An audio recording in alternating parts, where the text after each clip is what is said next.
In 2050, humanity enjoys a better life than ever before thanks to the rapid advancement of science. However, the sudden appearance of a wormhole changed everything radically, bringing about a real catastrophe. At first, no one understood the danger of the situation and wondered what it was. However, what at first seemed to them to be just a magic show summoned a huge number of monsters into this world. These monsters immediately tried to destroy all living things they could reach. This was their horrific agenda, as they were sent here to take over humanity. The military weapons that humans were proud of turned out to be completely ineffective against alien technology.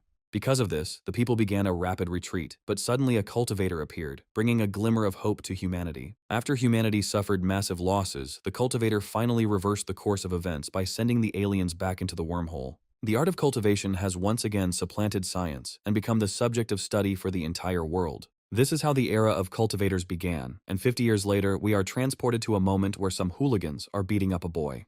Our protagonist wakes up in a completely unfamiliar body and tries to understand what happened. He understands that, apparently, he died some time ago and has now been reborn in another body. Immediately after this, he grabs the bully who tried to shake his finger at him in order to hint to him that he was mistaken. He squeezes his hand with the same force and slowly rises, still trying to understand what world he is in. The bandits look at him and realize that he has woken up, noting that he looks quite scary and has frightened them. In this world, our hero's name is Terry, and he used to be a pathetic loser, but now a cultivator has been reincarnated in his body. One of them rushes at our hero, holding a water pipe in his hands in order to teach him a lesson. Terry quickly dodges this blow and understands that now he has to fight to the death. He decides to use only a small portion of his power so as not to accidentally kill anyone. Even a blow with this level of spiritual tension is enough to knock out this scoundrel. The remaining bandits look on in horror as their leader has just been knocked out. They immediately grab their knives and begin accusing him of resisting a common robbery. Rushing forward at him, they assume that he simply wanted to commit suicide in a beautiful way against other people. Terry continues to move with incredible lightning speed, dodging every blow. He also makes sharp and powerful counterattacks along the way in order to knock out his opponents. The first opponent falls to the ground, while the second one doesn't even realize that the same thing awaits him. Terry knocks out several of his opponent's teeth with a sharp and powerful movement, knocking him out. After this, he goes to one of the bandits who has come to his senses, who asks him not to approach him. Terry abruptly asks him what year it is, much to the bandit's genuine surprise. He asks him if he has really become completely stupid and forgotten where he is now. Terry looks at him very sternly, hinting that this was a serious question and he could beat him up for it. The bandit says that today is April 9th, 2100, and begins to tremble with incredible fear and horror. Terry remembers that he was in high school at the time, meaning he was able to travel back in time. He assumes that he has been reborn and remembers that in 2120, the alien army attacked again and that the final battle took place. This battle was lost because they did not have enough strength to withstand the new wave. Terry faced the problem that the aliens also became cultivators and broke through the Saints' realm.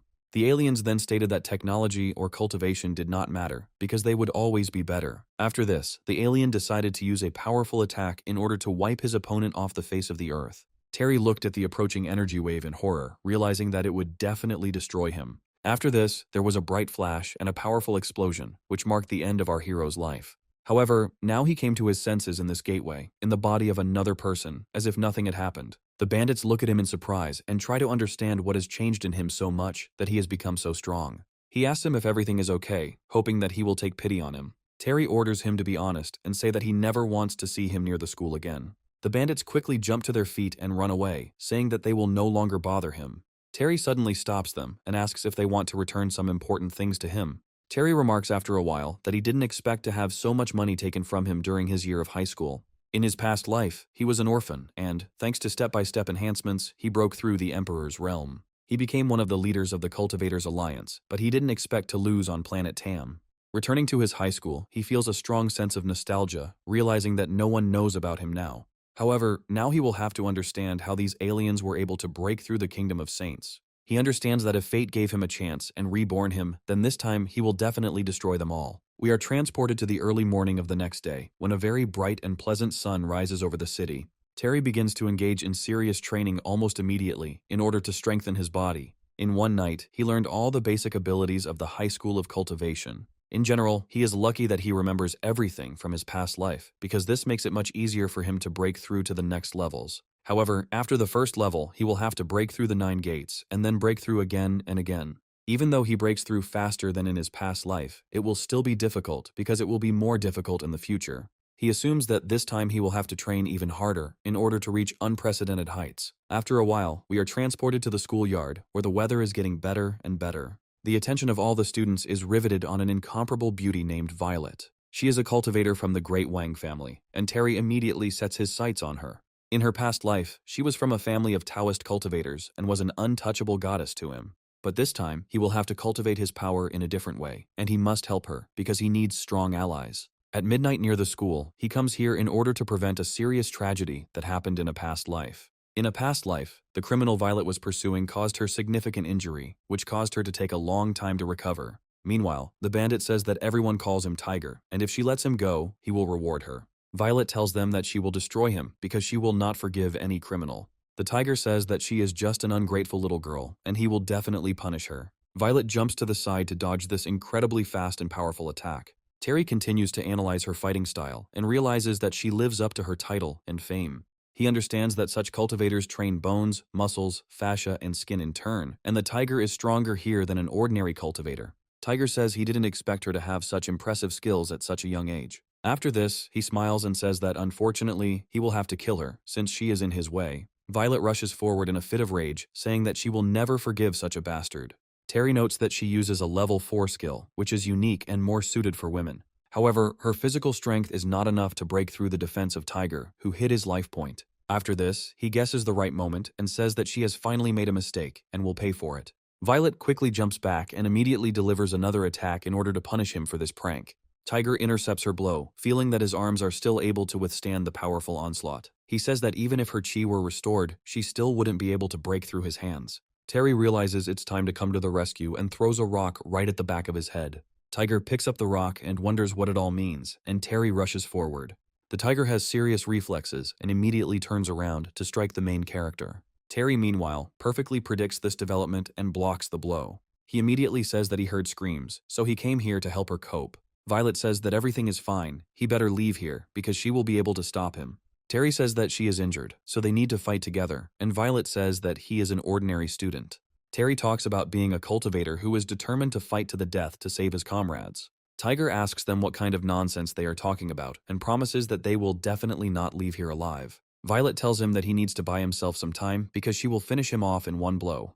Terry realizes that this is indeed the case and counters several punches from his opponent. Tiger asks him if he is also a cultivator, remembering that there are 13 cultivator families in the world. Terry asks him with a smile if he would believe that he is self-taught.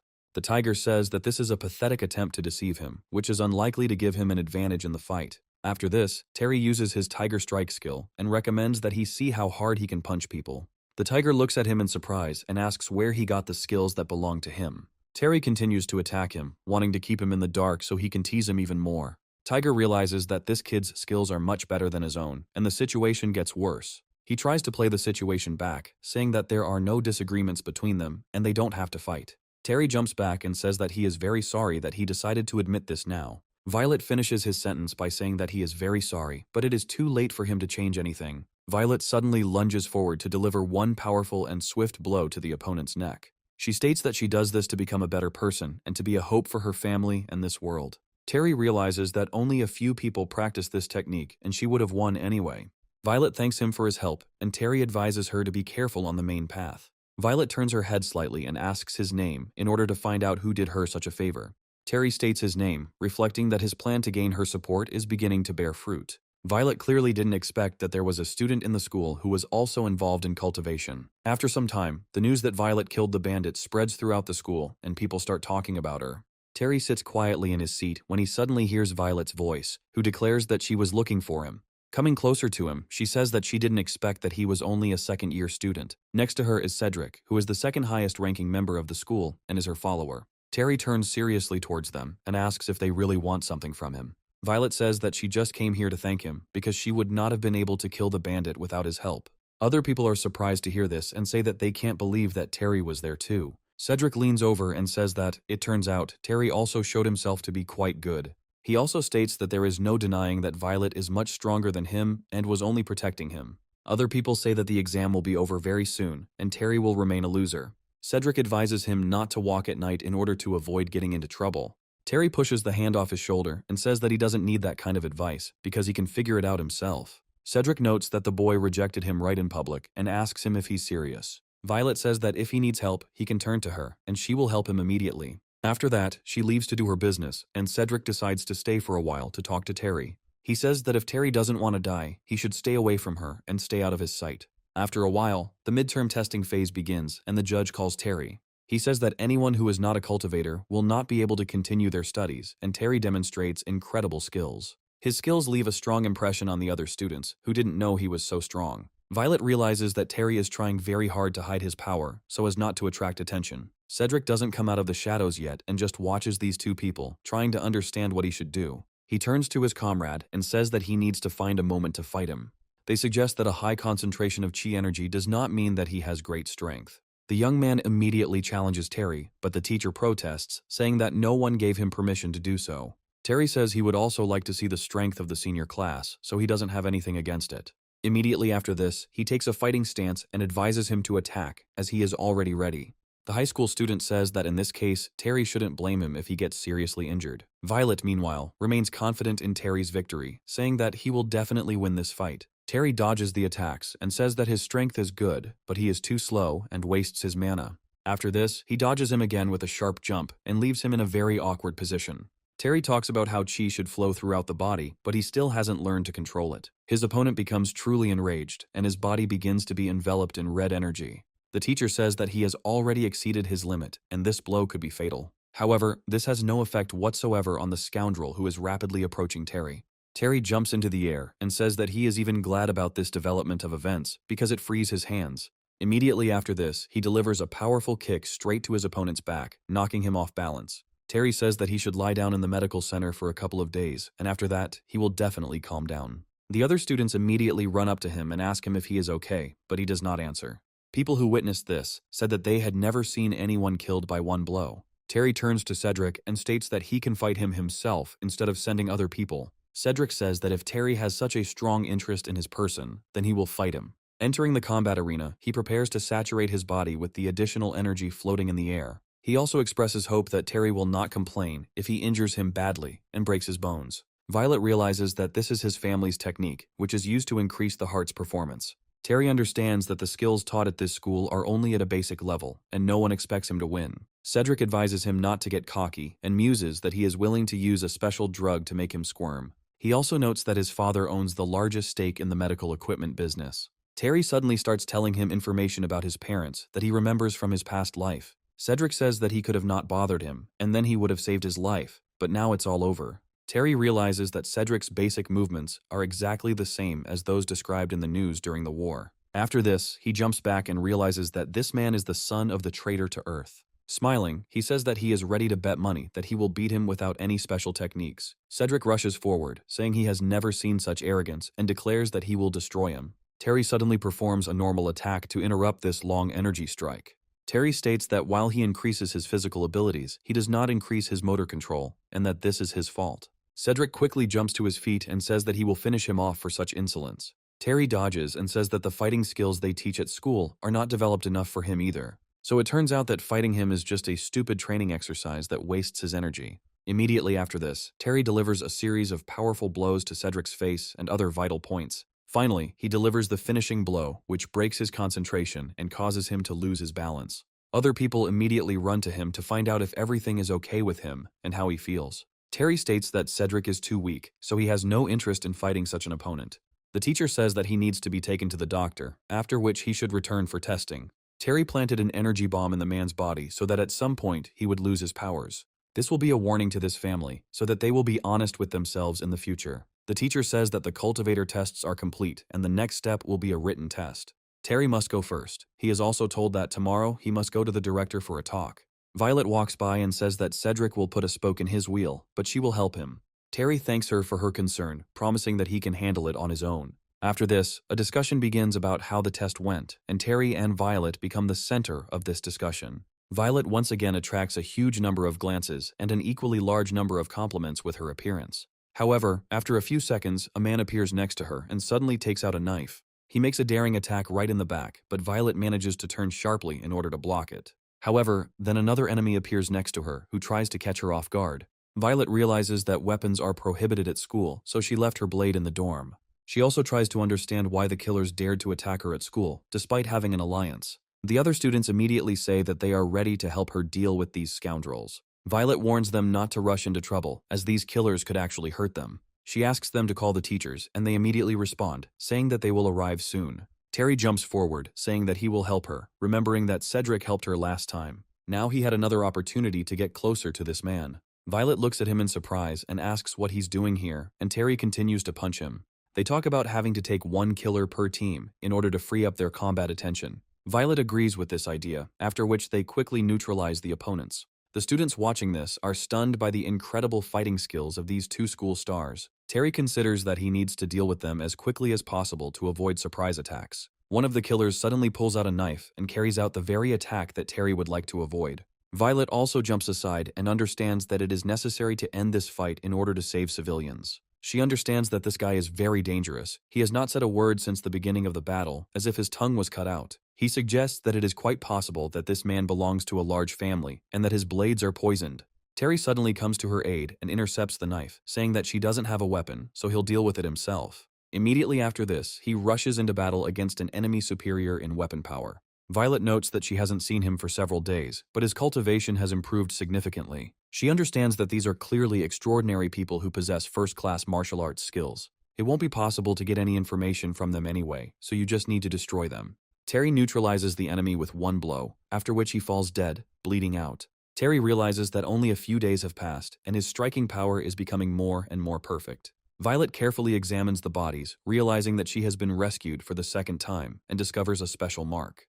Terry realizes that the sign refers to one of the 13 families called the Morongo, and tries to figure out what they are up to. He recalls that the Morongo family never got along with the Wang family, but that is no reason to cross boundaries. Terry says that this place is not suitable for conversation, and if she doesn't mind, it would be better to move to another one. Terry says there are medical cabins here for treating serious injuries, as well as an alien stone. Violet says that she can help him get them, but he must tell her about his ultimate goal. Terry says that his cultivation method is different from others. He needs to use spiritual energy. Violet understands that this is about the cellular refining theory, and adds that it is not yet well known. Terry says he has a reason for rapidly increasing his strength, and she can be confident that everything will work out. Violet says that she will help him because he has already saved her twice and she is in his debt. After he arrives at the hospital, she claims to have brought him alien and forbidden stones. She also asks him not to worry, saying that the cultivator who guards this hospital is nearby. She gives him access to the chamber and tells him that all the stones he requested will be used. Terry thanks her, and Violet assures him that as long as she is here, no one will bother him.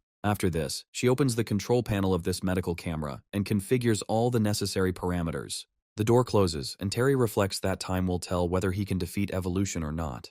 The theory behind mastering this cultivation is that one must first break the boundaries of one's own body. This secret magic contradicts the cultivation hypothesis because it teaches us to use available resources differently. If he constantly mobilizes available resources, his path of cultivation will be at risk. Violet watches the process closely and discovers that the camera is showing a danger sensor. Terry's heart stops beating, her body temperature begins to drop, and there are no signs of life. She wonders what she should do because she needs to open the cabin or call for help.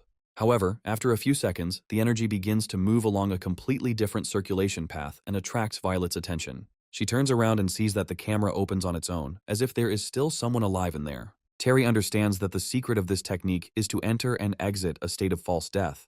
Violet immediately rushes into his arms and tells him that she is very glad that he survived. After this, she realizes that it all looks a little awkward, since they are not close enough yet. She jumps back and asks him if he's okay, and Terry asks why she's worried about him. Violet says she was surprised, and Terry says the secret technique is too demanding. Violet says that with each such practice his powers increase, but he could have died. After that, she asks him what he plans to do next, and Terry says that it's not hard to guess. After this, he comes to the doctor and asks if they could include him in the list of participants in the competition. The other students can't believe it because the cultivator competition starts much later. Terry says that he has already made his decision, and Violet declares that he is strong enough to try his hand. The teacher says that if he has made a decision on this matter, he should inform the principal about it. Terry continues to walk further, while being closely watched by the villains whose lives he has ruined. Cedric says that we need to beat everything we can out of this scoundrel so that he lies in bed for the rest of his life. Terry, meanwhile, reaches the school principal, who carefully studies him with his gaze. A director named Howard says that he was not at the test yesterday and would like to see his abilities. Terry creates a powerful cloud of internal energy and says that this demonstration should be enough. Howard says that this person's strength is different from that of other first-stage cultivators. Terry asks if he is now cleared to compete, or if he needs to show something else. Howard has no problem saying that he agrees to send him to the competition and guarantees his support. Violet says that the director offered him his help, and he has quite a lot of connections in this area. Terry realizes that in her past life, Violet entered university and became one of the 10 most talented students. Violet asks him which cultivator university he wants to attend, but then suddenly stops. 3 hooligans appear before him and say that they would like to consult with him about the competition. Terry tells Violet that she can go about her business because he can handle these guys himself. The villains immediately say that it would be better to go to the roof since they would not like to beat him in front of everyone. Violet smiles and says that she will be looking forward to the outcome of this obvious confrontation with interest. Cedric thinks that they will make him an invalid and then he will stop smiling so often. After a while, they go out onto the roof and the villains tell him that their brothers want to teach him a lesson. Terry says that they are students of this school, which means that Cedric probably sent them here. They note that it is great that he figured it out himself, and perhaps they will break all his bones, but they will not kill him. They immediately rush at him in order to prevent him from escaping. Terry smiles and realizes that these guys weren't actually that bad, because they knew who they were dealing with. The outcome of this battle is pretty obvious, as he beats up each of these idiots without much trouble. After this, he leaves feeling that he has not received a single scratch, although his jacket is a little dusty. After he shakes the dust off his clothes, he hears a familiar voice asking what will happen next. Violet notes that these people were probably sent by Cedric, whose father is very famous and has many connections in the company. Violet says that this person will take revenge at any cost and it is better to prepare for problems. Violet says that if he needs help, her family can warn them and help avoid serious consequences. Terry asks if Cedric's family's martial arts skills aren't legendary, and Violet says they are. Terry says that his father is a powerful and rich man, but even so, he is still a second-class cultivator. He recalls that legendary skills are not easy to acquire and require a lot of time and resources. Violet asks him what he means when he talks about it that way. Terry says he doubts that the people in this city are just a means to an advantage. From his point of view, Cedric's father is just a pawn, behind whom stands someone even more influential. Violet suggests that perhaps these people are relying on the black hole aliens they did not destroy. Terry states that it is quite possible that he is cooperating with them, and that is why he has such resources and connections. She replies that in recent years, there have been many criminals here who came here from another world. Violet notes that these criminals usually disappear quickly, as if someone is helping them hide. Terry says we need to look at where he's spending his money and check his records to make sure we don't miss anything. After some time, we are transported to the Sun Corporation, which is owned by Cedric's father. A man asks why they needed 3 people to complete some task. They tell him that they need 1 first-class cultivator and 2 second-class cultivators for training. The head of the Sun Corporation, Cedric's father, Hank, states that a first-class cultivator is needed for this. He is told that the only first-class cultivator they had at their disposal some time ago has died.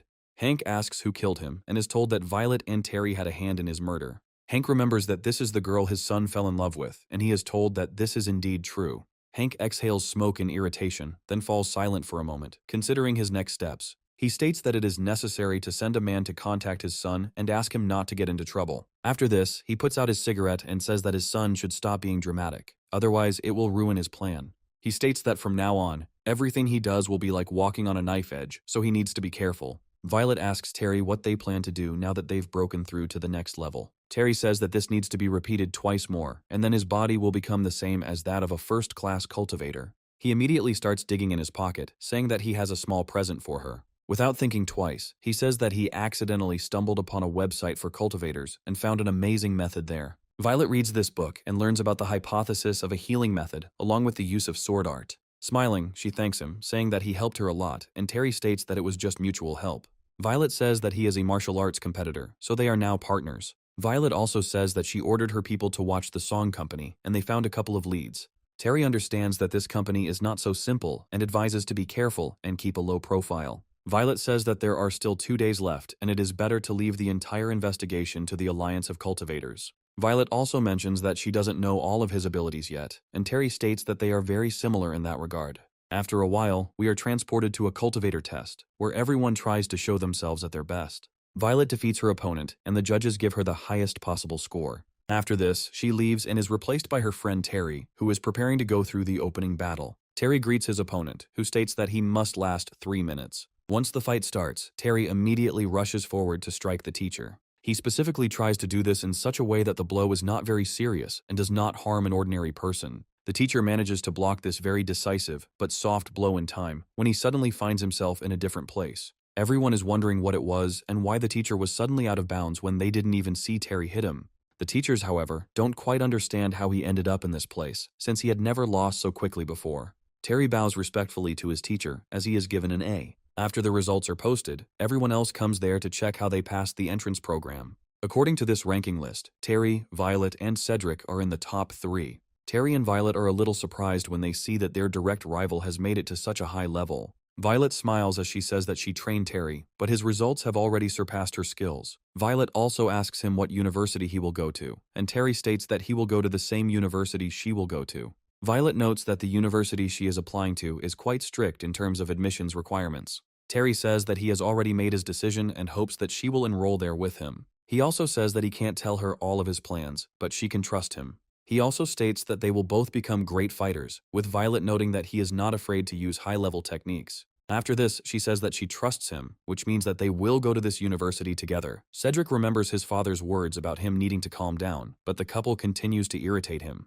He realizes that he just needs his father's help in order to improve his level this summer. 2 agents named Cherry, who is Terry's sister, and Charlie take on the investigation of the crimes. They burst into one of the departments, saying that the police have arrived and everyone should throw their weapons on the floor. However, there is no one here except for the patients who have been in special cells all this time. Cherry says these people look very similar to the criminals who have disappeared in the last couple of years. Charlie states that the Alliance must be notified immediately in order to have Hank arrested. After a while, we are transported to the intensive care unit of the hospital that belongs to Hank's family. Here it becomes clear that Cedric lost all his powers after an accident that Terry orchestrated. Suddenly, law enforcement officers come to him and issue him an arrest warrant. His lawyer says that this is all nonsense and they have no evidence, but they immediately show him the documents. Hank asks if they did something terrible to his son, but they say they don't understand what he's talking about.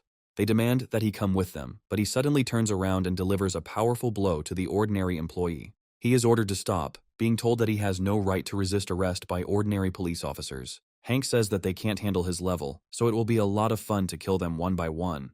The police say that they cannot cope with such a cultivator, so they need to retreat. However, they are unlikely to be able to escape from this man, since he is much faster and stronger than they are. Hank kills everyone who came here to arrest him and takes a small document.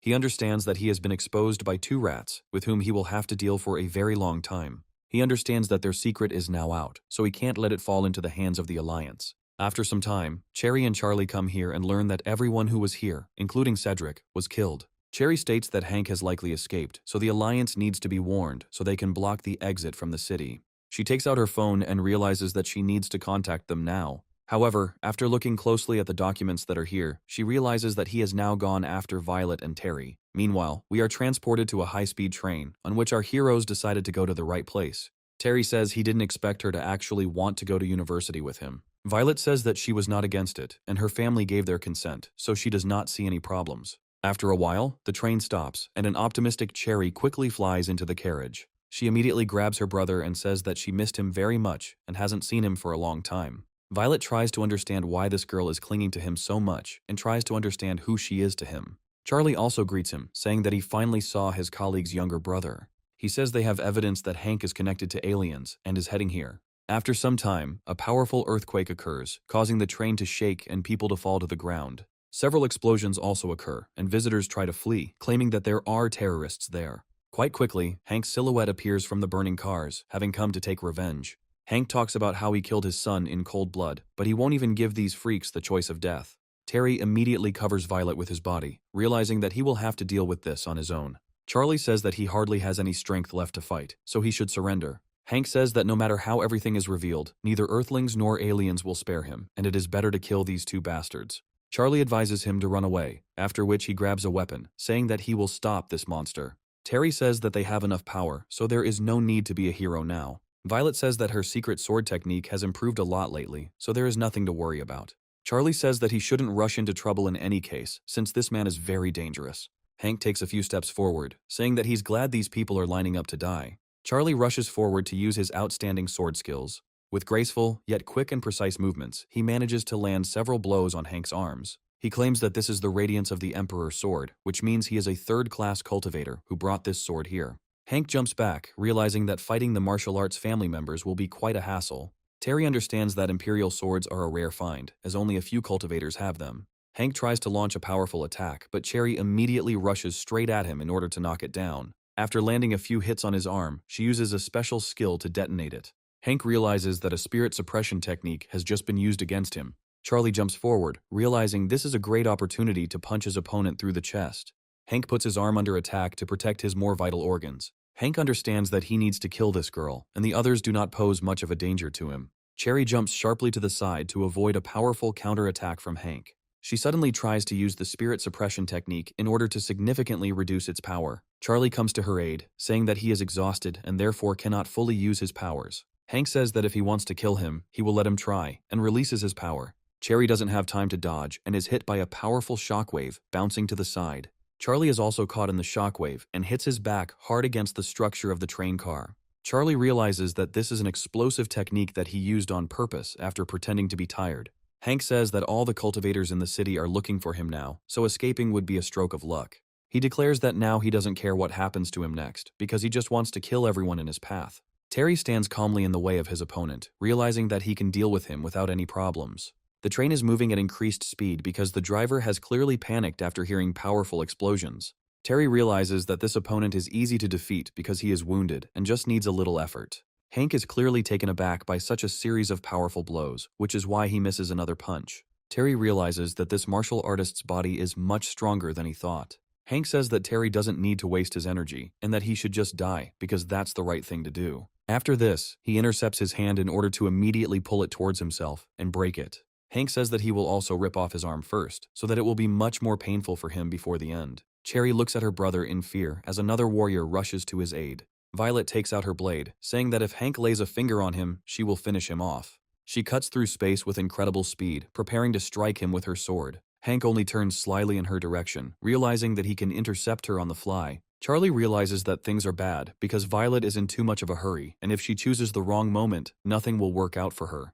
Hank again feels that his spirit has been greatly depressed, and he does not understand what caused it. Cherry looks at this in surprise and realizes that someone else was using her spirit suppression technique. Hank immediately turns around, realizing that he now doesn't have enough agility to intercept the attack. Violet almost instantly plunges her blade into his arm in order to weaken him even more. Violet jumps to the side and says in an irritated voice that he was still able to repel this attack. However, it turns out that repelling this attack does not mean that Hank will be able to continue fighting at the same pace. Hank says that if even one of them tries to escape, he will kill everyone who remains on this train. Violet says that this is nonsense, since he clearly won't be able to carry out the planned atrocity in time. Hank starts laughing, saying that they can think whatever they want, but everyone here will still die. Charlie tries to calm him down by telling him that China helped him become a cultivator, and he works for aliens. Hank claims that he has been training in martial arts since childhood for 20 years, but if it weren't for the aliens, he would have died. He claims that the state forced him to join the army and condemned him to certain death. After thinking for a bit, he says that there is no point in talking about his motivation, because he will kill them anyway. Terry says that they will not die, humanity will survive, and he will personally send all the aliens back. Hank says it's a good joke, but they've already started studying people's bodies and cultivation. Charlie asks him who else is helping the aliens, but he only states that he has to guess. He adds that his time is up, and it is time to accept his death because they will have no other way out anyway. Terry says that he will not die, and will do everything to stop him and prevent the destruction of humanity. Hank rushes forward to grab his prey and finally destroy it. Cherry looks at her brother in fear and tells him to run away from here while he still has the chance. Terry goes into a defensive stance in order to block Hank's attack without much trouble. Cherry looks at this in surprise, as she didn't expect her brother to be so strong. Hank, in a rage, tries to get even with his opponent, but proves too slow. Terry dodges every attack that would otherwise kill him with surgical precision. After this, he attacks him straight in the center of gravity in order to destroy his heart with one blow. Charlie notes that Cherry's brother turned out to be a first-class cultivator who can do a lot. He says that this man relies on his eyesight, which is a very rare trait for warriors. From his point of view, his abilities are far greater than anyone he has seen before, and it is a big mystery how this is possible. Hank says that he is a fourth-class cultivator with hardened bones and is impossible to penetrate. Terry continues to jump aside while someone tells him that he doesn't have a chance anyway. Terry pauses for a moment to catch his breath, as he is very tired during this time. Hank asks him if he has finally realized the difference that has developed between them. However, he suddenly realizes that his body has stopped obeying him, and he cannot even move a little. He asks him what he did to him and how he can return to his normal state. Terry talks about coming across a medical book that talked about special combat points. Hank says that this is impossible, since cultivators harden their bodies and these points do not exist. Terry says that these points are located in the internal organs and are very easy to hit with proper training. Hank realizes that internal organs never occurred to him, and he never even tried to harden them. Terry says his skin is thick, like armor, but his insides are no different from normal organs. Terry states that beginning cultivators do not really have a grasp of the body techniques, although they are very useful. Hank understands that these techniques belong to another family, but this bastard was somehow able to use them. Terry says that this is an acupuncture method that he invented, and with its help, you can injure important points. Smiling, he says that he had no chance, but now he can calmly accept his death. Hank falls to the ground, thinking that he still can't believe that this nasty kid defeated him. Terry immediately goes to Violet and asks her if she is okay and how she is feeling. Violet looks at him with a very grateful look and says that she is okay. Terry carefully helps her up, immediately looking away so as not to create any unnecessary misunderstandings. Charlie says that this young talent has created his own method of acupuncture and has great abilities. Cherry says she expected nothing less, as her brother could not have been an ordinary person. After this, she demands that he stop focusing on flirting with other girls and help his little sister. Terry says that she is talking nonsense, and it is not at all what she thought, but she just laughs it off. Charlie realizes that the head of the family has already made an agreement for Violet to marry a member of another dynasty. He understands that in gratitude for saving his life, he must help this man with all his might. After a while, they return to the station, where Cherry apologizes for having to leave again. She says that no one expected Terry to score so high on the exam. Terry says that she shouldn't worry about him because he's not a child anymore and is now going to university. Charlie says that Terry is a good guy, but they shouldn't go any further because it could be dangerous. He says that she should remember that her parents have already made an important agreement with the heir of another family. Violet looks down sadly and says that she understands this perfectly well, but it doesn't make her feel any better. Charlie understands that sometimes it can be very sad, but life is never all good. After a while, we are transported to a place that is equipped as an admissions office for the university. Two people approach a staff member and ask where the freshman registration desk is. The officer tells them to state their names and asks why they came here. Terry and Violet look at him with smiles and understand that their new student life is about to begin. After this, they say their names without any problems, not realizing what kind of resonance this might cause. The employee looks at them in surprise and realizes that he never expected that real legends would approach him. Other people who heard their words were also surprised that real legends had arrived here. They are surrounded by a huge crowd of fans who bombard them with various questions and do not give them a break. Terry says they are too famous for just freshmen, and Violet agrees. At the same time, another warrior arrives from the other side who is very happy to be here. Celine, who placed third in the National Arts exam, is happy to finally escape from her grandfather. Celine reflects on the fact that she is a genius, the likes of which have not been born in this family for over 100 years. After this, she runs into the student crowd, saying that a freshman needs help. To her incredible surprise, she finds that everyone is focusing their attention only on Terry and Violet. She remembers their names and understands that they are not worth her attention, since she, too, will win everyone over with her authority. Looking at them, she thinks that she should be the first among the freshmen in this university. Terry approaches the supervisor and asks if this girl is Celine, who took third place. He understands that when the 9th grade limit breakthrough theory came out in his past life, it was personally tested. Violet says that this girl is quite strong and can reach first class without any problems. Terry realizes that if they hadn't come here, this girl would have been the strongest newcomer of them all. All students are told to prepare themselves for this university to be their home for the next 4 years. As they move further, they discover incredible architectural structures built in very impressive styles. The curator says that their university has a very long history. Suddenly the people part, and Celine turns to the protagonist and asks him if he wants to fight. Celine says that everyone else can bet on the strongest freshman at this university to win. Terry looks at her determinedly, realizing that this battle is happening much sooner than he expected. Celine reflects on how she really enjoys having so many people looking at her, and how she will prove her uniqueness. Violet says she'll fight her herself, but Celine says she wants first place, not second. Terry says that he agrees, because they will just measure their strength, and he will control himself. Celine says that he should have said these words, since she considers herself much stronger. The curator says that he will then take them to a free arena for combat battles, and Terry says that this place will do. After this, the curator says that he is satisfied with everything, and asks the others to move away so as not to get hurt. Celine and Terry look at each other carefully, analyzing the possible moves of their opponent. Celine says that he shouldn't cry later if she wins. Terry just smirks, realizing that this girl has too much arrogance for her current skills. Celine understands that this guy is holding up well, and if she loses, she will not be able to stay calmly at this university. People watch them and ask if she is really that strong at her young age.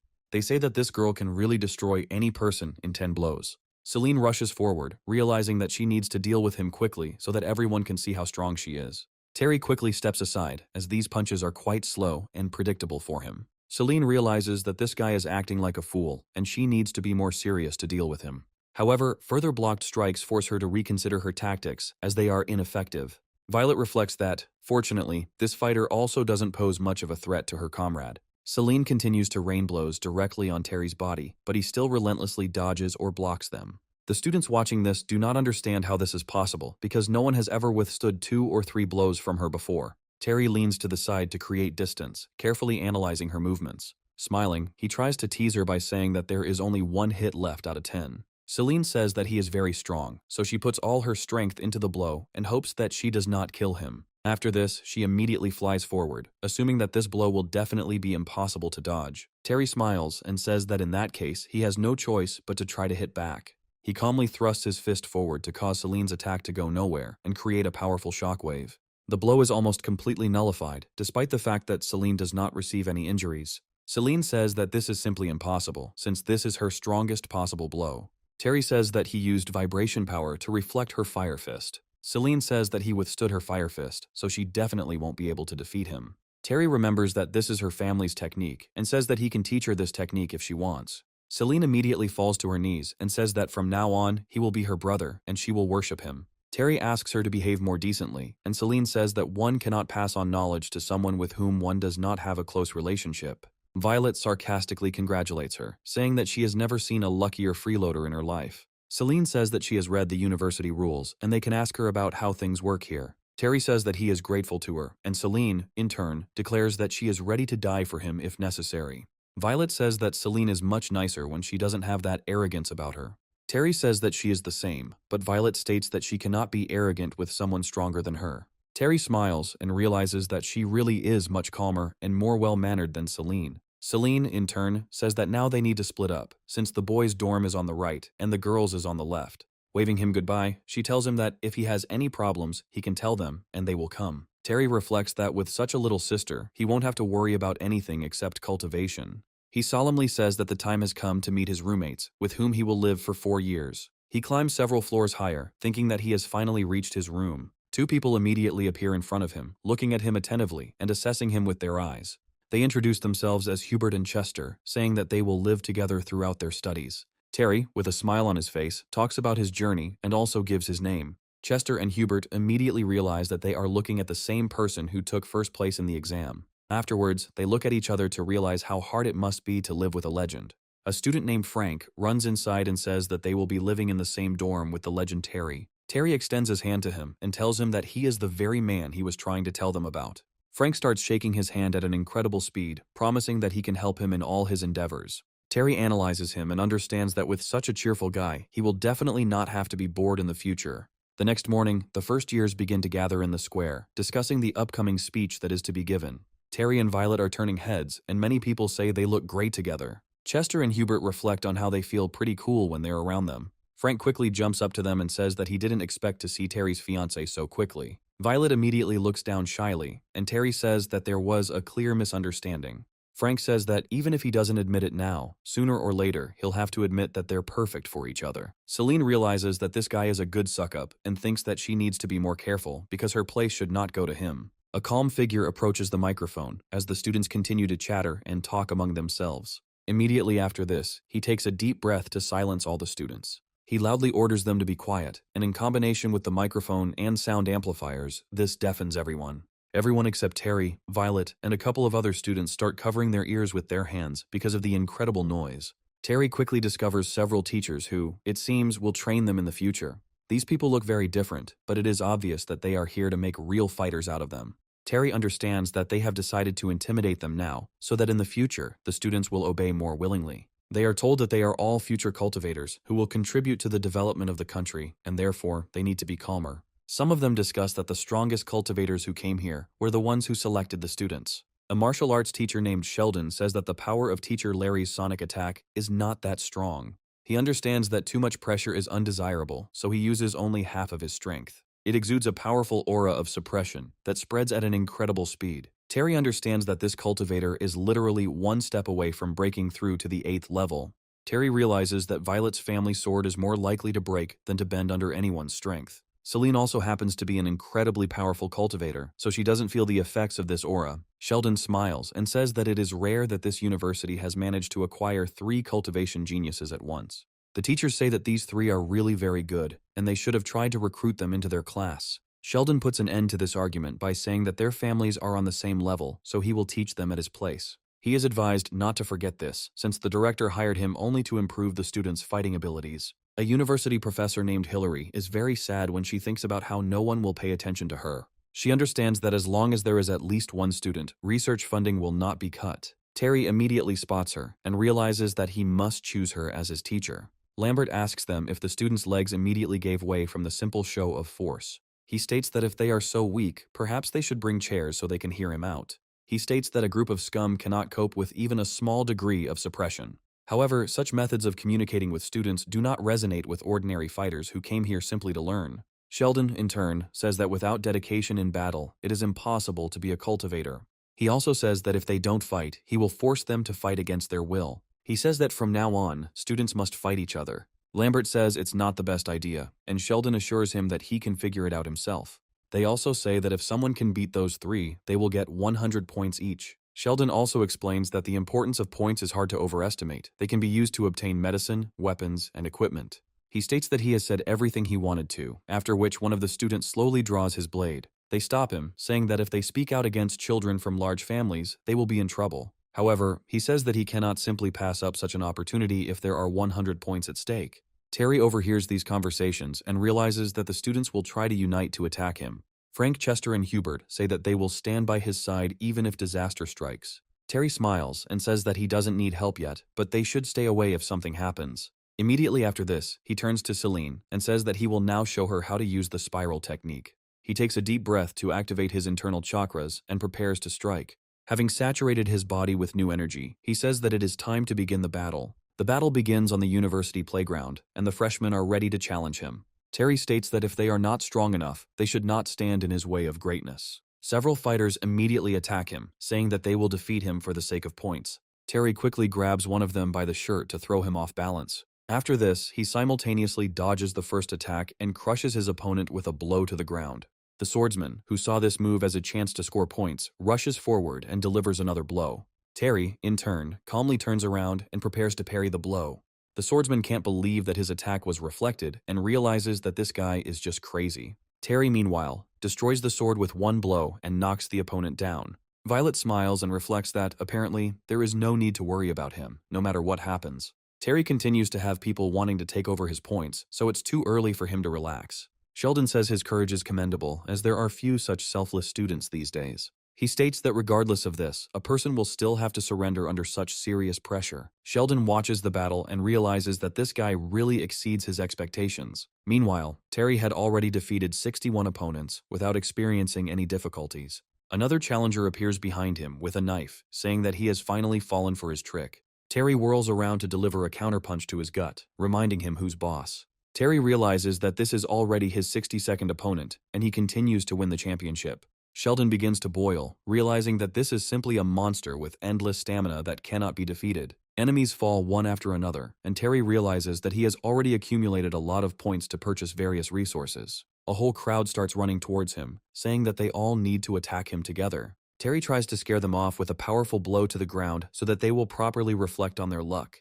He says that if they are not afraid of death, then they better not attack, since he will no longer hold back. They understand that this strike has the destructive power of a second-class cultivator. Sheldon says that the battle is over, and even if someone almost won, they will not receive any points. Smiling, he says that Terry is similar to him and asks what kind of teacher he would like to choose. Other teachers point out that this is incredibly shameless, as he is promoting himself too much. Terry turns to Violet, and she wonders in her mind if he really wants her to make a choice. After this, he says with a smile that he chooses Hillary as his mentor. Everyone else is surprised and turns to look at her, since this is the least obvious choice in this situation.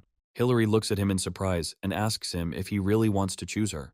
Terry says that this is indeed the case, and from now on, he will call her his mentor. Sheldon says that this is a mistake, because he is here for the first time, so he does not know that she is too weak. Terry says that he has studied information about the teachers at this university, which is why he chooses her. Celine and Violet join him and say that they also want to study with her. Sheldon says that he disagrees because they are extremely talented and university is very important. Lambert tells him not to get ahead of himself, as a student has the right to choose his own mentor. Sheldon says it's a waste of potential, and Lambert says he has no right to interfere with them or dictate their terms. Terry says that he guarantees that they will reach the second level of cultivation by the end of their family training. Sheldon says that this is impossible, and this is obvious bragging. It is not clear why it is necessary. Terry states that nothing is impossible, and if it doesn't happen, they will learn under his mentorship.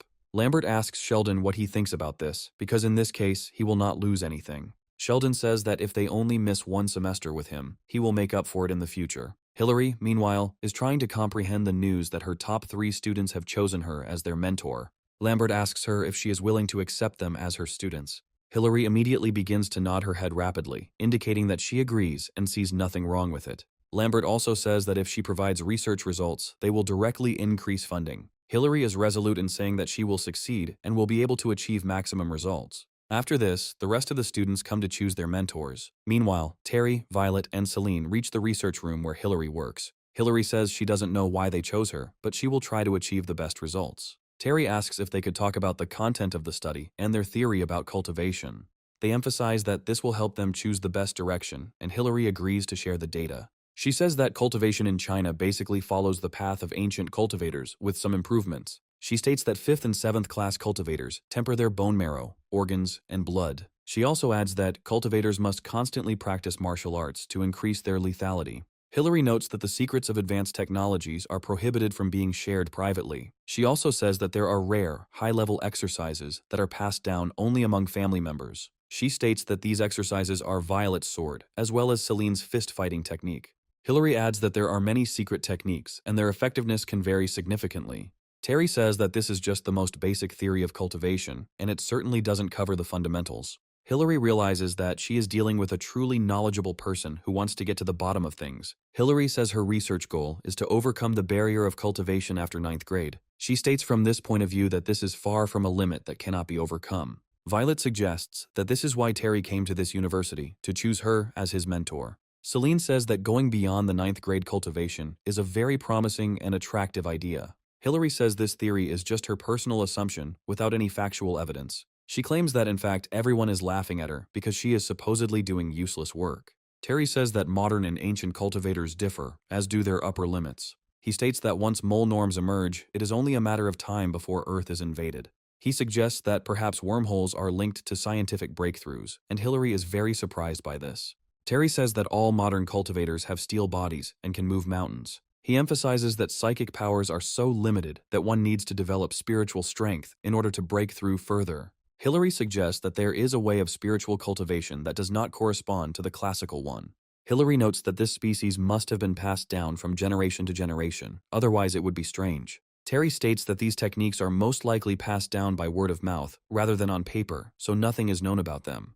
Hillary says there is a point to what he says, and adds that there is more to the human body than physical cultivation. She begins to write down thoughts about how spirit, body, and matter are opposite and complement each other. She comes to the conclusion that some martial arts were involved in psychic attacks. Terry quietly leaves, saying that they need to move on, since they shouldn't disturb the researcher.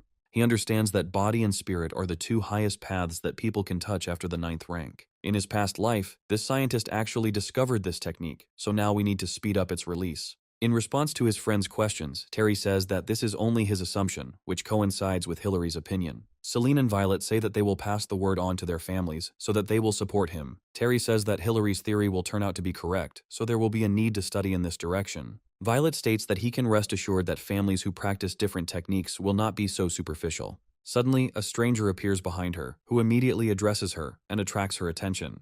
A young man named Mu Zhong appears before her, and the report says that they haven't seen each other for a long time. Violet immediately becomes more stern and asks him why he decided to come here. Terry understands that this is the only son of his family, who was the favorite child. Mu Zhong says that she is the eldest daughter in their family, and he and his deputies want to personally greet them. Violet says that the greeting can be considered complete, and now he is free to leave.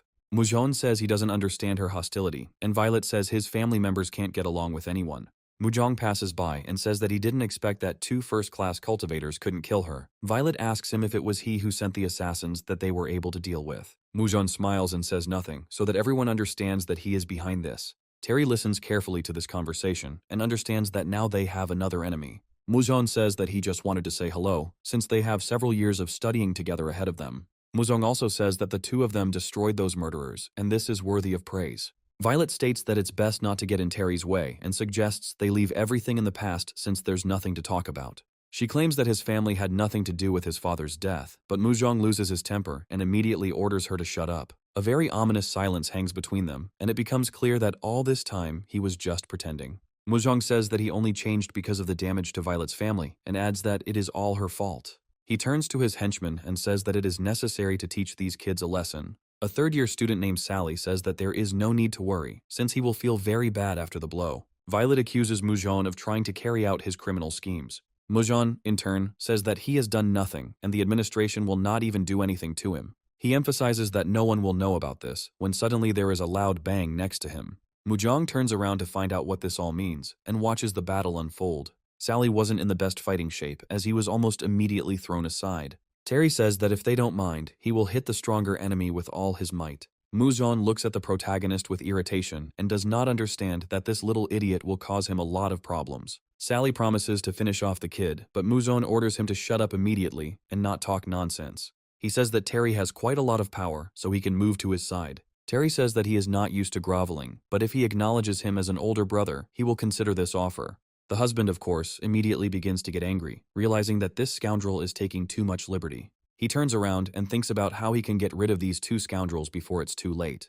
Terry smiles and says that he is interested in going out with him in a death match in exactly 1 month. Muzong stops abruptly, seeing this as a terrific opportunity to get rid of this scoundrel. Violet asks him to stop, and Terry states that he has plans and knows exactly what he is doing.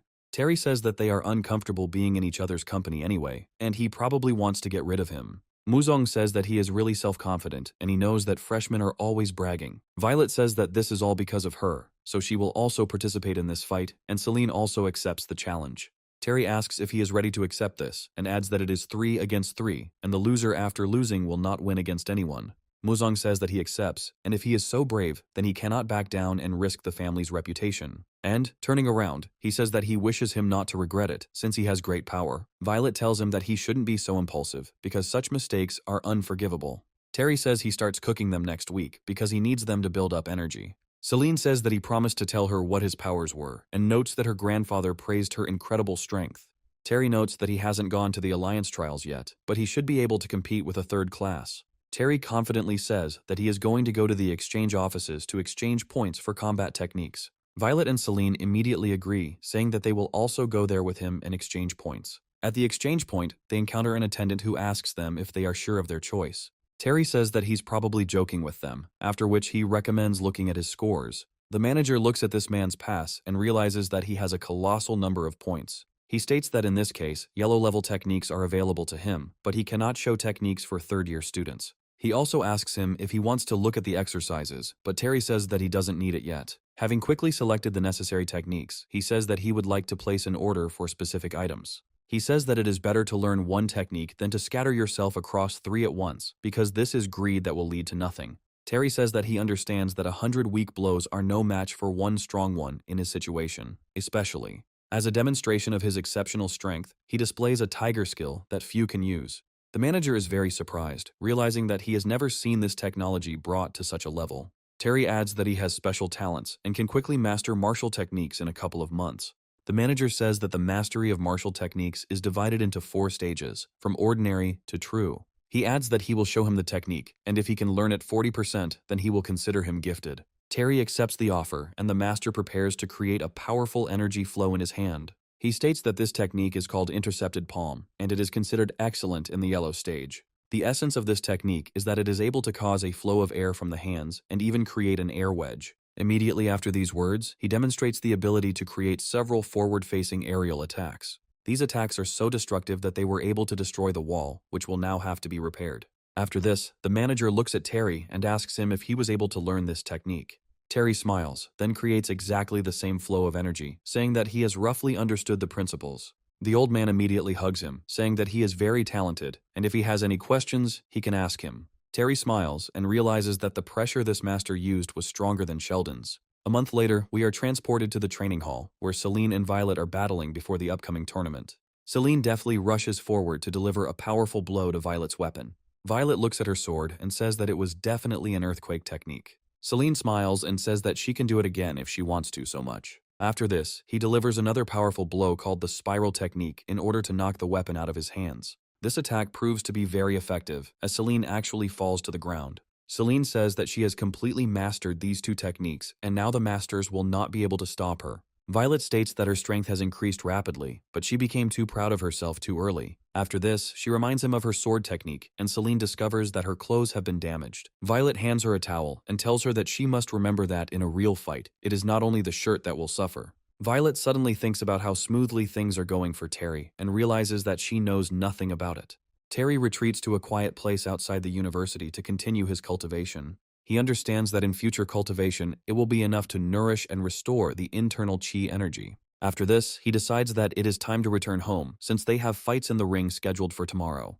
The next day, everyone is wondering who Terry is who challenged the legendary Mu Hon. The unknown man looks closely at Terry and asks if this is really the same boy.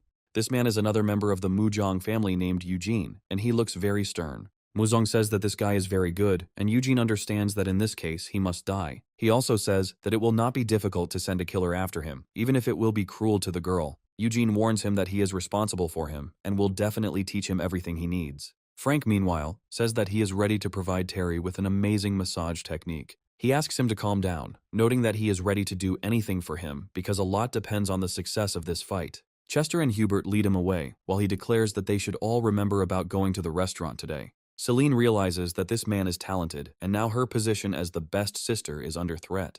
Hillary asks him if he should fight, because she can tell he changed his mind because it is too dangerous. Terry smiles and says that they are still waiting for his level 9 breakthrough theory, and everything will be fine. Afterwards, he finds Eugene looking at him incredibly sternly, as if he also hates him. Violet says that he is one of the most important members of the Muzhong family, but he is currently stuck at the 7th rank of cultivators. Violet says that since he's involved in all of this, she'll tell him a few secrets. Her story begins with the fact that 10 years ago, the wormhole on the side of this university was restless. She also says that Muzhong's father died in this wormhole, shouting her uncle's name before dying. Terry realizes that something is clearly wrong here, since in a past life, this family was also happy. Sheldon says that the Ring of Life and Death is protected by the Alliance of Cultivators, and after the battle, you will not be together. Celine says that she wants to be the first one in this ring to show herself at her best. Sheldon states that her opponent has unstable skills, so it is better to remain cautious. He notes that the three of them will indeed have problems, even if it's just fighting in the ring. Terry says he's grateful for the warning, but it's too early to worry. Sheldon asks how he got such powers if they all already have third-class powers, and notes that Muzhong is still stronger. Terry smiles, reflecting that they are actually underestimating their breakthroughs too much. He emphasizes that Celine's opponent has a strong physique, but this does not guarantee him victory in this fight. Sally says that he has a stronger family behind him than Celine, so he has nothing to fear. Celine calmly charges her cultivation energy in preparation for the start. Sheldon gives the signal after a few seconds so that both participants understand that it is time to begin. Celine immediately uses 8 threads of internal energy, but the people watching her do not understand what she is doing here. Celine states that they all look down on her, and it irritates her quite a bit. After this, she immediately rushes forward to deliver a crushing blow to the enemy. Sally steps aside, blocking the blow as a small amount of smoke begins to come from his hand. Celine is inspired and rushes into the attack in order to unleash a hail of various attacks on him and find a weak spot in the defense. Sheldon reflects that Celine's technique is very powerful and that she probably puts in a lot of energy. Sally says that she is still as cocky and takes on too much, so she will not be able to win this fight. Celine says that a third-year student should be ashamed of himself for bullying a younger girl. Sally says that she can say whatever she wants, but today, he will use his skills to defeat her. He begins to practice yellow-level martial arts, which can increase the destructive power of the palm.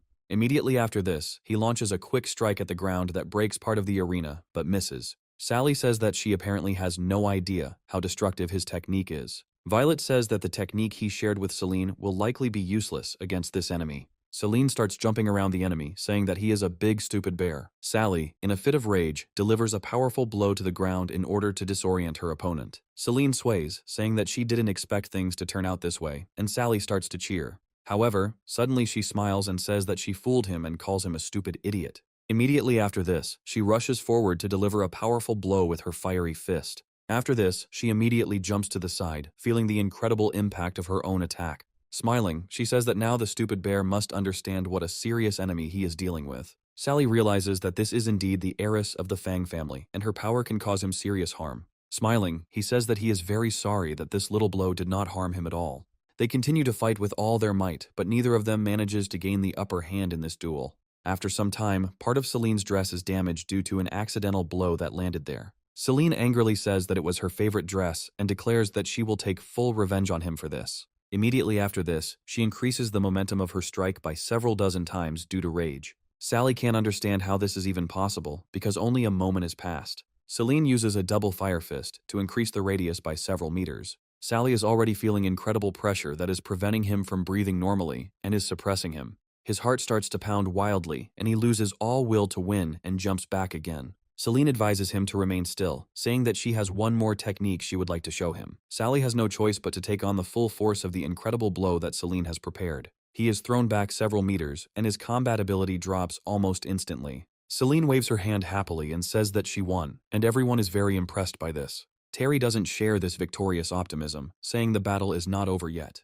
Only now does Celine realize that Sully still has the ability to fight, and she lunges at him. Celine quickly turns towards him to see if she can go back, or if it is too late. Sally is about to grab her and finish her off with one powerful and furious blow, and this must be prevented. Terry immediately shouts loudly that they surrender in order to stop this fight immediately. Sheldon is right there next to Celine to block the blow. Sheldon says that Celine has given up, which means there is no point in continuing. Eugene says that the next battle will require a proper test of Violet's strength. Terry and Violet reassure her, telling her that she did well against a third-class cultivator. Celine says she was scared to death, noting that she could have won, but she didn't. Terry says that she shouldn't worry, because she just needs to be more careful next time. Frank suddenly emerges from the crowd and says that Terry is incredibly cool and has 2 girlfriends at once. Violet looks at him incredibly intently, and Terry understands that they are about to have a serious conversation. After some time, a duel begins between Violet and a girl named Lulu.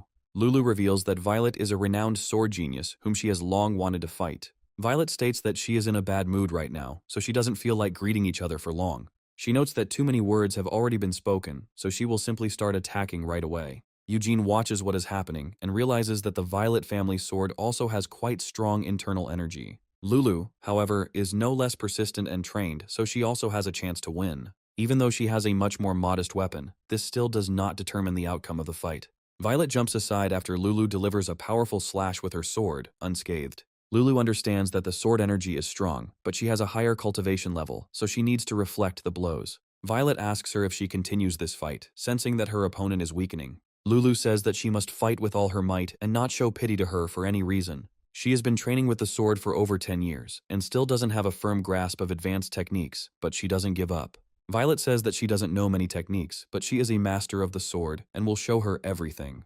A second later she takes off, and Lulu only has time to notice how she is already approaching her. Violet tries to come down on her from the air in order to strike from an unexpected angle. Lulu gets enough time to take at least some measures after the previous blow. The moment their blades touch each other, a powerful explosion occurs, which creates smoke. No one sees anything, so it becomes unclear who emerged victorious from this fight. Lulu realizes that, unfortunately, her opponent is too strong as a swordmaster to fight him. After this, she admits her defeat, saying that she can no longer continue to fight. Sheldon loudly says that the second battle was over, and Violet came out the winner. He understands that this sword tore the clothes, but did not cause any harm, which means that it was a filigree precise blow. Celine didn't expect Violet to be so strong, so she knows she's a force to be reckoned with. Violet says that Mujong is very strong, so you shouldn't underestimate him in this fight. Terry smiles because there is absolutely nothing to worry about since he has already thought of everything. Entering the ring, he hears words about how his courage is commendable because he did not risk running away from this fight. Muzong says that if he joins their house, it will guarantee that he will not be in need of resources. Terry says that he refuses this offer because he is not interested in it. Muzong notes that he likes Violet and says that they have already formed a partnership and will become partners. Terry takes a fighting stance and expresses hope that he is as good with his fists as he is with his words. Mujong asks him if he is rejecting his offer and is going to fight to the death. Sheldon, meanwhile, says that it is time for the third battle and prepares to start. Muzong immediately after the start of the fight says that he feels sorry for him since he has already lost. Terry understands that this technique is the vanguard of Earth-level techniques and can absorb energy. This technique is also good at creating very strong toxins that are very difficult to deal with. Mujong makes a slight movement of his hand to create a zone of toxin near Terry. Terry jumps to the side to avoid these toxins getting on him because they are very dangerous and poisonous. Watching what is happening, spectators say that this is a spiritual poison that is already eating away at everything in its path. Mujang says that Terry has become practically invulnerable after becoming a cultivator, but the spiritual poison doesn't care. Everyone understands that if even a drop of poison gets on him and he doesn't get rid of it immediately, then that will be the end. Sheldon understands that this skill is very dangerous, and even he does not dare to use spiritual poison. Sheldon realizes that if he tries to come to the rescue, he will be held back by Eugene. Terry, meanwhile, continues to demonstrate impressive acrobatic skills. Mujang smiles and says that he notices when he turns away and reads his movements. Terry, meanwhile, continues to use his techniques to dodge any attack. Sheldon talks about Terry using the powers of the yellow stage to dodge the earth stage. Mujang realizes that his opponent is holding out much longer than he planned and tries to finish it faster. Terry, meanwhile, sinks to the ground, feeling like he is being attacked from several directions at once. Violet and Celine also begin to worry about the fate of their comrade and hope that he will escape from here. Terry, who belongs to the second-class cultivators, seems to have already broken through to this level. He presses himself sharply to the ground and decides to use his spiral skill to summon a tornado towards him. The wind begins to rush into the room, after which it is thrown towards Mujang's attack. All the poison that was supposed to fall directly on the main character now falls somewhere to the side of him. Terry narrowly escaped serious injury and remained completely unharmed in this terrible situation. Frank looks at him happily and says that he should teach him this technique when he wins this fight. Terry looks at Mujang appraisingly and asks him if he has anything left or if he is completely exhausted. Muzun says that he will put an end to this damned redneck who is getting on his nerves. Eugene turns to him sharply and tells him to fight with all his might and not disgrace the honor of his family. Mujang says that he doesn't know the technique completely, so he might accidentally melt Terry's bones. After this, he summons even more poisonous energy, which gradually consumes his entire body. However, he masters the skill quite quickly and transfers it to his hand to extend his attack. Terry jumps back, feeling some of the poison splash onto his jacket. In order to avoid serious problems, he immediately throws this jacket aside as far as possible. The jacket bursts into flames like a match, creating a powerful energy explosion that could kill him. Mujang says that this is the spiritual poison of the second purification, which makes the corrosion even stronger. Terry realizes that the students clearly didn't expect the fight to be so dangerous and brutal. Violet and Celine talk about how this is no longer an ordinary battle, and Sheldon states that there is nothing he can do about it. He suddenly turns to Eugene and asks why he is so serious, but someone says that he broke the rules. Terry realizes that this skill is indeed very dangerous, and he has no choice but to show his power. To do this, he turns to earthquake technology to create several pebbles. These stones act as stunning projectiles that he fires at his opponent. As the stones begin to fly forward, he immediately makes a dash to attack at the same time. Muzon says that it is useless, he is wasting his energy in vain, because he can fight it all off instantly. Terry continues to use the earthquake technique to make these rocks take the full brunt of the impact. Mujang asks him how he dares to defend himself from his attack and does not accept his death. Terry continues to perform feats of acrobatic skill and remains unharmed. After this, he prepares to give powerful force to one of these fragments. He hits it and transfers air energy to it in order to send it straight towards the enemy. The man looks at what is happening for a while in surprise, trying to understand what he should do in this situation. After this, he suddenly smiles slyly, saying that in fact he had foreseen this in advance. At that very second, a powerful burst of poisonous forces is created near Terry, surrounding him. Mujang says that it was a Black Death Cage technique to trap the enemy. Terry says that his aura can freely control spiritual poison, but it requires spiritual power. He asks him what will happen if his spiritual nature is injured. Terry notes that he is too arrogant and did not foresee that he would master the spirit technique to deal with him. Mujang says that it is time to end this pathetic farce and uses a poisonous needle. Terry looks at him closely in order to use the spirit technique and damage his consciousness. Mujang is left completely defenseless against such a blow, and his combat power immediately drops to 0. Terry senses the cage quickly crumbling and rushes forward to punish his enemy. Eugene can't believe that this secret technique was in the hands of this child who was able to learn it. Terry delivers a powerful attack to his opponent's body, causing him to immediately fall to the ground. Muzong can't believe he didn't win, and is now in the bottom position. Muzong says that he wants him to die, if after this day the killers of his house will pursue him everywhere. Terry looks at him carefully, realizing that this boy is really onto something. Muzong promises that he will kill him, as well as everyone dear to him, so that he will live in terrible fear until the end. Sheldon advises him to be careful, as he is watching what is happening and can hear everything perfectly well. Eugene says that there is no need to be so strict, since the child simply refuses to admit defeat. Terry says that this is true, because while he is alive, they will not be able to live in peace and may be in danger. Muzhong smiles and says that if he kills him, his family will die because they will not forgive him. Terry says that 10 years ago, when his father was still alive, he was the only heir and he had access to secrets. After that, he asks him if they have improved the technique of this aura to help aliens. Despite Muzhong's reaction, he understands that the older generation of his family has ninth-grade cultivators. Muzhen says that he doesn't know where he got it from, but their goal is to provoke a catastrophe. Eugene tries to understand what techniques he is talking about and why this boy is so excited.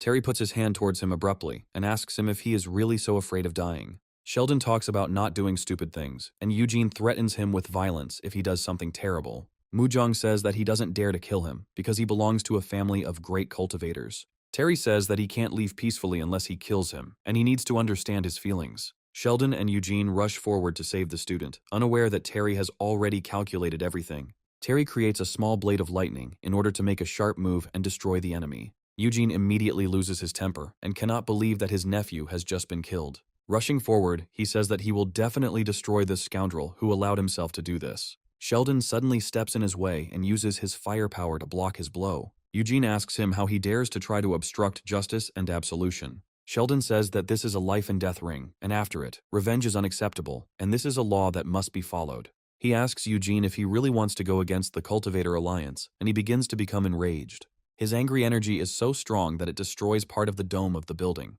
He hesitates to rush into the attack and says that he remembers Terry and will not leave it like that. Terry says that his path to cultivation has just begun and that he will outlive all his enemies. Eugene says they'll see how long Sheldon can protect him from the consequences. After this, he runs away, saying that he will definitely kill this boy and take revenge. Sheldon says that he should stay on campus as long as possible. Violet says that it's all her fault because now she's put her comrade in danger. Celine also says that all of her brother's problems are her problems too, so she will help him. Lambert smiles and says that his girlfriends are also very brave, and this cannot but inspire respect. Violet and Celine are very impressed by how fatherly Sheldon treats Terry. After this, he gives orders to the rest of the staff so that they strengthen security measures. Hillary apologizes, saying that her cultivation skills are too weak for her to protect him. Violet says that he shouldn't have killed him, no matter how bad a person the boy was.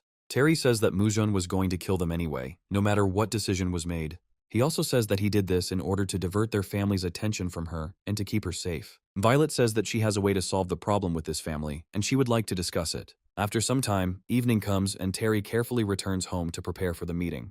He tries to carefully walk out the door when suddenly he hears a voice calling his name. Terry turns around slowly, trying to figure out if his incorporeal stage technique hadn't worked. It turns out that Frank is simply fantasizing about something in his dream and saying the name of his idol. Terry calmly walks outside and then reaches the lakeshore where he sees Violet there. Violet looks at him happily and says that she is very glad that he came here. Terry looks at her in surprise and tries to understand why she has become so attractive. Violet says that everyone called her a genius since childhood, and at school she felt like an ordinary girl for the first time. After this, she states that she is very glad that she felt this way, and all because of one person who settled in her heart. Violet notes that their family is very powerful, and they will definitely make sure to hire assassins. She offers him a solution to this problem, stating that they can become a couple, and then he will become the heir of her family.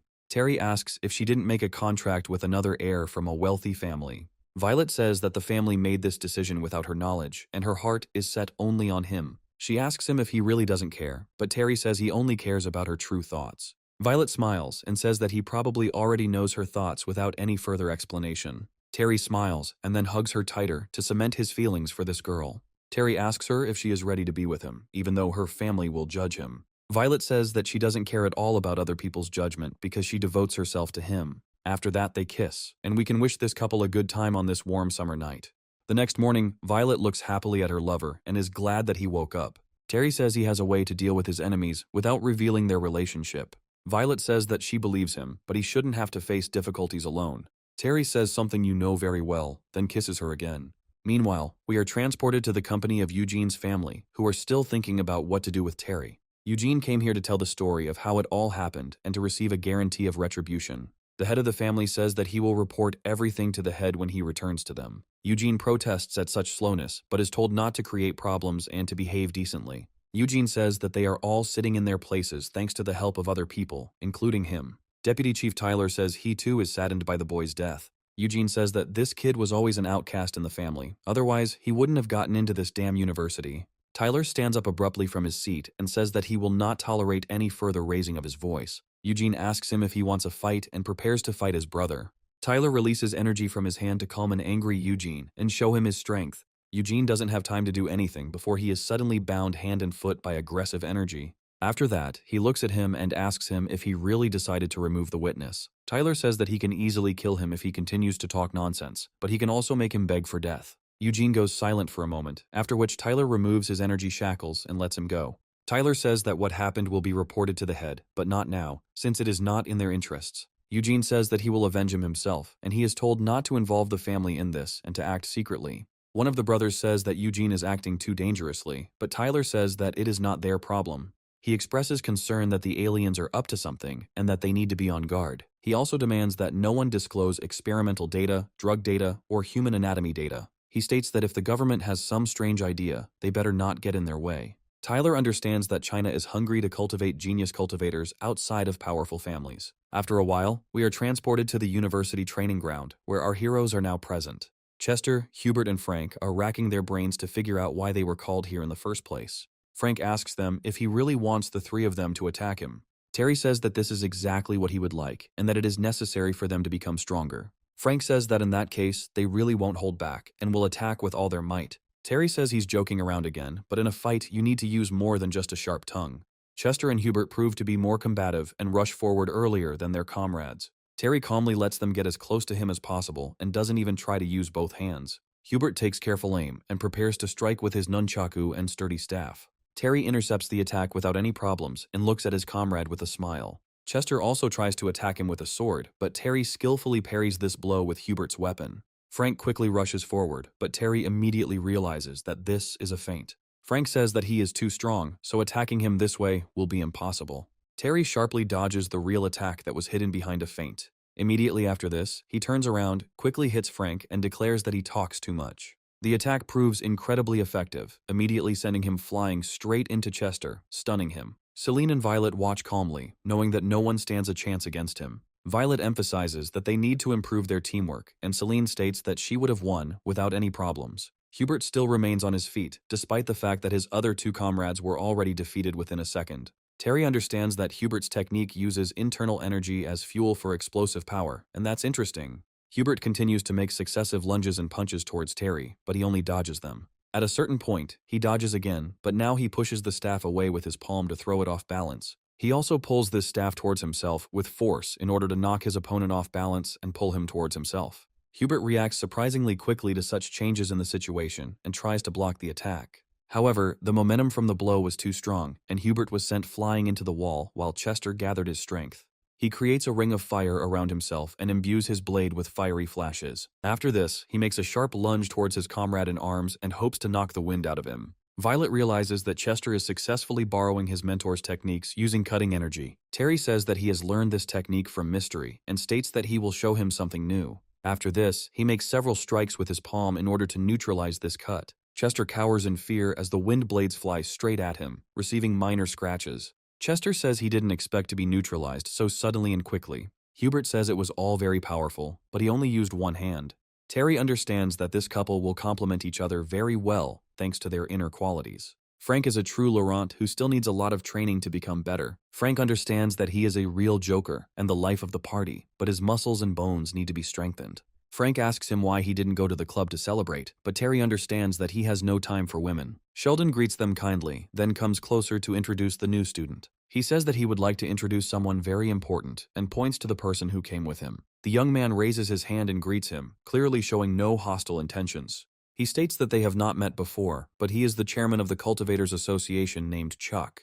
Sheldon says that Chuck is his student and that he currently has the highest level among the students. He also says that Chester and Hubert still haven't had the opportunity to meet him, even though they really wanted to. Terry realizes that he has had several encounters with this man in a past life, and that he is a very worthy warrior. Chuck says he saw them fight and it was wonderful, but his arms and legs don't move well enough. He immediately challenges him to a short sparring session and, despite the warning, says that everything will be fine. Chuck comes closer to him and asks if he wants to fight, and Terry agrees. They decide to exchange their hardest punches, and Terry says that he will probably hit first. After this, he decides to use a skill he only recently learned and name less than 10 spirits. Chuck watches the approaching wind cuts carefully and prepares to block them. Chester realizes that they lost when he fought with only one hand, which is much stronger. Chuck states that the energy dissipates, so one hit is enough to defeat an opponent.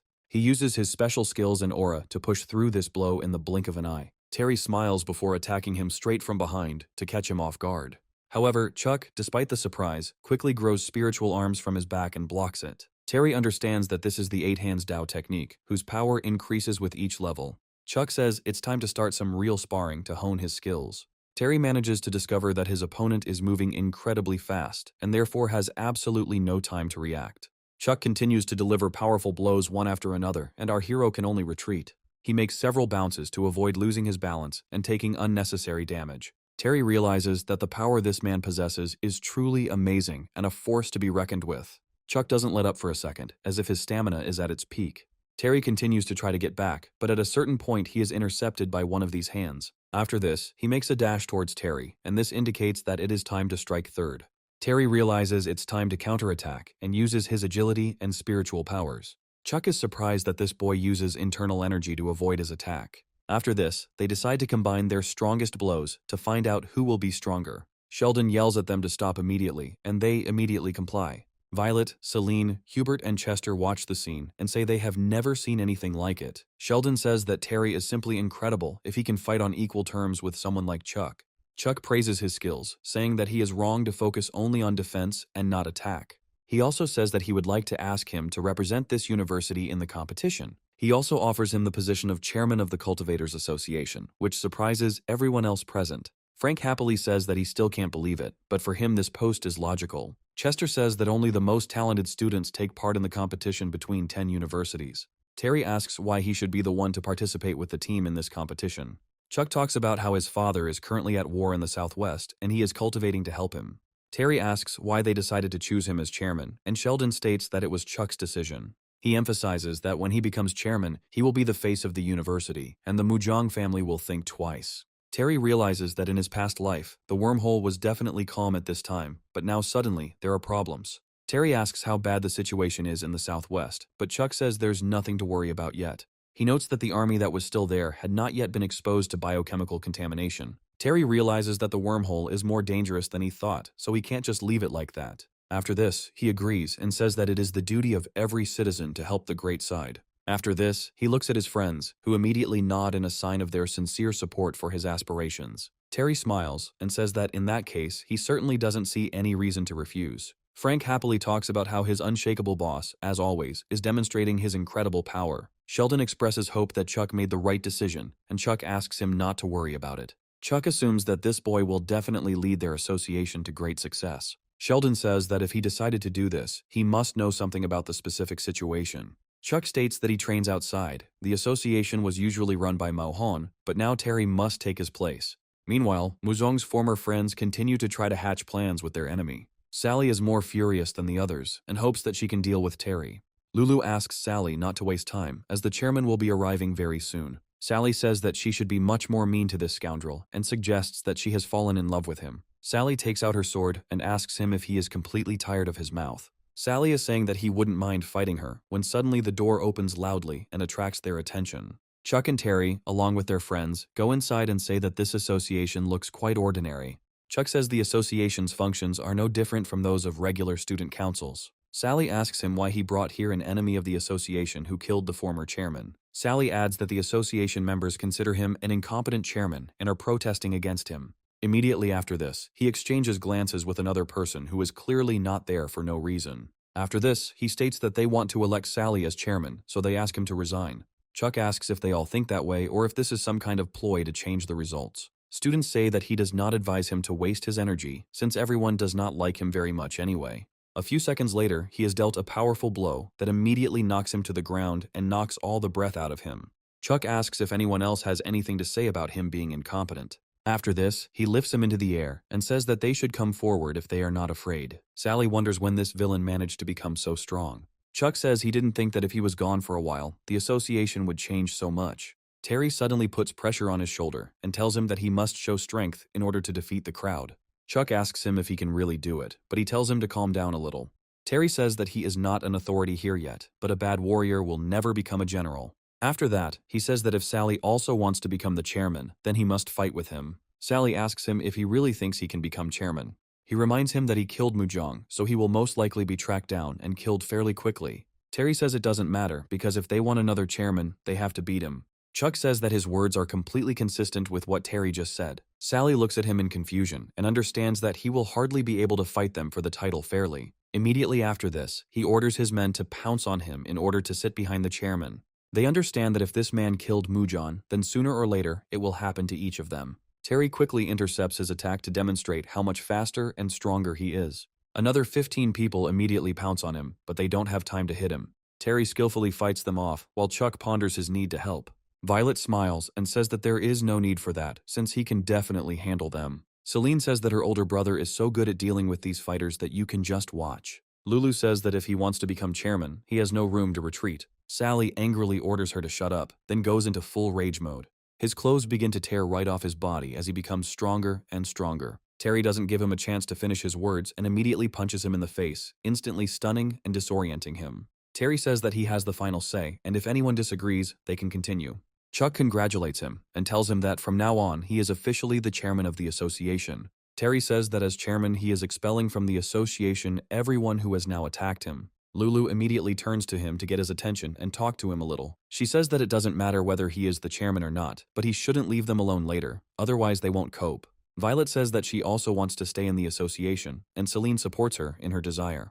Chuck states that he must do as he sees fit, since this is his association now. Terry says with a smile that they will be training constantly for the next 2 months to prepare. Chuck comes to another man, saying that Terry has already agreed to take part in the competition. The university's director, Dwayne, says that Terry is doing well and shows great promise. He also asks how his father is doing, and Chuck says that morale among the soldiers in his area is pretty low.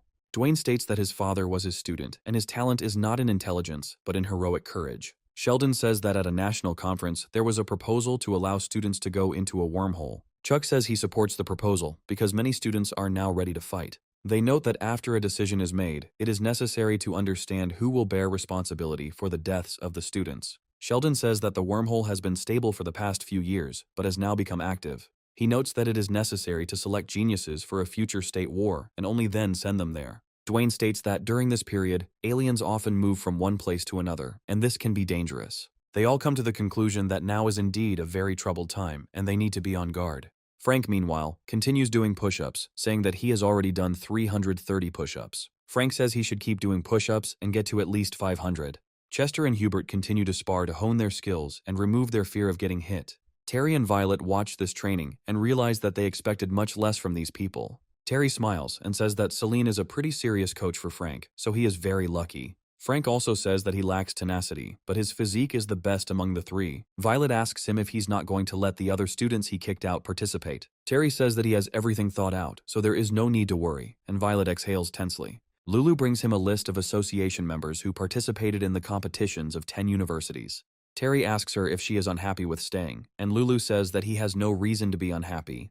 Terry asks how a man with such an unbending will could work for Muon, who was quite powerful. Lulu clearly hints to him that the sword techniques that Mujong used to blackmail her are to blame for everything. Terry asks if she would be willing to do anything for him if he showed her some secret techniques. Lulu says that these techniques are very rare and usually require the approval of the head of the family. Terry says that he keeps his word, and Lulu agrees to help him in exchange for this knowledge. Chester and Hubert continue to train when suddenly they hear a very loud ringing of one of the phones. Hubert says that this is his phone, and he must come quickly to pick it up. He quickly becomes more agitated, realizing that his health has deteriorated significantly. After this, he quietly says that he understood everything, and will soon arrive at the site to check and find out everything. Frank tries to understand what happened, but Celine tells him to shut up and keep doing push-ups. Chester asks him what happened, but someone clenches their fist and falls silent for a moment.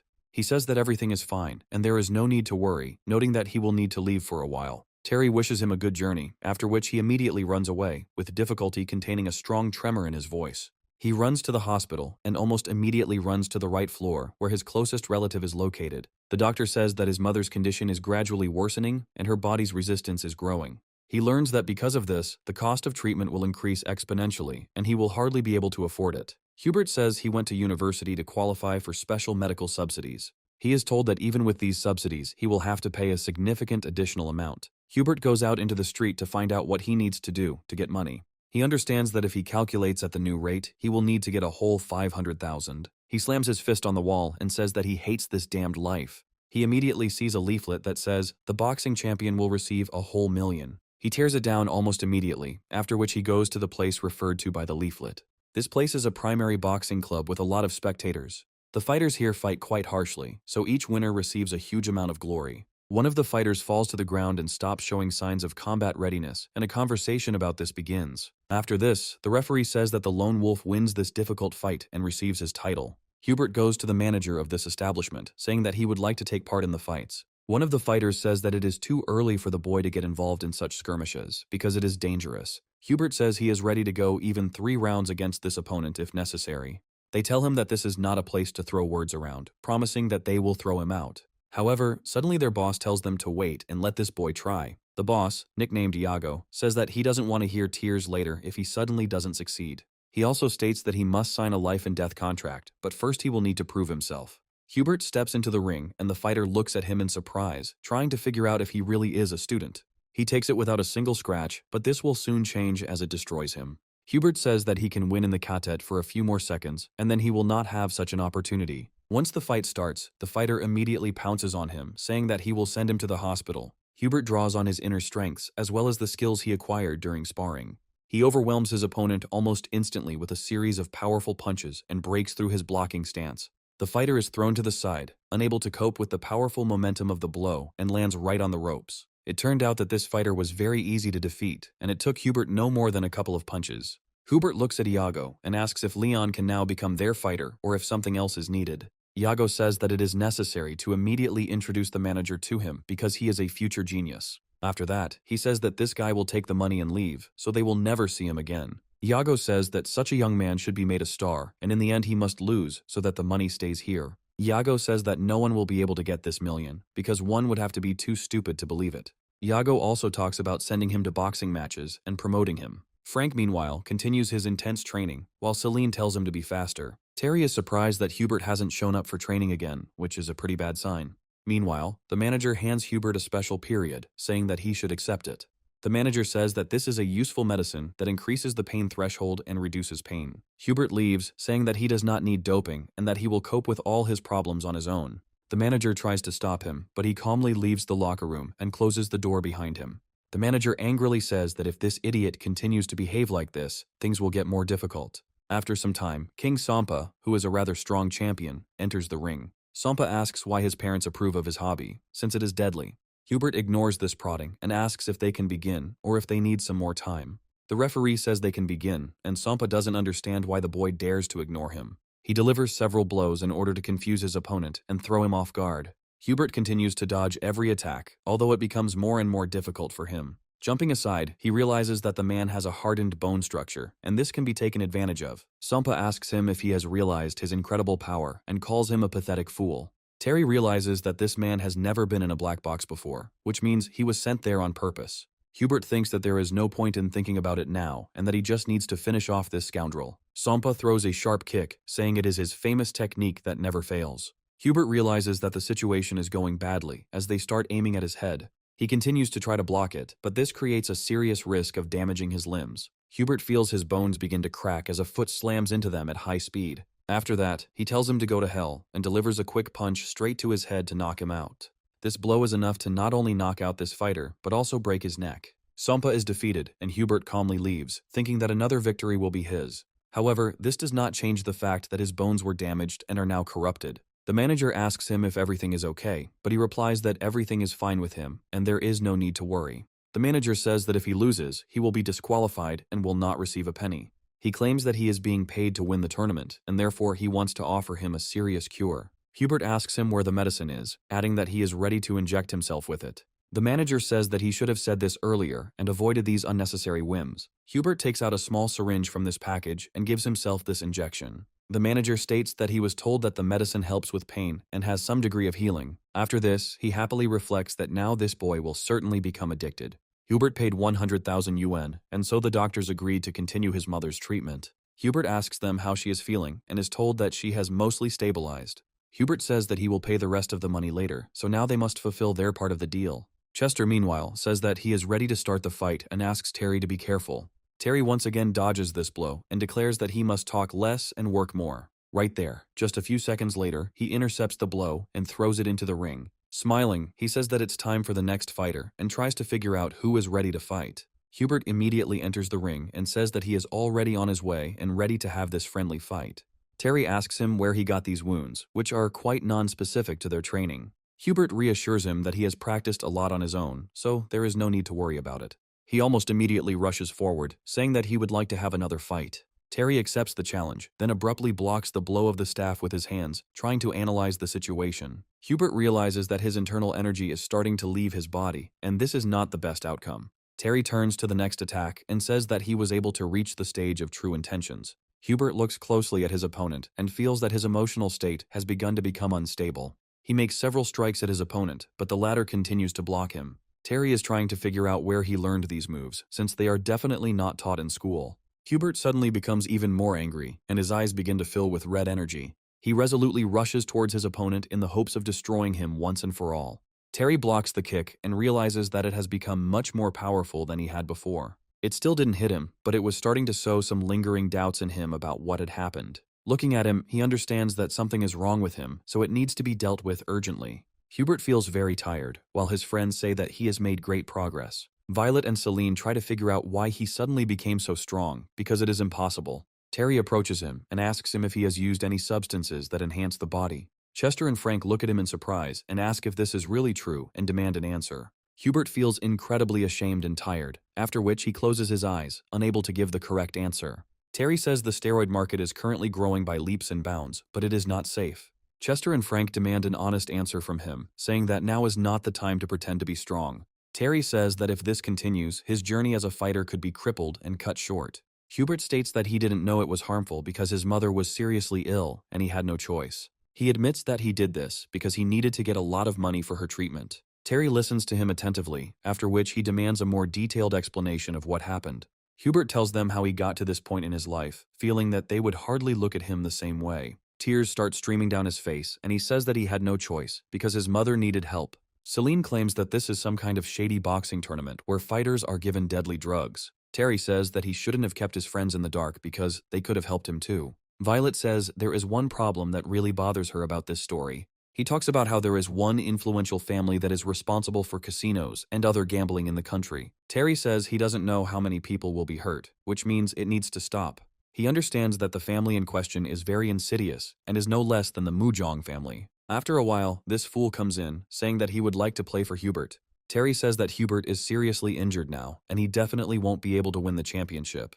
Iago says that he would like to test these words in practice and turns to his fighters. They immediately surround him in order to demonstrate that he is entering a very dangerous place where he could even die. One of the fighters says that it would be better for him to turn around and leave while he still has the chance. Terry delivers a sharp kick to knock him aside and punch a hole in the thick wall. They immediately pounce on him, saying that he is probably looking for death if he behaves so terribly. Iago stops them and says that this boy is really very strong, so they need to take him. Terry tells his comrades that they need to be in the audience when the tournament takes place. Iago says that they need to find a way out of the situation in order to maintain the interest of the audience. He adds that this kid is young, but he has experience and is more talented than Hubert, so he needs to be given doping. The manager hands him some medication, saying that it is necessary to stimulate his potential. Terry says that he was very interested in how Hubert was able to win so many fights in a row with his skills. The manager says that it just needs to be injected, just like with a regular syringe. After a while, he enters the ring, but the spectators are not happy because they replaced their favorite. Terry recalls that he once had a series of 100 underground fights and won each of them within a few seconds. The referee says that Terry's opponent will be Mad Dog, who has a lot of experience and wins, and 50 games. Mad Dog almost immediately jumps on his opponent, saying that the money will belong to him. Terry stands still and then takes the blow, but it has no effect. Mad Dog wonders how this is even possible, while Terry just smiles. Immediately after this, he puts his hand on his head and says that he will feel much better if he rests. At that very moment, he unleashes all his power on him, causing his face to quickly land on the floor. This blow turns out to be quite enough to knock out this scoundrel for a long time. Everyone is surprised that this Mad Dog was defeated with one move, which no one expected. Iago smiles and says that the champion needs to be called here so that he can prepare for this fight. The manager asks him how he feels, and Terry states that the opponent was too weak. The manager says that such boxers are not very motivated, they are not so young and courageous. After this, he hands him another medicine, saying that now the champion will not be his rival. The referee says that one of the absolute kings of hundreds of battles is now entering the stage. Hubert says that Terry is likely to win because he has never shown any weakness before. Violet says that she has no doubt about it either, but one shouldn't underestimate the champion who is here. The very same champion appears in front of him, looking like a very strange man with makeup.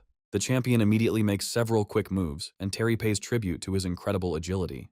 The champion says that this boy is very good, since he was able to dodge his fast punches. The champion then says that it will be great if he shows his true strength. Terry agrees to this, after which a huge number of blows fall on him, which he dodges. The champion continues to land punches one after another and asks him what he thinks about this attack. He quickly takes the initiative and delivers another blow, which can only be blocked. Terry understands that this fighter has great strength. He behaves strangely, which does not diminish his merits. He quickly turns his attention to Iago, who continues to watch what is happening. Smiling, he says that now is the perfect time to begin implementing their plan. Terry suddenly freezes, feeling like his body is starting to fall apart. Violet immediately reassures her comrades, saying that they shouldn't worry ahead of time. Celine asks what happened, and Violet boldly says that Terry is just pretending. The champion smiles and says that, apparently, the medicine he was given has started to work. Smiling, he says that the student has been too battered by society and cannot trust others so easily. Immediately after this, he approaches him from behind in order to perform his initial move on him. He grabs him in a handlock and gradually begins to tighten his grip to strangle him. Spectators look at him and say that they have never seen a more useless fighter. The champion says that he is ready to let him live if he gives him $500,000. Terry says that $500,000 is really not a very large sum for his life. Immediately after this, he grabs his hands and squeezes them hard, passing a large amount of energy through them. The champion looks at his mangled hands in horror and tries to figure out how he can solve this problem now. Celine happily says that her master is the strongest fighter she has ever seen. Iago wonders how this scoundrel can use his inner energy at all. The champion also looks at his injuries, because this is simply unimaginable and certainly should not have happened this way. Terry stands proudly in front of his opponent and shows with his whole appearance that everything is okay with him. He says that he used internal energy to expel the substance directly into the body. The champion immediately rushes at him in a rage in order to get even with him for breaking his arm. Terry lands a powerful punch right on his jaw to knock him out and send him flying. Terry says that he will let him live, but will not take the $500,000 so that everything is fair. Terry looks proudly at Iago, and the other spectators cheer because they have won a colossal amount of money. Iago looks at him and says that he is dealing with this scoundrel for what he did to him. The ring is surrounded by a huge number of guards who do not allow him to leave here. They take out their guns to lock him and his friends in that bedroom. Frank says that they are surrounded, and now they need to do something to get out of here. Iago states that even a high-class cultivator can be killed by a regular firearm. Violet says that all they have now is contraband distributed on the black market. Iago states that Violet can leave, but everyone else must die here to avoid causing trouble. Violet says that she will never tolerate this, because they will all leave together. Iago says that either she leaves here alone or remains to die with the others and orders them to open fire. The soldiers immediately open fire, not worrying about hitting others with stray bullets at such a high rate of fire. Terry asks his allies to calm down, saying that none of them will die despite the current situation. After this, he turns to his internal energy, which is called within him, and creates a light on his forehead. This generates a small force shield, which immediately creates an impenetrable barrier that bullets cannot penetrate. Frank looks at what is happening with joy and says that the bullets really did stop. Terry holds his hand up to block the incoming projectiles. Violet looks at it in shock and realizes that this is a technique of the 9 heroes called the spiritual secret method. Terry says that nothing is impossible, recalling that in a past life he could destroy entire cities. Through this method of tempering, his essence energies were tempered together from the source. These bullets immediately turn around and are directed at the shooters, causing their number to increase. Iago still cannot believe that he was defeated in such an impossible and unfair way. He wonders who the hell he thinks he is, since this is the head of a real family of cultivators standing in front of him. Terry, in turn, says that it is because of scum like him that harmful substances are spread in China. One of the wounded guards slowly rises to his feet and looks closely at his victim. He quickly manages to pick up the rocket launcher and orders it to go to hell, after which he takes aim. Violet turns around and warns her lover to be careful, as this onslaught will be harder to hold back. Terry waits with complete calm until the rocket flies dangerously close to him. After that, he directs his hand there in order to create a spatial funnel and stop it. Gradually, this projectile, which has approached to a dangerous distance, begins to spin. Terry understands that he doesn't want to merge with his spiritual form yet, which means he needs to figure this out faster. Turning quickly, he quickly aims the missile straight at Iago, having first transformed it into something else. Iago falls to his knees and asks him what he gave him and what is happening to him now. Terry orders them to get lost before he changes his mind, and they promise to come back and get revenge on him. Violet says it's a rash decision, but Terry says he won't let them go that easily. He claims that the rocket explosion was concentrated in his consciousness, so he only delayed it for about 10 seconds. A few seconds later, everything happens as Terry predicted. These villains die instantly. Our hero states that he understands perfectly well that they all have questions, but right now, he cannot explain everything. Terry says that he trusts them all, so he hopes that in the future they will not hide anything from him.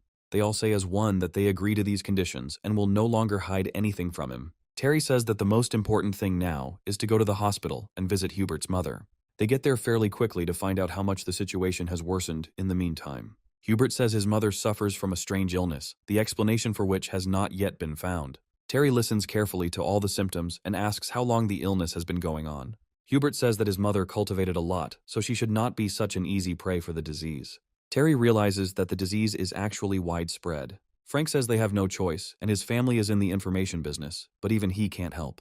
Terry says he knows what to do with this disease and has been working with this treatment for some time. He promises his comrades that he will defeat this disease and cope with it quite quickly. His friends look at him with great surprise, realizing that this is quite a bold statement for an ordinary student. Frank asks him to be more careful, as he shouldn't give false hope to his friends. Terry says that he can actually cure this disease because he read about it in ancient books. After this, he begins to explain the method of treatment, saying that the help of a true cultivator is needed here. Terry points out that the paralysis that Hubert's mother experienced is merely a defensive reaction, not a symptom. Frank doesn't quite understand what he's getting at when he says there are very high stakes here and you can't take any risks. Terry says that he will not hide anything, and that he really learned about this method from ancient books. He, however, states that the ancient art of medicine should not be discounted, as it is not all that bad. He asks him if he is ready to trust him and hope that he will cope with this task. Hubert says that he trusts his friend because he will not do anything he is not sure of.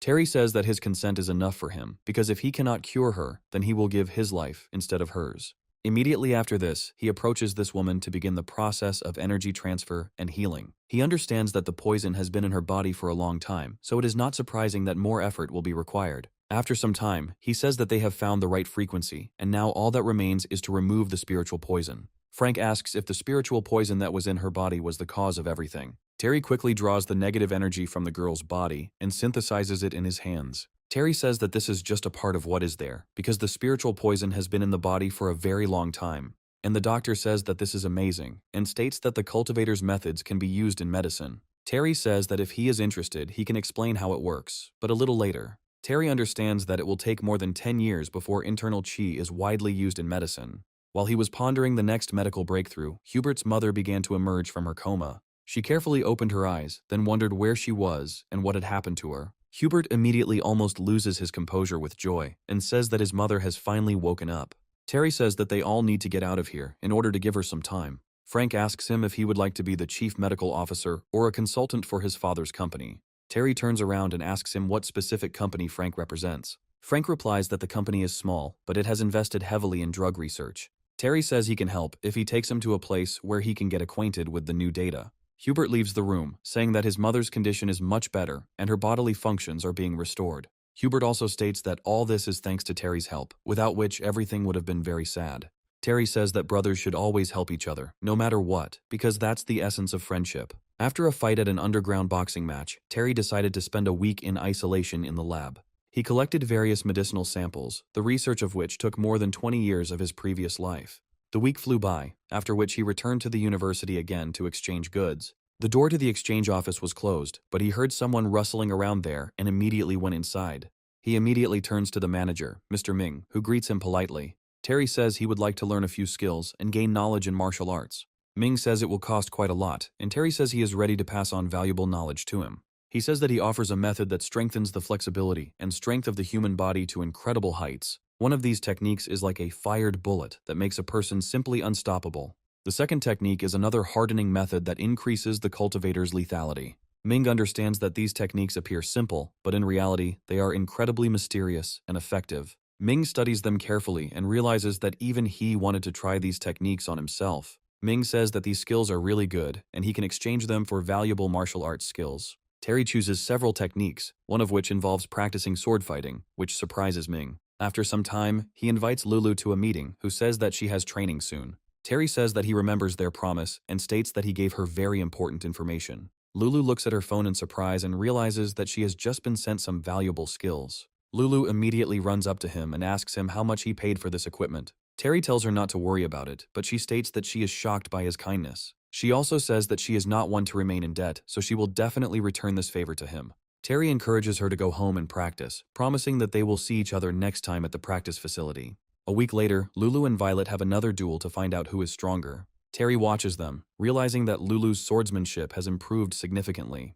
Lulu thanks him for giving her such a valuable skill, and now she feels much more confident. After this, she rushes into attack, thinking that she should try new methods and techniques. Violet is forced to retreat under such serious pressure and come up with a new strategy to respond. Violet is trying to figure out what technique she is practicing because it is very impressive that she is progressing so quickly. She reflects on the fact that now she too must give her all in order not to lose face. She uses energy with the sword's protection to prevent further blows. Lulu realizes that she has just used powerful attacks that could destroy an entire army. Lulu successfully blocks them, but her weapon takes serious damage. Her sword falls to the ground, unable to withstand the pressure, meaning she has to buy a new one in the hopes that it will be stronger. Violet says that she has become much stronger and had to put in much more effort to win. Lulu declares that she will continue to train, and Violet only applauds her incredible zeal. Frank quickly runs into the room, saying that Hubert's mother's condition has improved even more, and she will soon be discharged. Hubert also approaches him and says that he does not know how to thank his brother for such help.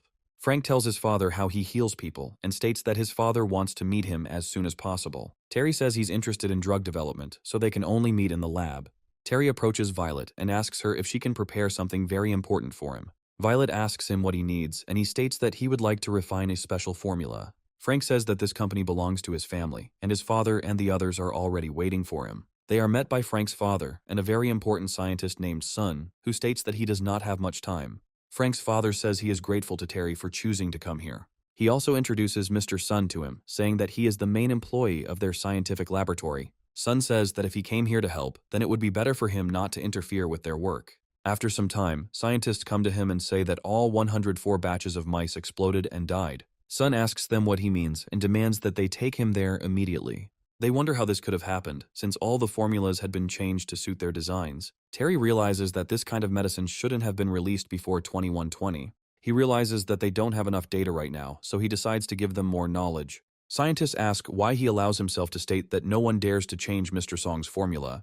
Terry says that if they don't know how to use medications, they're more likely to make a mistake. He claims he's changed everything, so they can now try the drug on mice. Frank says that they don't dare look at him with disdain because they don't yet know what kind of person is standing in front of them. Terry says that it will only take 10 minutes to test the formula and tells them a lot of cultivation theory. Sun realizes that there is indeed a grain of truth in this and decides to trust this man. He says that we need to follow his formula to make the medicine and test how it will work. After some time, they decide to inject a drug developed using this formula into wounded mice. It has a truly miraculous effect as the wounds on the mouse's body begin to heal. This is a real scientific breakthrough, which greatly impresses the scientists who have been working on it for so long. They are all very happy and say that they have finally managed to achieve the results they wanted. Terry says that all medications have their own benefits, and his formula is based on specific components. Sun says he wanted to ask him a few questions, and Terry says he'd be happy to answer them. Sun asks him why his medicine was causing the mice to die, even though they were cured. Terry teaches him the intricacies of the scientific process, which is easily accelerated by hard work. Sun realizes where he made mistakes in the past and understands that he needs to remember them and write them down for future reference. Sun says that he is very ashamed that he did not understand what he was talking about and apologizes to him. Terry says that he came here to talk about cooperation with this company and gives him his medications. He talks about each tablet and pill, adding that each of them individually has an incredible effect. Sun decides to try one of them, feeling that he could use a little boost to perform better. After this, he says that this is very unusual, since an incredibly strong flow of true qi flows throughout the body. Terry says this is exciting news and is preparing to share the formula with his companies. He demands that they keep production costs and prices at a minimum level. Frank's father says that what he admires most in life are noble people like Terry. She asks him if he is really sure he doesn't want to leave his name for this research, but he refuses. After that, they leave, and Frank's father is very happy that his son has made such a wonderful friend.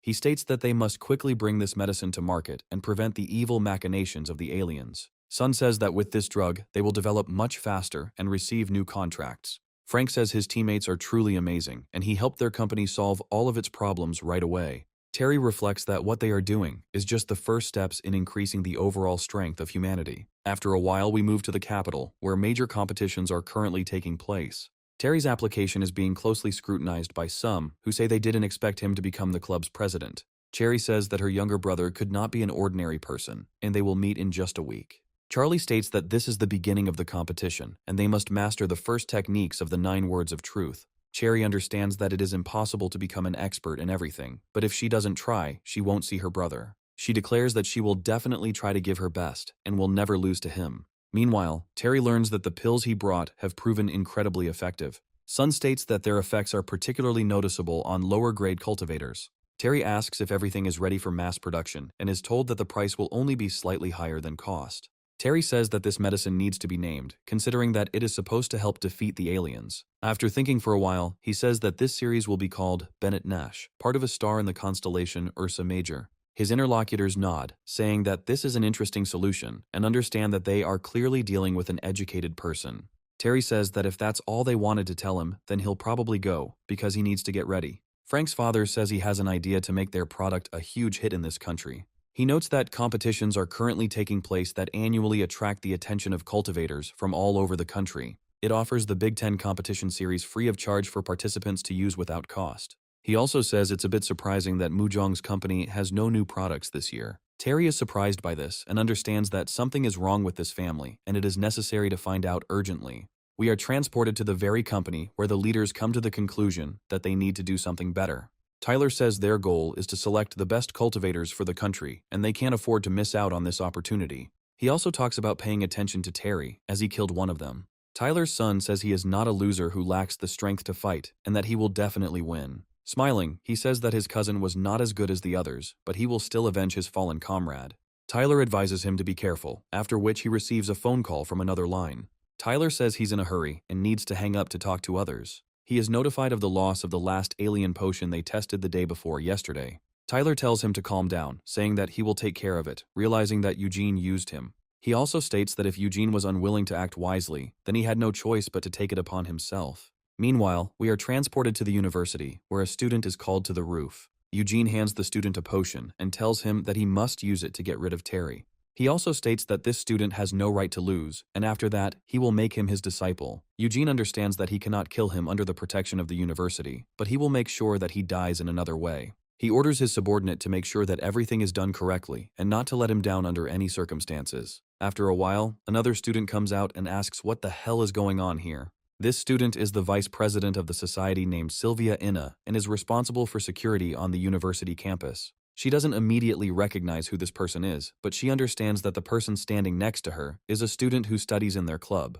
Eugene says that if she understands everything, they will not be able to allow her to live any longer. The student says that it can't come to this, since she is an important person, and people will be interested in her death. Eugene telepathically tells me that I need to act quickly, and not attract attention. Immediately after this, he turns around and steps on the railing, saying that he will leave the rest to him. Sylvia tries to stop him, telling him that he shouldn't run away because he's breaking the rules. Eugene thinks that today he will show mercy and let him live, but the boy will need to be looked after. He also understands that in the future, he will have to destroy everyone who knows their secret, while Sylvia is trying to find him.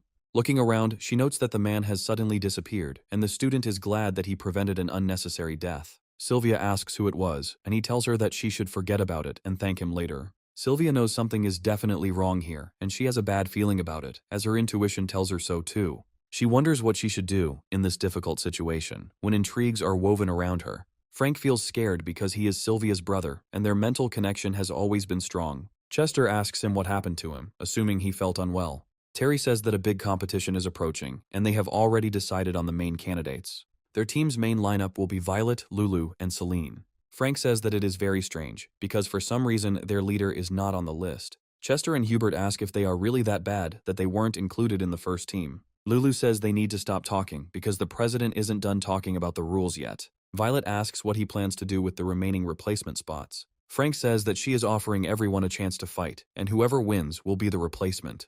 Chester and Hubert say they support the proposal because they have been impatient for a long time. Terry says there's no need to worry, as he's going to call up Chester and Frank as replacements. Frank says that a loser like him would just drag everyone down, so it's better not to take him. Terry orders him to shut up immediately, saying that he will never allow his subordinates to retreat. He states that if he doesn't fight properly, when they return, he will beat him on a flagpole for 3 days. Frank realizes that if he contradicted this man more often, there would probably be nothing left of him except his place. Frank feels terribly scared, but Terry just gives him a friendly pat on the shoulder to cheer him up. He states that he and his father expect good results from him, and he believes that he will succeed. After this, he declares that everyone must follow him in order to find Teacher Sheldon. Frank asks where he's taking them and what this special training is, and Terry states that seeing is believing. Terry shows them the battle simulation room, telling them that the mentor is already waiting for them inside. After they go inside, they see giant mechanisms, as well as a man watching them. Studying these devices thoughtfully, they say that they have never seen anything like it. Lambert says he's almost finished tweaking the settings, so they should be ready very soon.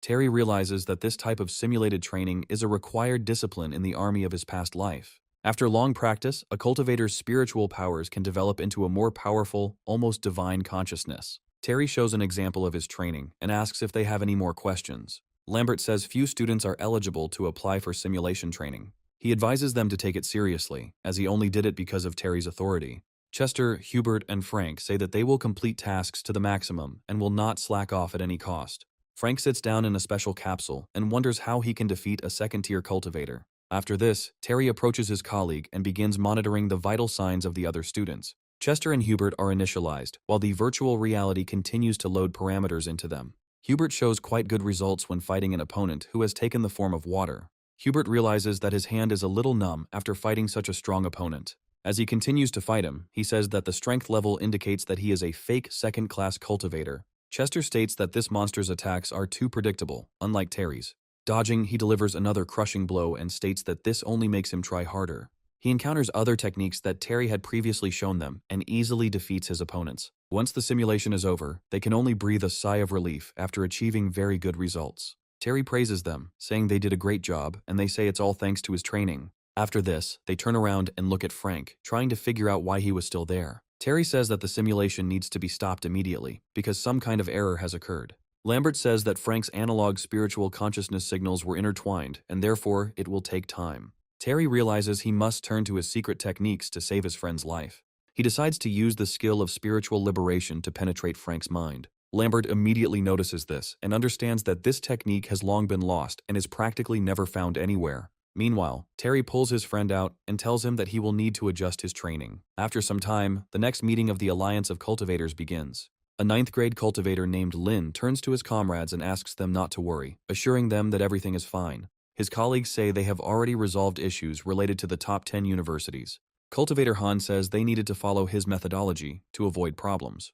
Cultivator Shu and Cultivator Han begin to quarrel over which strategy would be more advantageous. Lin asks them why they keep fighting when they have more serious problems. He advises them to pay attention to Van's condition, saying that something terrible has happened to him. Dao asks him not to be angry and says that his health is more important, and Lin states that he is already at a loss of strength. And they immediately tell him that he shouldn't think of himself that way, because he's still strong. Lin states that he has decided that the top 3 competitors in the competition will receive their alliance's core techniques. Meanwhile, we are transported to Beijing Airport, where our comrades are arriving. Frank says that it's his first time in the capital, and he wants to go to a restaurant to finally try duck. Sheldon says that he wants to introduce them to Cherry, who is a member of the military academy. Cherry immediately runs away, causing great surprise to Sheldon, who clearly did not expect this. Terry only has time to turn his head towards the new face when he suddenly realizes that it is his little sister. Cherry immediately rushes to him, saying that they are finally reunited with their beloved brother. Violet grabs his hand sharply in order not to give him up to any girl. Cherry praises him for having managed to win over a true pearl of one of the noblest families. After some time, they head to the competition area to prepare for the upcoming fights. Cherry says this year's competition promises to offer a very generous reward, but what it will be is a secret. She just says that all their rooms are on this side, so they need to get a good rest. Lulu states that if anyone tries to break into their room at night, they will regret it very much. Cherry says that if it's Violet, she should know where Terry's room is. After this, she gets to the right door and makes it knock to be able to enter. Violet cautiously enters the room and finds the protagonist looking out at the city at night. Terry reflects on how this capital is known as the most prosperous cultivation point.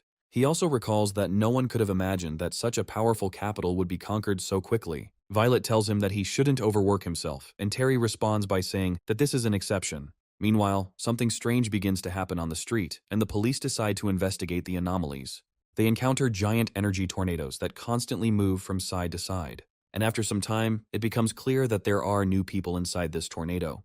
These people have serial numbers on their necks, and it becomes clear that they are aliens. The police approach them and ask who they are, ordering them to stand still. The leader of the aliens turns to his subordinates and orders them to immediately destroy these people. After they deal with the unfortunate employees, they take over their uniforms. Meanwhile, we are transported to the Beijing sports complex the next day, when the start of the competition is announced. One of the presenters says that everyone looks nervous, but this is normal before the start of such a competition.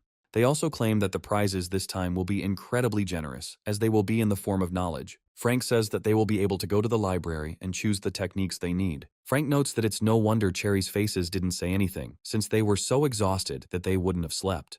Terry understands that there must be instability, and that is why the Cultivator agency is putting so much effort into it. He understands that, apparently, he will have to teach his mentor himself in order to speed up the release of a breakthrough theory. He turns to his dear comrades and says that they are obliged to win this competition. The first round of the competition begins, and Sylvia continues to watch that student. Frank quickly spots his sister and realizes that she has decided to come here too. Sylvia comes closer and says that she apologizes, but she needs a minute of their time. Claims that her father told her that Frank was the vice president of the student body, so she came to say hello. She quietly tells him that they should not take part in this competition because it is dangerous. Terry asks who she is, and Sylvia shakes his hand and tells him that she is Frank's sister.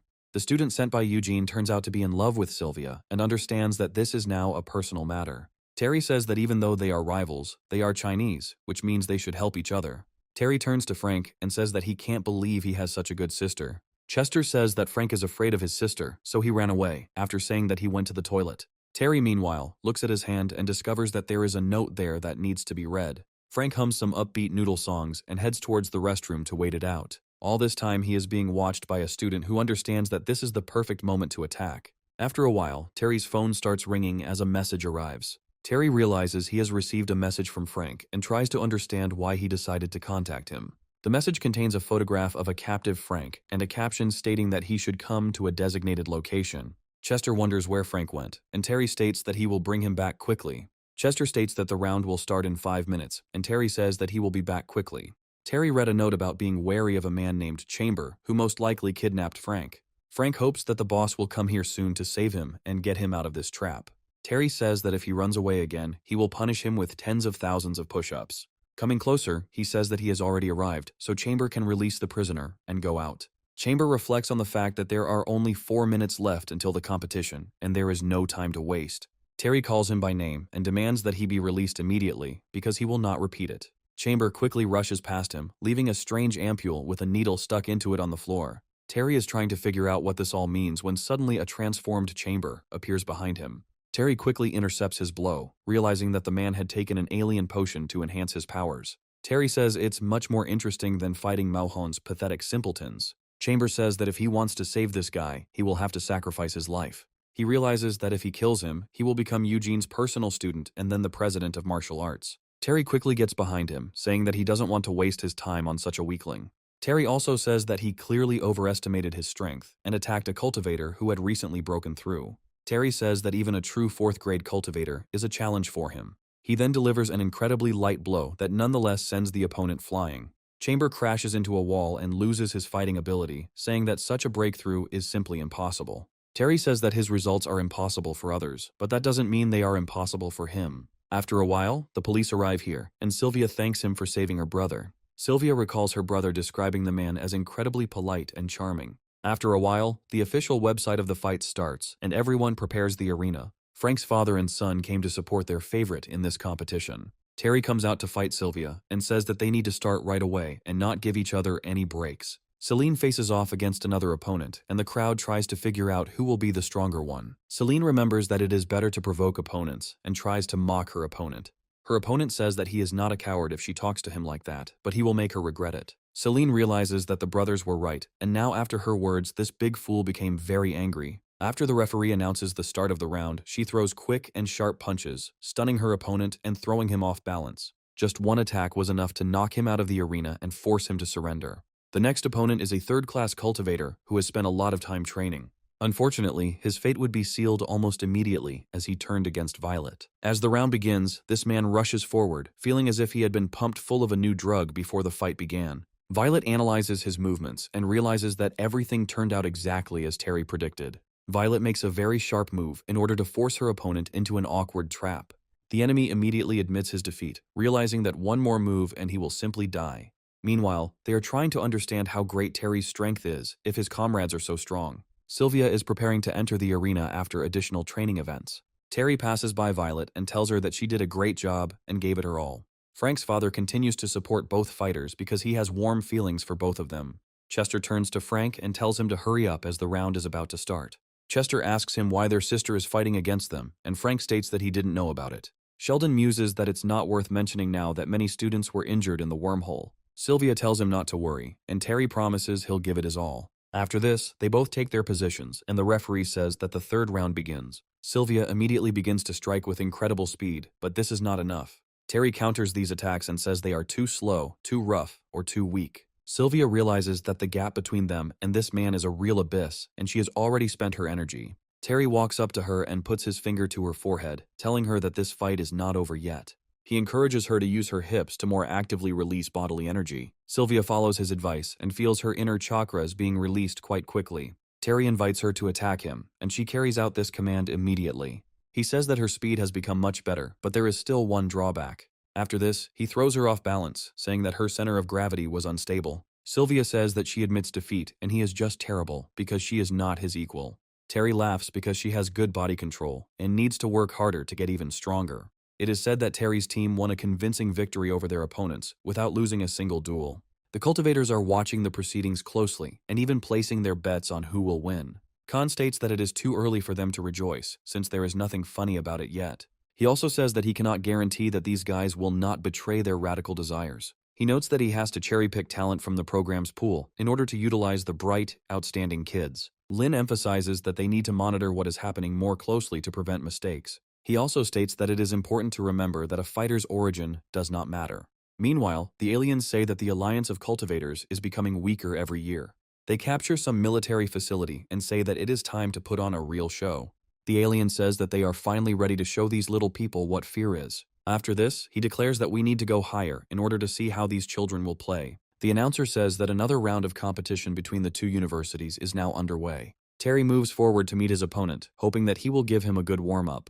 In front of Terry is the head of the martial arts club of another university named Ingvar, who acts arrogantly. Terry says it would be great if they did everything they could to give their best. Ingvar says that it's not that bad, but he's still not strong enough to defeat him. Scanning him with his skill, he tries to understand whether this person will really fight him head-on like that. After that, he decides to show him the huge gap between the second and third class cultivators. Each of them demonstrates their inner strength without revealing their maximum potential. Those who observe this say that this is an internal energy that is usually used quite rarely. The announcer says that, according to the tournament rules, such a confrontation between representatives of the two sides is permitted. He also states that winning by default brings victory to the whole team, and Ingvar feels bad. Terry says he forgot to mention that he recently managed to get into third grade. He realizes that there is a strange guy standing behind him who is hiding his aura, but he is still visible. This scoundrel says that in this group there are not only cultivators, but also worthy representatives of the human race. Ingvar demands that he not look back, as his opponent is on the other side.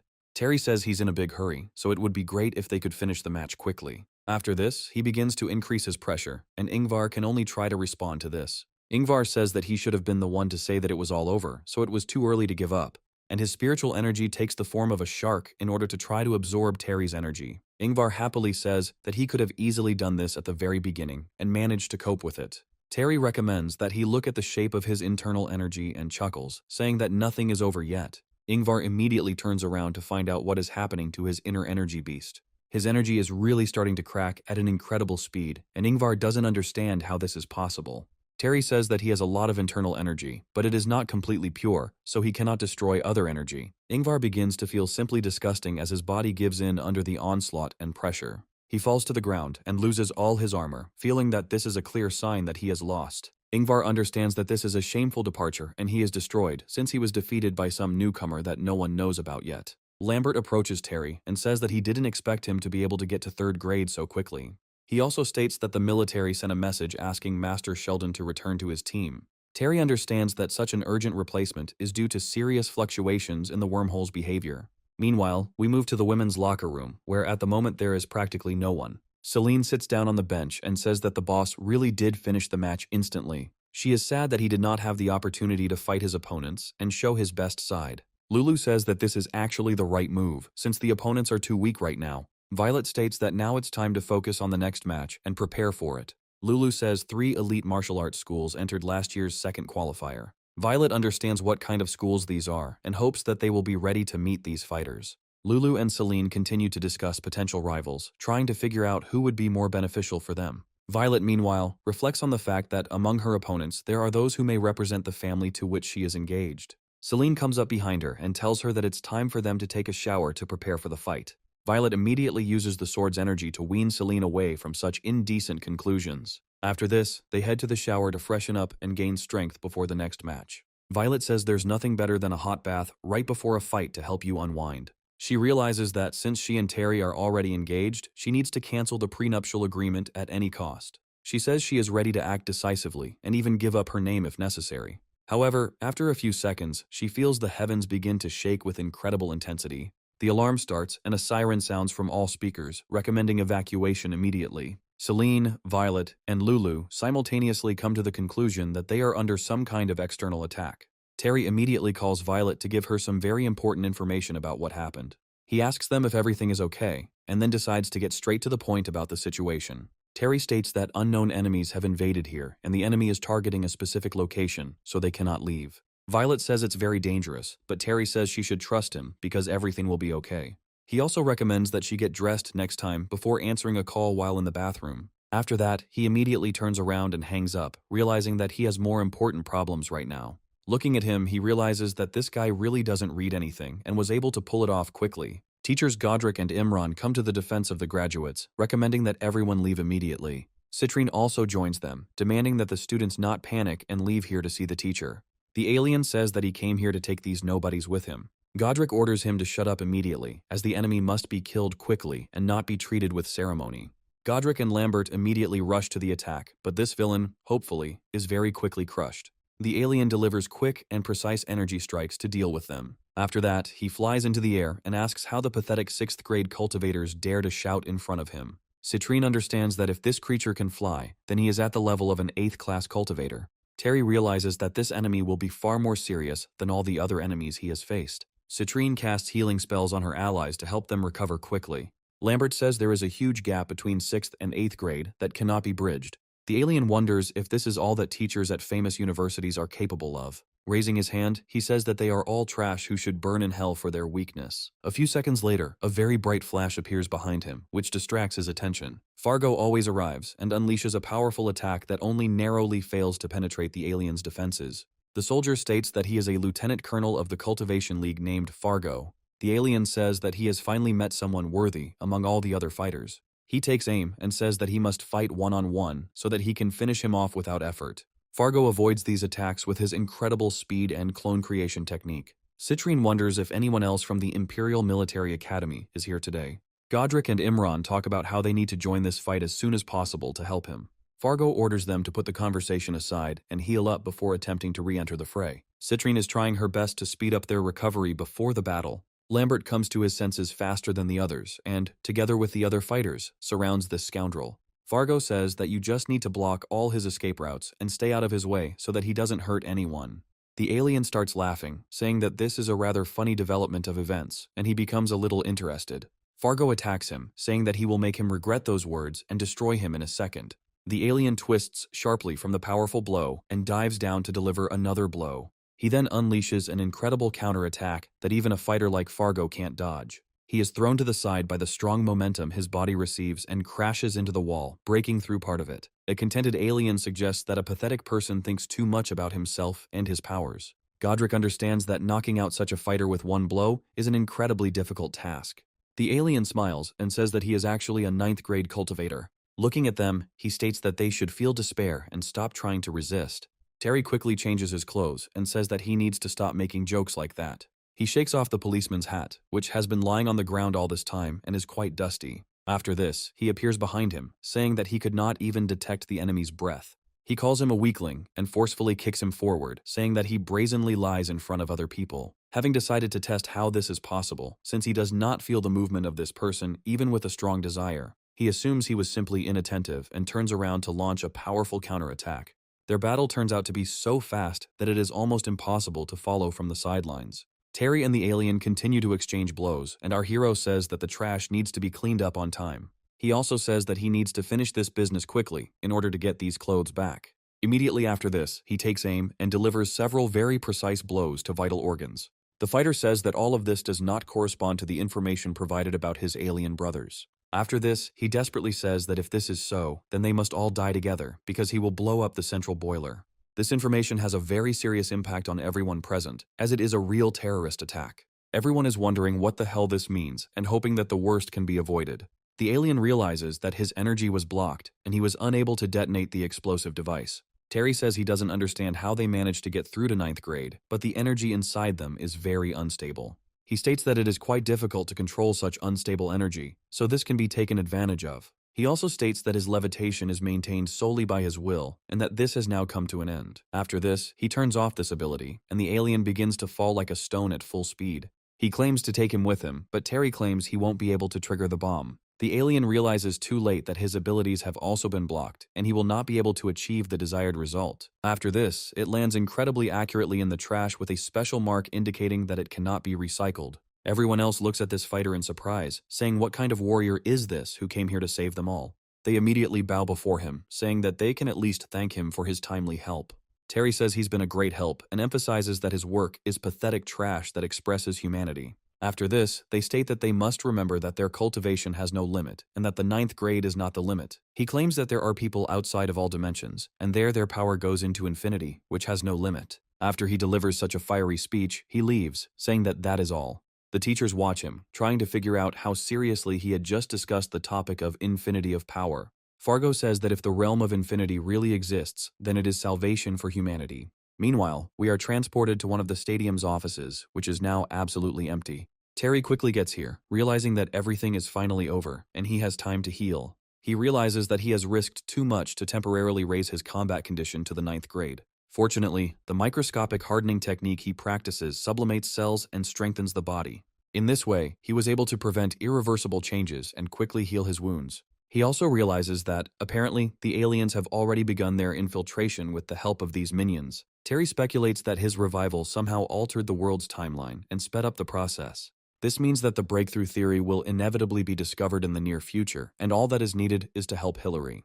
Meanwhile, we move to the entrance of the stadium, around which a huge number of trucks have gathered, and all processes are subject to excellent surveillance in order to establish the necessary intelligence data. The observer turned out to be a camouflaged bird, so that no one would arouse any suspicion. Having collected the necessary data, she flies away, saying that she is finally ready to return to base. Someone unknown is directing these processes from the darkness in order to obtain as much intelligence as possible. The cybernetic personality hidden behind the hood states that they have acquired even more data for this operation. After analyzing what happened, they say that their experiment failed and that adjustments need to be made in future attempts. He states that the experiment has many disadvantages compared to a real terrestrial class ninth star. One of the unknown people states that they need to find out who this guy really was and catch him at any cost. Another alien reassures him, stating that one warrior alone cannot cope with their great plan. After some time, we are transported to a completely different place, full of mysterious torches. This place looks like a temple and clearly belongs to an alien race. In fact, this temple is called the headquarters of the Ascension cult, where alien life forms are located. Followers greet their mentor by bowing in a welcoming gesture in order to respect him. A cybernetic man appears before them, declaring that their all-powerful alien master has given them instructions. He states that they must obey their master until death and carry out his orders. Another person says that the ninth grade is so strong that they do not have enough capacity to complete the task. Smiling, the cult follower says that their lord had already foreseen such a development of events. With these words, he hands them 5 vials of divine energy serum that will strengthen them. He notes that they were also given new calculation stone scepters designed for Earth Star cultivators. Followers say they praise an alien star and the holiness with his incredible wisdom. The cultists believe that their ascension is just around the corner and that they just need to choose the right moment to strike. Fargo reports that the Imperial Division's rescue efforts have been completed and 3 criminals have been captured. The Cultivation Alliance says Fargo has done a great job and they thank him from the bottom of their hearts. Lin says there are 2 leaders who lead the cleanup team. He also says that the sites were attacked at the same time by traitors, one of whom was called Feng Long. They also mention that it was a cultivator who came to the rescue and was able to defeat him without any problems. Lin emphasizes that since this person does not want to reveal his identity, he should not be disturbed. Other cultivators say that such strong fighters are too rare to pass up the opportunity to meet them. After this, they come to the conclusion that these guys came prepared and we need to wait for their next move. Khan says they will be laughed at by the world if they cancel the competition after 2 minor attacks. Shu says that this is true. She targets potential competitors to demoralize them. They all come to the conclusion that they need to send someone for protection and practice online duels. After some thought, they come to the conclusion that this is the best option to ensure safety. Khan thinks his idea will be ideal because it takes into account the interests of one specific family. Meanwhile, the correspondent says that all personnel have now been safely evacuated. She also says that, according to live observations, this mysterious man appeared just in time. His last words before disappearing are broadcast to the entire world so that everyone understands that 9th grade is not the limit. After this, we are transported to a cozy place that our hero has chosen to take a little rest. A waitress in a distinctive outfit approaches him and says that she has brought him his tea. Terry carefully reads the newspaper, which talks about the heirs of a famous family who united people. He says that the attackers were weaker than Fanglong, which means he was the strongest of them all. Frank asks him why the boss reads newspapers the same way his grandfather did, not realizing that Terry is actually 67 years old. Sitting down in front of him, she says that all her comrades are practicing, and she has no competitors. She also says it's great that they made it to the semi-finals earlier than planned. Lambert comes closer to them and asks them if they are talking about something important and haven't called him. Lambert states that he brings the latest news from the Cultivators Alliance regarding the latest tournament. He tells him that this tournament will take place in virtual reality, so they won't have to take any risks. After a while, we are transported to a virtual reality training base in the Alliance of Cultivators. Terry wears a virtual reality headset all the time, talking about the need to remember to concentrate. After some time, all participants materialize in a new reality that looks amazing.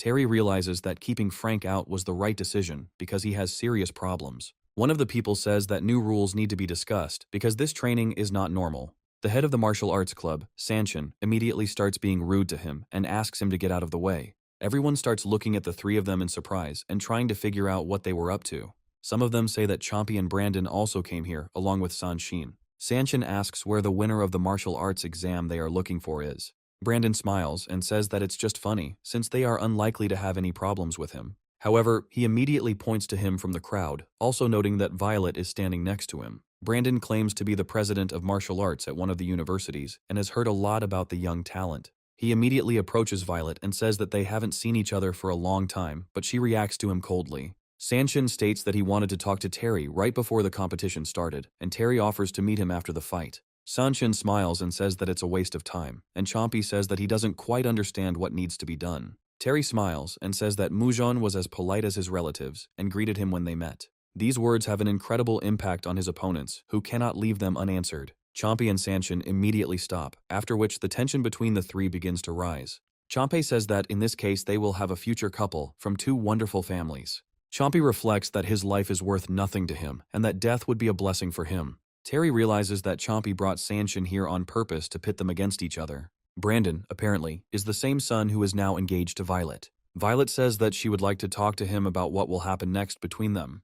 However, after some time, the system says that new rules for this mode will now be announced. After this, he comes closer to her, saying that he would like to talk to her a little more. He hands her a flower, saying that he knows perfectly well how she feels about him. He states that they should talk after the competition so that she can do everything in her power to make sure everything goes well. Meanwhile, the announcer says that in this battle, it will be necessary to fight a simulation of a spirit beast. They also create a special storage ring for everyone, in which everyone can leave their loot. He states that players who experience severe discomfort in the spiritual space will be sent back to the real world. After this, they begin to create in front of them the very beasts that must be destroyed. Initially, these spirits look quite cute and do not pose any serious threat to people. However, it quickly becomes clear that this is just a cover for brutal monsters that attack everything in sight. The competition begins, after which, these spirits begin to attack everyone they can reach. Some cultivators run away to save their lives because it is too scary for them. Terry almost immediately rushes into battle to begin destroying one spirit beast after another. He already has 29 points, despite the fact that the competition has only just begun. One of them is defeated, saying that he must take these glasses, otherwise he will simply die. Terry says that it would be too boring, so he probably won't do anything like that. His comrade is immediately sent flying towards a huge pile of free points to do it for him. Meanwhile, Terry feels a deadly needle technique flying towards him, which he needs to react to. He immediately turns away from the series of brutal attacks that were directed at him. Chumpy says that the president is very good because he scored more than 20 points in one fell swoop, but that's only half the battle. He says that he has always been a law-abiding person, but now he can act according to his principles. Meanwhile, Violet continues to destroy monsters, realizing that they are rapidly gaining points. After some time, Terry finds himself surrounded by improved beasts that look more sinister. He understands that something is wrong with them, but this does not stop him from destroying them quite effectively in one go. He realizes that the previous beasts randomly attacked all the players on the field, but these ones are targeting only him. Chompy watches him, thinking that the real test is about to begin. After this, he makes several movements, giving orders to the animals so that they choose their target. The most powerful and advanced beasts choose Violet as their primary target to destroy her. Brandon rushes to her aid, telling her to be careful, as it is quite dangerous. Terry immediately appears next to her in order to destroy the monsters before he gets here. Brandon asks if everything is okay, and Violet immediately starts snuggling up to Terry. Brandon watches what is happening carefully and understands that something is clearly wrong here. Terry says that he was just attacked by 10 second-rank spirit beasts at the same time. He adds that they have one thing in common, as there is no technique that the spirit beast is based on. Chompy says that he didn't do it on purpose, as his body naturally emits spiritual energy during battle. Terry says that no one is a saint, because Chompy has not mastered the techniques well enough yet. Chompy says that he will definitely make him pay for such a humiliation of his dignity. Terry just rests tensely, realizing that this is another empty talker, whom he will defeat quite quickly. Chompy asks if he is too scared, stating that he will not let him beg for mercy. However, one of the students advises him to turn around, saying that every day he is in serious danger. Chompy turns around to find that 2 giant beasts have already snuck up on him.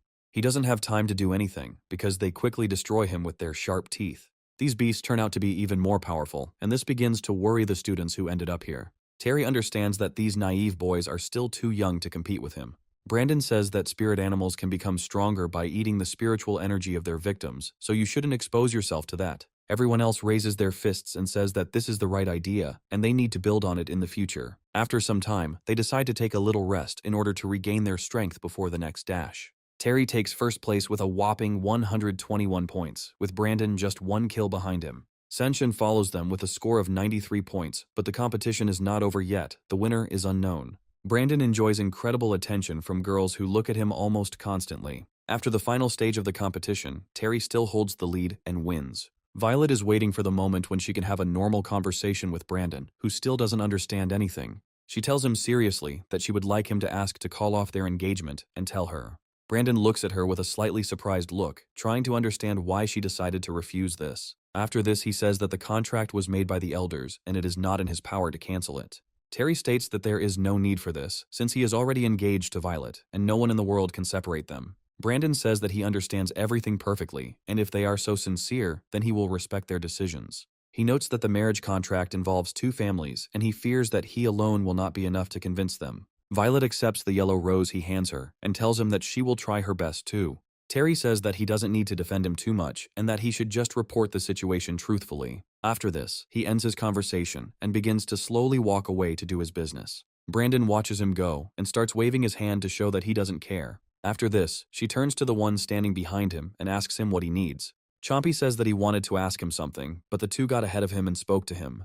Chompy states that their families are friends, so they should be friends too and help each other. Chompy says that capturing one's own wife is the greatest crime that causes rage. She talks about how Terry has provoked their family in the past and is trash that needs to be destroyed. Chompy also says that if rumors of a broken engagement spread between the families, a scandal is sure to ensue. Brandon abruptly knocks his hand off his shoulder and says that he has many other things to do. He tells him that he needs to go to the library, so he is not ready to talk about it now. Meanwhile, our heroes celebrate their incredible victory, which was achieved through superhuman efforts. They decided to celebrate this victory by heading to karaoke to have a really good time. However, Terry and Violet still haven't arrived, which leaves them wondering where they went. Celine immediately tries to contact her in order to find out why they haven't come here yet. Terry is in his room, thinking about how much time he has before they go to the library tomorrow. He reflects on the fact that, judging by the results of the competition, the Alliance is pre-selecting students to be sent into the wormhole. However, it is also clear that even in this case, this will be just a drop in the ocean, given the level of threats.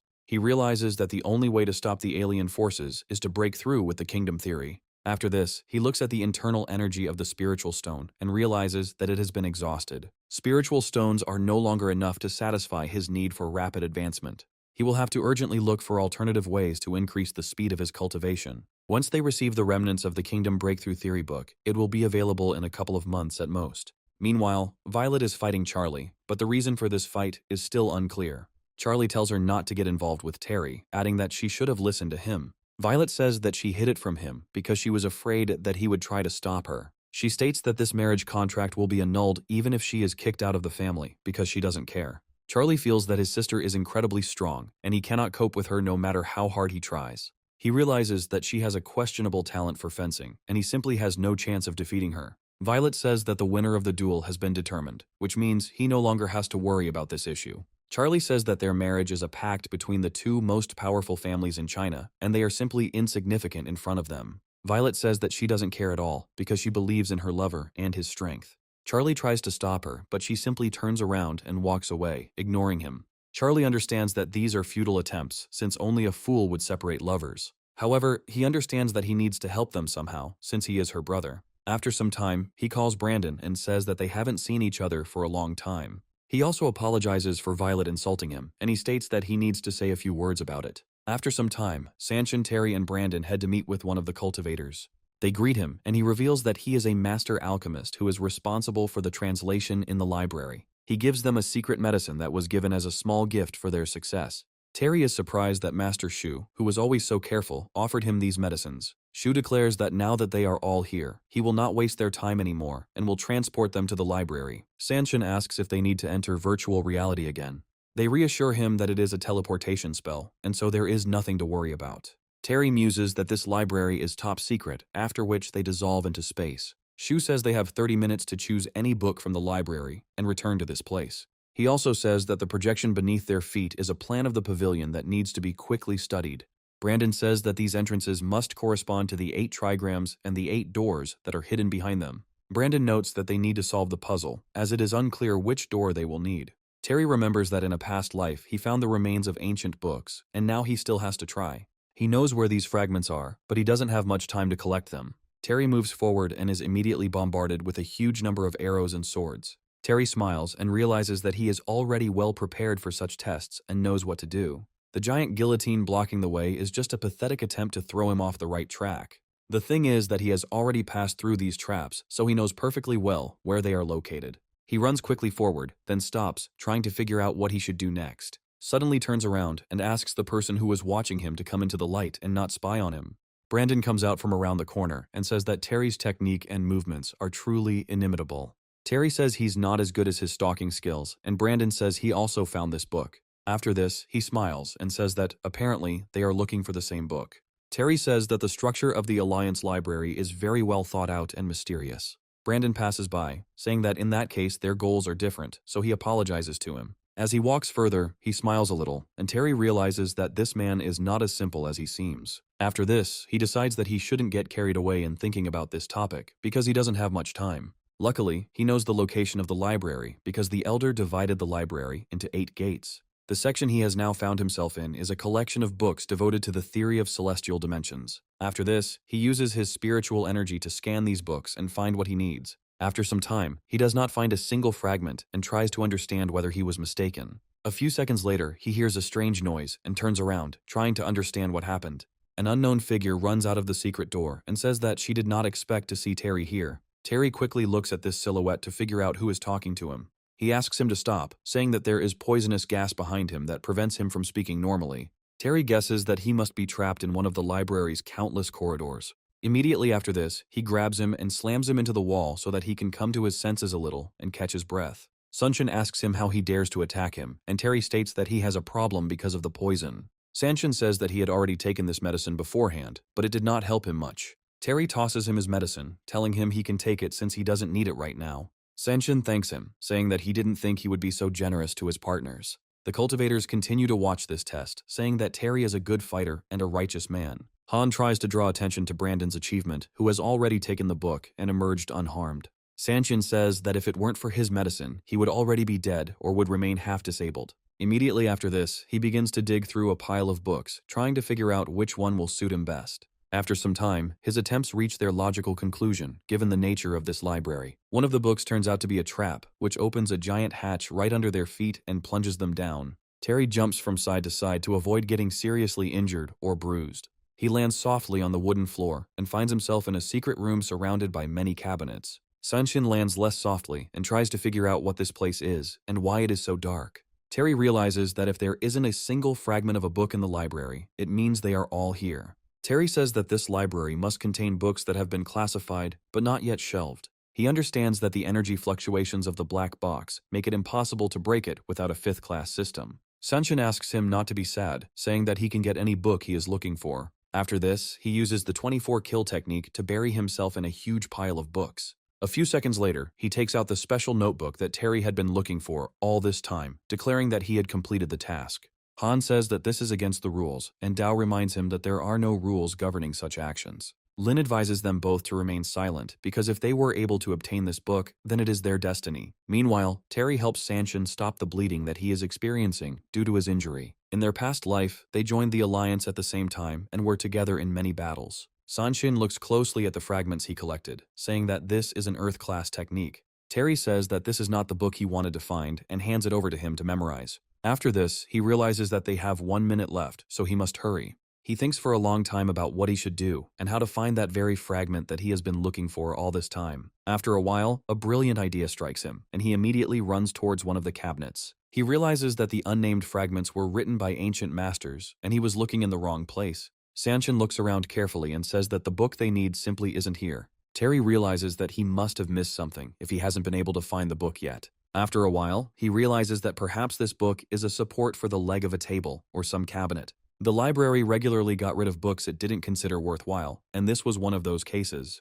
Terry quickly reaches out his hand as his body slowly begins to dissipate. Sanshin, upon his return, asks him if he was able to obtain the very book he was looking for. Terry happily shows him the book, which he managed to pull out from under the table in the blink of an eye. Brandon looks at them carefully and realizes that they have brought some piece of waste paper with them. Shu says that he is glad that they returned safe and sound and overcame all the traps. He then states that he will send them back, but Terry remains in place after they are teleported. Terry asks where he should go, and he states that the boss invited him for a personal interview. Terry thanks him, realizing that the head of the Alliance is watching him, even though he never met him in his past life. Unfortunately, in his past life, the master died prematurely due to injury and illness that appeared after the war. Despite this man's great contribution, his descendants acted in selfish interests, and this negated his efforts. Terry reaches the Alliance leader's office and greets him, saying that he is grateful for the invitation. Lin says that he can be called a teacher, although he has not officially accepted this title. He states that the Alliance thoroughly vetted him to see who they were dealing with before taking him on as an apprentice. He notes that he helped the Alliance in investigating various cases and is also the winner of all competitions. Lin looks at him carefully, after which she says that now they will be connected to each other. He states that his parents were students of his second student, who treated them as his own children. However, during the rescue operation of the observatory, they and the army were ambushed and died heroically. Terry says that life and death are different for everyone, and heaven is impartial in this matter, so nothing can be done. Lin asks him if he knows why this competition gives out generous prizes, and Terry comes up with a theory. He suggests that the Cultivation Alliance considers talents as opposed to wormholes, and Lin notes his clear mind. Terry talks about the need to find peace within and then fight back against external enemies. He adds that they must strengthen themselves without fear of their enemies because cultivation is endless. He states that the younger generation should strive for betterment, and Lin states that it is a very impressive speech. He looks at him, thinking that if they have this child, then humanity will be saved. Lin asks if he can look at the book he picked out from the library, and Terry shows him the book. Lin notes that he finds the book useless and that it would be great if he could go back and choose something better. Terry says that he has studied the theory of kingdom breakthrough, so he knows that this book is truly invaluable. In her past life, Hillary used the first half of the book as the basis for her theory. Later, cultivator scientists found the remains of the second half in the library and were on their way to another breakthrough. Lin asks if with this book, her and his teacher's theory on how to break into the kingdom will be successful. Terry says he doesn't know the future, but he assumes it will be like this. He also says that it can never be the merit of just one person, ignoring the abilities of ordinary people. Lin suddenly asks him if he is willing to follow him in order to learn. Terry kneels and then folds his hands in a respectful gesture, indicating that he is completely at his disposal. Terry says he would like to return to university to help his professor complete his research. He states that he will return in a month or a week, depending on whether he succeeds in achieving results. Lin realizes that he can let this man do his thing for another month and then teach him everything. Terry turns around and realizes that the great master, like all people like him, is always thinking about the human alliance. The radio is saying that the arts club under Terry's leadership has been going through a tough time this year. However, despite all the problems, they were able to overcome the difficulties and emerge victorious from this situation. The principal says that their school was able to achieve such good results this time thanks to courage. Terry gives a pep talk, saying that the cultivators' attack should have also warned them of the danger. He states that they, as the younger generation of cultivators, are the foundation of the future and must fight.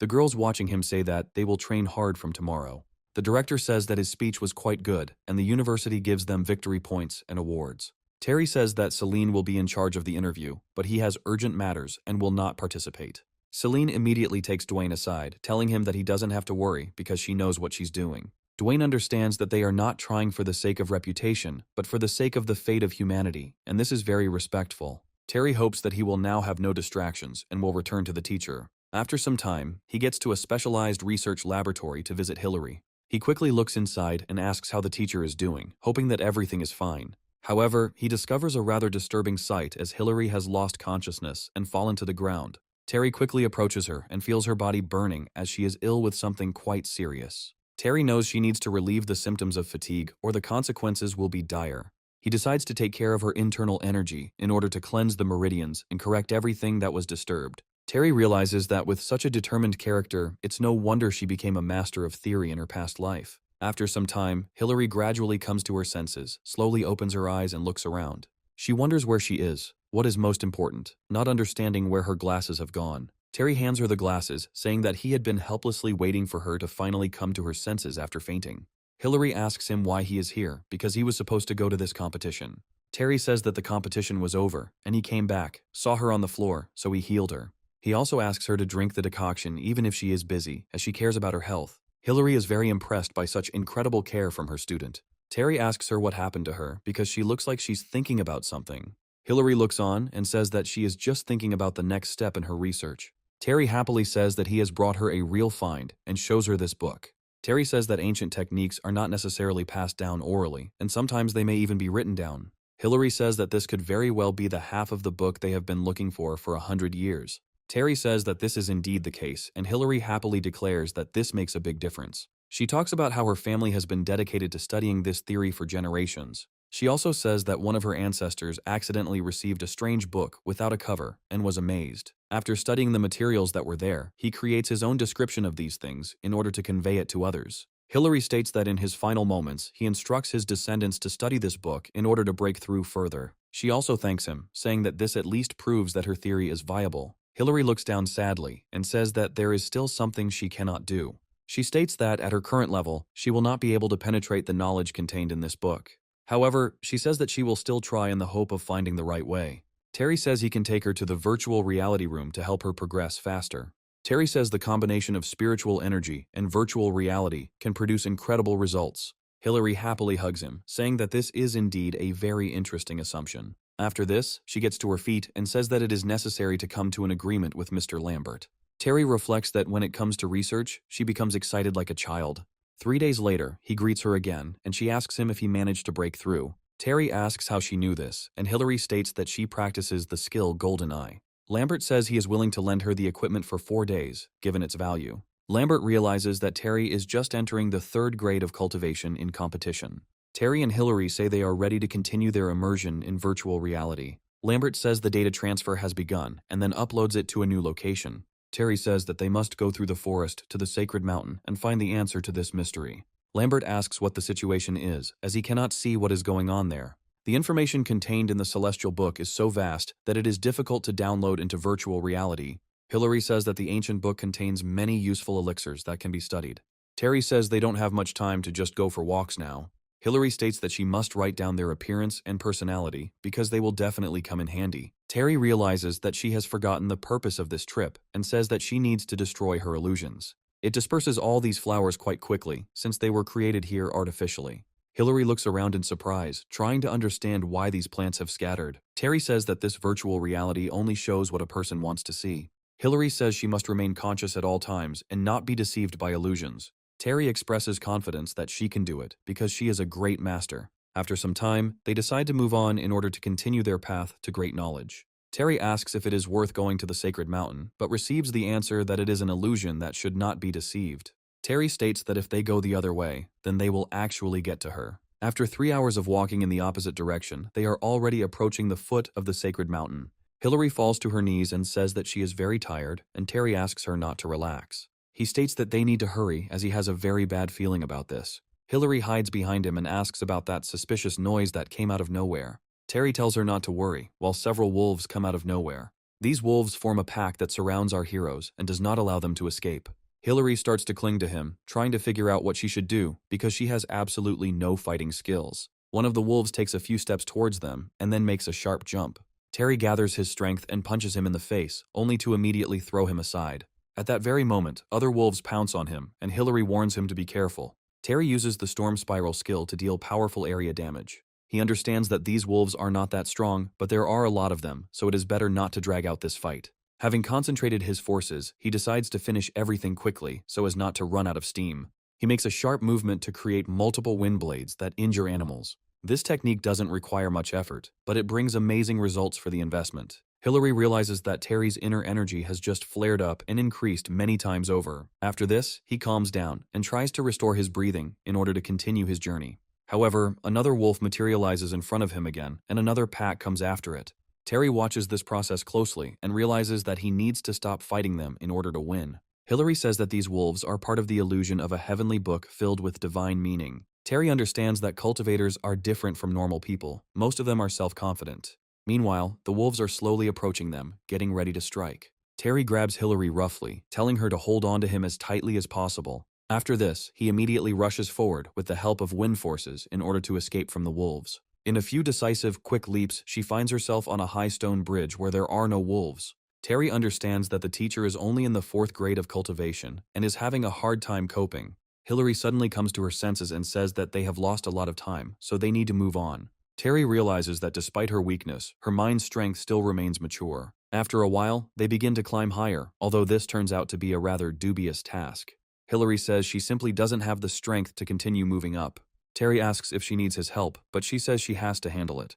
Hillary continues to climb, despite the fact that her clothes and shoes are not very suitable for it. At a certain moment, she stumbles and immediately falls down, rapidly gaining speed. Terry manages to come to the rescue in time to grab her hand and pull her closer. Gradually, they rise even higher, and rare but quite noticeable snowflakes begin to fall on their heads. Terry asks her not to turn off, saying that they are almost there. Hillary begins to slowly lose consciousness as the air here is thin and difficult to breathe. At a certain point, she completely loses control of her body, so our hero has to intercept her. He is able to stand on a vertical surface thanks to his incredible strength. He understands that if they don't crash, they will freeze here, so he will have to cheat a little. To do this, he decides to use his secret powers to break through to the top. He understands that this is all an illusion, so he will be able to destroy it with his divine consciousness. After this, he makes a sharp dash in order to reach the top faster than usual. After this, he flies into the air, realizing that the mountain is almost over, but his strength is also running out. A few seconds later, he lands on the ground and rolls around a few times with Hillary. This attempt cost him dearly, as several drops of blood flew out. After some time, he finally comes to his senses and sees Hillary, who is trying to bring him to his senses. Terry slowly looks around and asks what is happening and if they manage to get there. Hillary says he was vomiting blood, but she doesn't know any healing methods to help him. Terry tells her not to worry about him and to move on, as he only suffered minor injuries. He says that she needs to enter the source of light and clear her mind in order to use spiritual power. She comes even closer, and Terry takes a pose to meditate and restore his strength. Hillary carefully extends her hand forward and feels that this light is friendly towards her. She feels an enveloping warmth and notes that it is quite a pleasant sensation. Immediately after this, she takes a few more steps straight towards this light and falls into the stream. Her appearance gradually begins to change, as if she were going back in time. Terry watches this with undisguised surprise, realizing that he had never expected anything like this before. She turns into a newborn baby, after which her body begins to slowly dissolve into this light. This creates a very bright flash that can blind any unwary observer. Terry quickly closes his eyes to keep his vision sharp and opens them only when everything is quiet. This bright flash lasts only a few seconds, yet they seem incredibly long. Hillary says that she visited the infinite realm after the 9th grade of cultivation, and it was incredible. She immediately goes towards him, but he stops her and quickly closes his eyes. He hints to her that the divine light destroys clothes, so she needs to dress up a little. After the two leave the spiritual realm, they say goodbye to the teacher and immediately begin work. They work hard day and night to come up with a breakthrough theory based on what they have learned. And finally, the long-awaited day comes when this theory is brought to its logical conclusion. They provide the director with a manuscript of the Kingdom Breakthrough Theory, which Hillary completes with Terry's help. Dwayne says that this method is truly a treasure and should be preserved for future generations. Terry says that although this theory is simply incredible, only the strongest can break through. Dwayne says there are only a few people who are at the peak of ninth grade. Terry says that the important point of the breakthrough theory is not only the kingdom itself, but also the revolution of cultivators. Terry says the previous system focused on internal energy, avoiding spiritual power. The reason he progresses so quickly in his practice is because he improves his spiritual power. Dwayne realizes that if this revolution really happens, they will all enter an era of universal breakthrough. Terry says the education system also needs to undergo a comprehensive reform to accommodate new knowledge. He notes that the academic year limit for participants and assignments needs to be lifted and the exchange rules need to be reformed. Dwayne says it sounds very promising, but he is terrified to think how much money will be spent on reforms. Terry says there is no need to worry about funding, as they are in first place in the competition. He adds that he also owns a 30% stake in a large company that has recently taken off. Dwayne understands that these drugs have proven themselves, so these promotions will help them with funding. Dwayne immediately makes a sharp move against his most important investor. He says that with his support, they will do everything possible at the university to promote the application of the theory. Terry says that he will be very happy to help him if he really spends all the funds properly. Having secured the necessary support, he immediately heads out to visit his teacher. However, at that very moment, the city is attacked by the Ascension cult organization, which destroys the city. A helicopter is circling around the city, having arrived here to collect intelligence data. The helicopter pilot says that the situation needs to be monitored and reinforcements sent as quickly as possible. However, a few moments later, someone jumps into his helicopter, causing the machine to shake violently. A warrior of the Ascension cult says that he has finally found the rats from the Cultivators Alliance. He raises his hand to use the mechanical tentacles and declares that it's time to have fun. The brutal massacre is captured on camera, with cult followers commenting on how incredibly weak the cultivators are. The Council of Cultivators observes these unflattering figures and understands that they have a serious enemy. Deo says that the cult recently only dared to commit sabotage, but has now become much more daring. The followers say that the Alliance must hand over the mysterious cultivator to them within 3 days. Dao and Shu are trying to figure out what they need to do in this situation and how to counter new threats. Khan states that the Imperial Academy teams that went out to search for the hidden power have still not returned. 3 days ago, 3 out of 5 operations failed, and one of the agent groups was completely destroyed by cult followers. Dao states that he is ready to fight them himself because he is at the peak of the 8th grade. Khan asks him if he really plans to compete with him, and reminds him that he is not afraid of him at all. Shu recommends focusing on more serious issues rather than endless feuding. Dao leaves, saying that he has nothing to talk about with this fool because he will personally take care of the threat.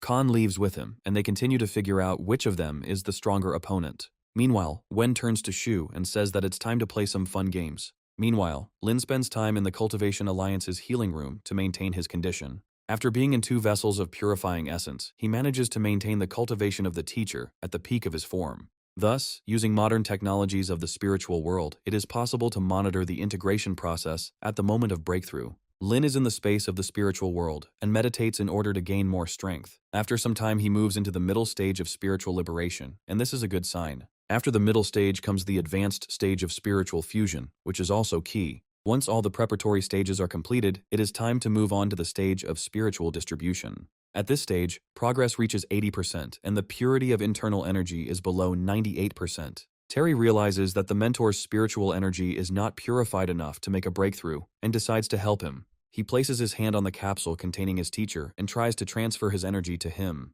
He turns to the teacher and tells him to stop, because otherwise he will die due to the conflict of energies. Lin smiles and says that 50 years ago, he killed aliens and was not afraid of absolutely anyone in this world. He adds that now that he has hope of breaking through, he is no longer afraid of death and is still willing to take the risk. Lin says that if he cannot die on the battlefield, he must at least die on the way to a breakthrough. Terry understands that he really wanted to help his teacher, but it would be foolish to deprive him of the reward for his efforts. After this, he looks at him and says that it is a great honor for him to be his student in this life. After taking proper aim, he decides to use the cleansing needle skill to help him out after all. This technique goes straight to the teacher's head to reverse serious destructive processes. Terry realizes that his divine consciousness is low, and his strength is only at the 4th grade level. The process of spiritual distribution continues to run its course, and the purity of energy increases sharply. Terry puts all his efforts into achieving success, and Lin increases the energy purity to 99%.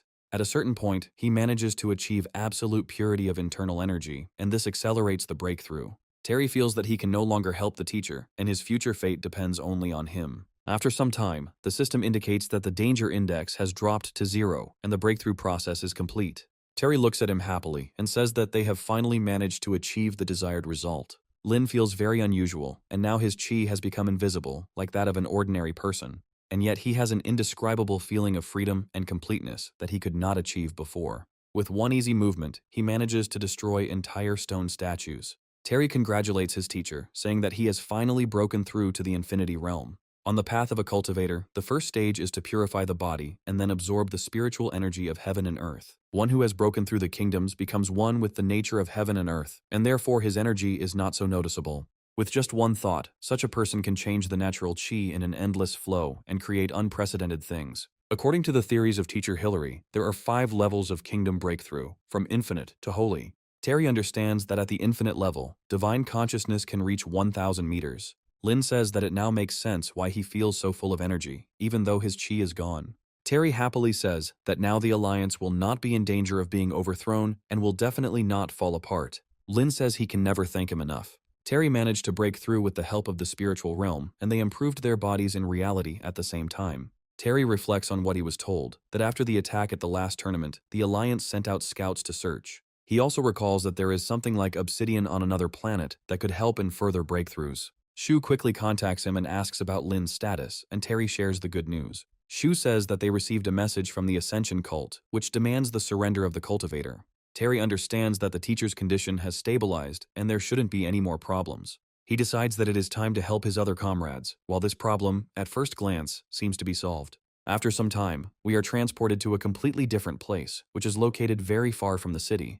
The Ascension cult says that they came here to take with them the person they demanded to be handed over. Dao comes to fight them, saying that he does not quite understand what exactly they are talking about. Immediately after this, he rushes into attack, saying that first he must deal with the Flame Dao. The cult follower dodges the blow and says that such a weakling should not think too highly of himself. After this, he rushes forward, declaring that he will now show the true power of their cult. Shu does not react to such threats and immediately turns his attack in order not to weaken the pressure. The cult follower is very surprised by such zeal on the part of a man who should be afraid of death. Dao, on the other hand, behaves very fearlessly and demonstrates incredible selflessness skills. He uses a variety of techniques to knock back and cripple other opponents. The cult elder feels he has to use the most secret techniques to keep up the pace. Dao continues to use the Misty Kingdom martial art to confuse the enemy. The cultist says that this is a commendable move, but now he will have to use his true powers. He declares that he will tear him to pieces and leave him here to die, but Dao remains calm and has a warrior spirit. He says that he already misses a real fight, so he is very glad that someone serious came out against him. He uses the martial art of the Furious Dragon Flame to destroy the fog. The cultist understands that this fire attribute greatly limits his fog attribute and hinders his movements. The dragon that bursts out of the Dao sword rushes forward, threatening to destroy absolutely everything in its path. The Tao says that cultists should go back to hell, from where they came, and never come out again. The cult leader looks at this dragon in horror and demands that the others save him from death. One of the followers uses the Earth Prison martial art to save him. Immediately after this, he attacks Dao with a giant hammer enhanced with alien technology. Dao can only hope that his blocking abilities are still at a high level. However, unfortunately, this blow is still strong enough to throw him back several tens of meters. One of the cultists tells his comrade that he should be ashamed that he showed himself so poorly. The cultists point angrily at Dao and order him to be killed immediately before it is too late. Dao reflects that all 5 elders came here to deal with him, and this was to be expected. He states that they should not kill him, but rather torture him thoroughly after they incapacitate him. Terry appears behind them, commenting on how they lack combat ethics and are bullying their opponents, outnumbering them. Terry puts on a mask and starts telling them that they need to get out of here while they still have the chance. The cultists are asking if this is the same 9th class cultivator that has been talked about so much. One of them says that they knew that it was worth inflicting a little damage, and the stupid hero appeared on his own. Terry almost immediately rushes straight towards them, not wanting to waste time on useless conversations. One of the fighters swings his hammer and says that now he will show him what strength is. However, Terry moves too fast to be hit effectively. He catches up with one of the cult elders only to deliver a powerful kick right to his chin. This blow is enough to send him flying upwards. Terry calmly waits for the bastard to land and take full damage upon contact with the surface. The other elders look at their colleague in fear and realize that he did not survive the blow.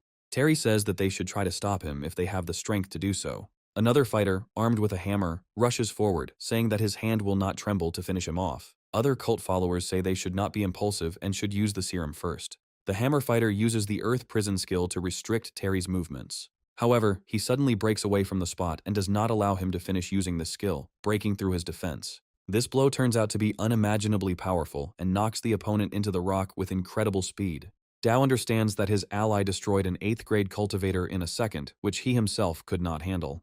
The cult's followers realize that they can no longer be so carefree because they have no time. They quickly obtain special serums to enhance their skills dozens of times. Terry is immediately at their side to ensure they don't get a break. One of them says that this trick won't work on them and uses the meteor shower skill. Terry turns around and says that they have become too big for themselves and that's why they are going to die. Terry gets into perfect range to land another punch and charges up his attack. After this, he creates a powerful blow that should destroy everything that is directly in front of him. However, it quickly becomes clear that they have found a way to somehow survive this blow. Terry tries to figure out what it is, jumping to the side to avoid getting hit by another attack like that.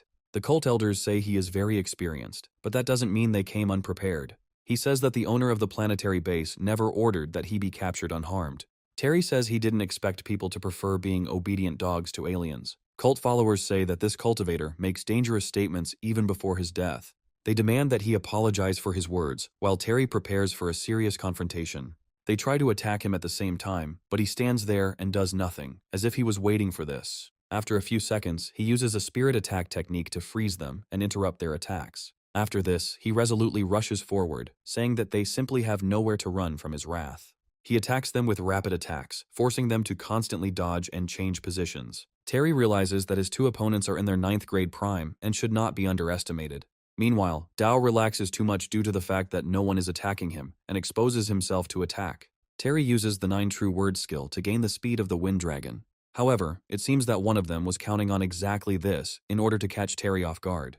Terry is forced to take the fall for his comrade in order to protect his valuable life. He states that no matter how high his cultivation level is, he is nothing more than a mortal. Terry realizes that they did this on purpose to block the flow of chi circulation in his body. The cultists say it was obvious to them that he would not willingly expose himself to attack. After that, they try to figure out how strong Terry really is and what methods he used. Terry says that there are people who have already gone beyond the 9th grade of cultivation. Immediately after, he uses a special skill to make the ground shake and disorient them. He does this with a light movement of his foot that subjugates the earth's soil. The cultists feel intense pressure and try to understand what is happening, unaware that their fate has already been sealed. Terry tells them that it wasn't him who did it, and they discover a figure hanging in the air. Lin arrives here fully recovered and looks closely at these pathetic opponents. They say that all traitors to planet Earth must be destroyed and there will be no forgiveness. He accumulates a huge amount of energy and declares that he will finish them off without the slightest bit of regret. The cultists don't manage to escape in time and are caught in the destructive beam. In the last moment of their miserable lives, they realize that this power is beyond their understanding. They claim that these people really have hope of being saved from the alien invasion. Dao thanks them for saving him, and Lin states that he expresses gratitude on behalf of the entire cultivation union. Dao understands that in the last days the Ascension cult is turning to weapons, which means that even more battles lie ahead. Lin smiles and says that he has been watching him for a long time, and he has never let him down in terms of intuition. Terry throws him an object, saying that it fell from the scepter and that it is what binds the chi of the human body. Terry realizes that this is a good opportunity to push them into scientific research in order to continue the cultivation. After this, he flies into the air, and they wish him all the best and promise that they will definitely meet again. Dao hopes that this person will join them, and Lin says that this person will come when needed. He emphasizes that this man knows a lot about the world of cultivators and is the strongest in this world. Meanwhile, the cult's followers begin to panic as they have lost contact with all of their elders. They realize that the 5 elders have encountered a powerful enemy. One was killed and the other was seriously wounded. After they activated the serums, contact with them was lost for unknown reasons. One of them watches the news, according to which 5 cult elders were destroyed using Lin's power. The leader of this enclave of cultists realizes that they have a more serious task ahead of them. Lin says that the kingdom breakthrough theory was a preliminary experiment and was very successful. He states that on behalf of the Alliance, he is informing all shameful traitors that they still have a chance to surrender. He promises that those who do not surrender within 3 days will be destroyed, and one of the cultists smashes the screen. The masters ask not to be angry, saying that if they tell their noble masters about this, they will definitely help. He also states that the Cultivation Alliance has developed a breakthrough theory that no one could have foreseen. The Master says they have a divine energy serum. They can all break through, and the Alliance trash won't win. Terry continues to practice meditation because his inner energy was depleted after the fight. Unfortunately, stones with high spiritual energy density can only be found in the wormhole, and they are scattered randomly. He understands that these stones can quickly raise the cultivation level, but they still need to be obtained. After some time, Lin contacts him and demands that he come to him for a talk. Terry comes to him and immediately says that there are two things he would like to discuss with him. He states that this time they killed the elders and damaged the entire Ascension cult, and this is a great success.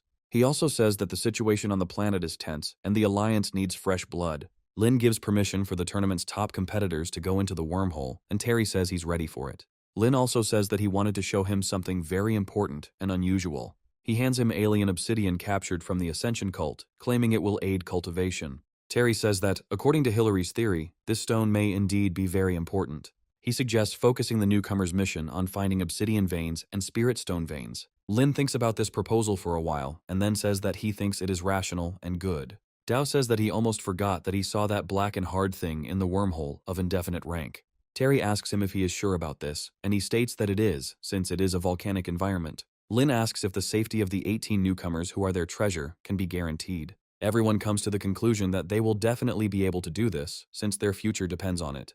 The Alliance's dispatch notice soon reaches the 18 students they have deemed worthy. First, they need to meet at the Alliance headquarters to prepare, and then they will enter the wormhole. The first stage is theoretical and involves studying the type of wormhole environment and its features. In the second stage, they are shown the equipment they will have to work with, and during this time, they manage to become friends with San Shin.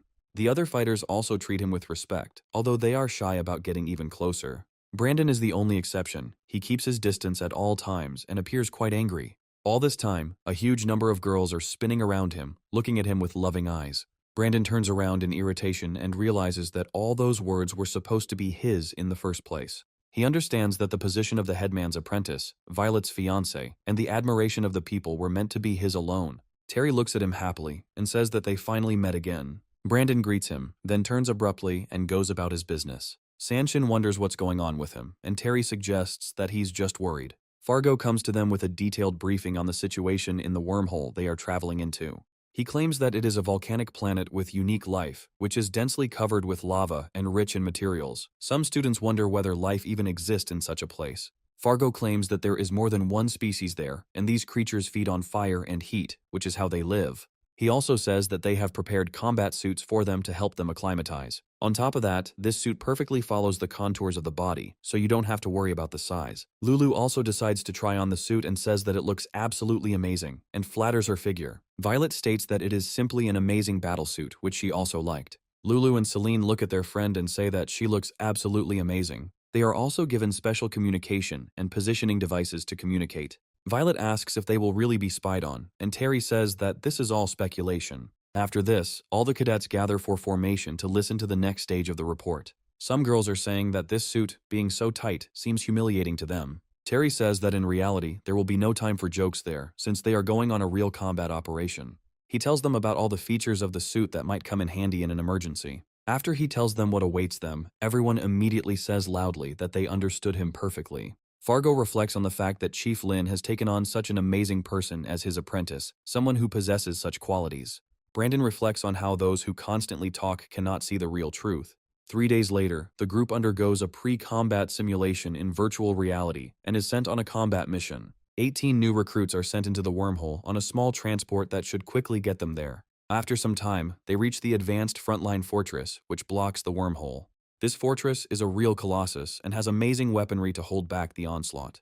Gradually, their ship begins to drift towards the docking port in order to join the fortress. The fifth elder of the Fire Dragon League, named Bifuz, appears before them and declares that he will help them. He advises them to remember that safety and return are the priority. He tells them to fasten their seatbelts as their ship is about to plunge into a wormhole. Gradually, the ship is slowly pulled into the wormhole and transported to a completely different dimension. Serious turbulence begins, and everyone realizes they need to quickly prepare for the worst. For young students, this is very unusual and scary, as it is much stronger than turbulence on an airplane. After some time, they stabilize the ship's course a little, but they still have to come out on the other side. Bifuz greets them and tells them that they have now entered a battlefield inhabited by aliens. Quite quickly, they dock with the landing deck, where they are already greeted by the staff. Terry and Sanshin go to the surface to check how easy it is to breathe and to learn about the atmosphere. Sanshin says that his seasickness will eventually finish him off, as he is seasick again. Terry tries to help him by telling him it's not that bad, and Bifuz asks how they feel. After a while, they look around, feeling that the situation is becoming more tense. A few kilometers from the base, a bright explosion occurs, which immediately attracts their attention. Bifuz says there is no need to worry, as this is not a serious attack and such attacks happen here often. Violet realizes that this is a Fire Dragon Legion technique that uses internal energy to compress air. Terry understands that this is a special environment filled with fiery energy, so this can be used here constantly. Bifuz says that he expected nothing less from Lin's disciple and praises his knowledge and curiosity. He says that this is one of the reasons why their league became the main defense of the Earth and was able to defend this place. He states that no one has yet been able to breach their Dragon Gate due to this atmospheric feature. Students watch what is happening and say that this is pure madness. Bifuz says that showing mercy to enemies in battle is the greatest sin against one's own people. After this, he recommends following him, promising to show the base and tell you how everything works here. Students immediately notice the incredible scale of this base and realize that there are a lot of people here. There is also a monument to the heroes of Fire Dragon Island, and many of his comrades are buried here. After some time, a shift from the front comes here to report to the commander. He says that 3 squads of aliens, totaling 100 individuals, attacked their fortifications, but were destroyed. He also states that they have 5 dead, 14 seriously wounded, and 35 lightly wounded, and Bifuz promises to compensate for everything. Sanshin says that one day, he will show these damned alien freaks the price of their mistake. Other fighters say that Bifuz's students arrived here to report on the situation. Bifuz says that they came here just in time and wants to introduce them to the new students. He states that before them are second-generation disciples named Ju and Jo, who are at the 6th level of cultivation. Brandon says that the current combat situation is tense and time is very limited, so it is better to split up. Sanshin immediately jumps up to his comrade, saying that he and his brother are on the same team. Sanshin also says that he will definitely be able to help him protect his dear assistants. Bifuz says that in this case, Ju and Jo will have to monitor 2 different teams. The next day, after a short preparation, they set out into the wasteland on their own paths to carry out the mission. Terry tries to study the situation as quickly as possible in order to return to the commanders with good news. His target is the Scarlet Flame Lake, located approximately 200 kilometers south of this base's location.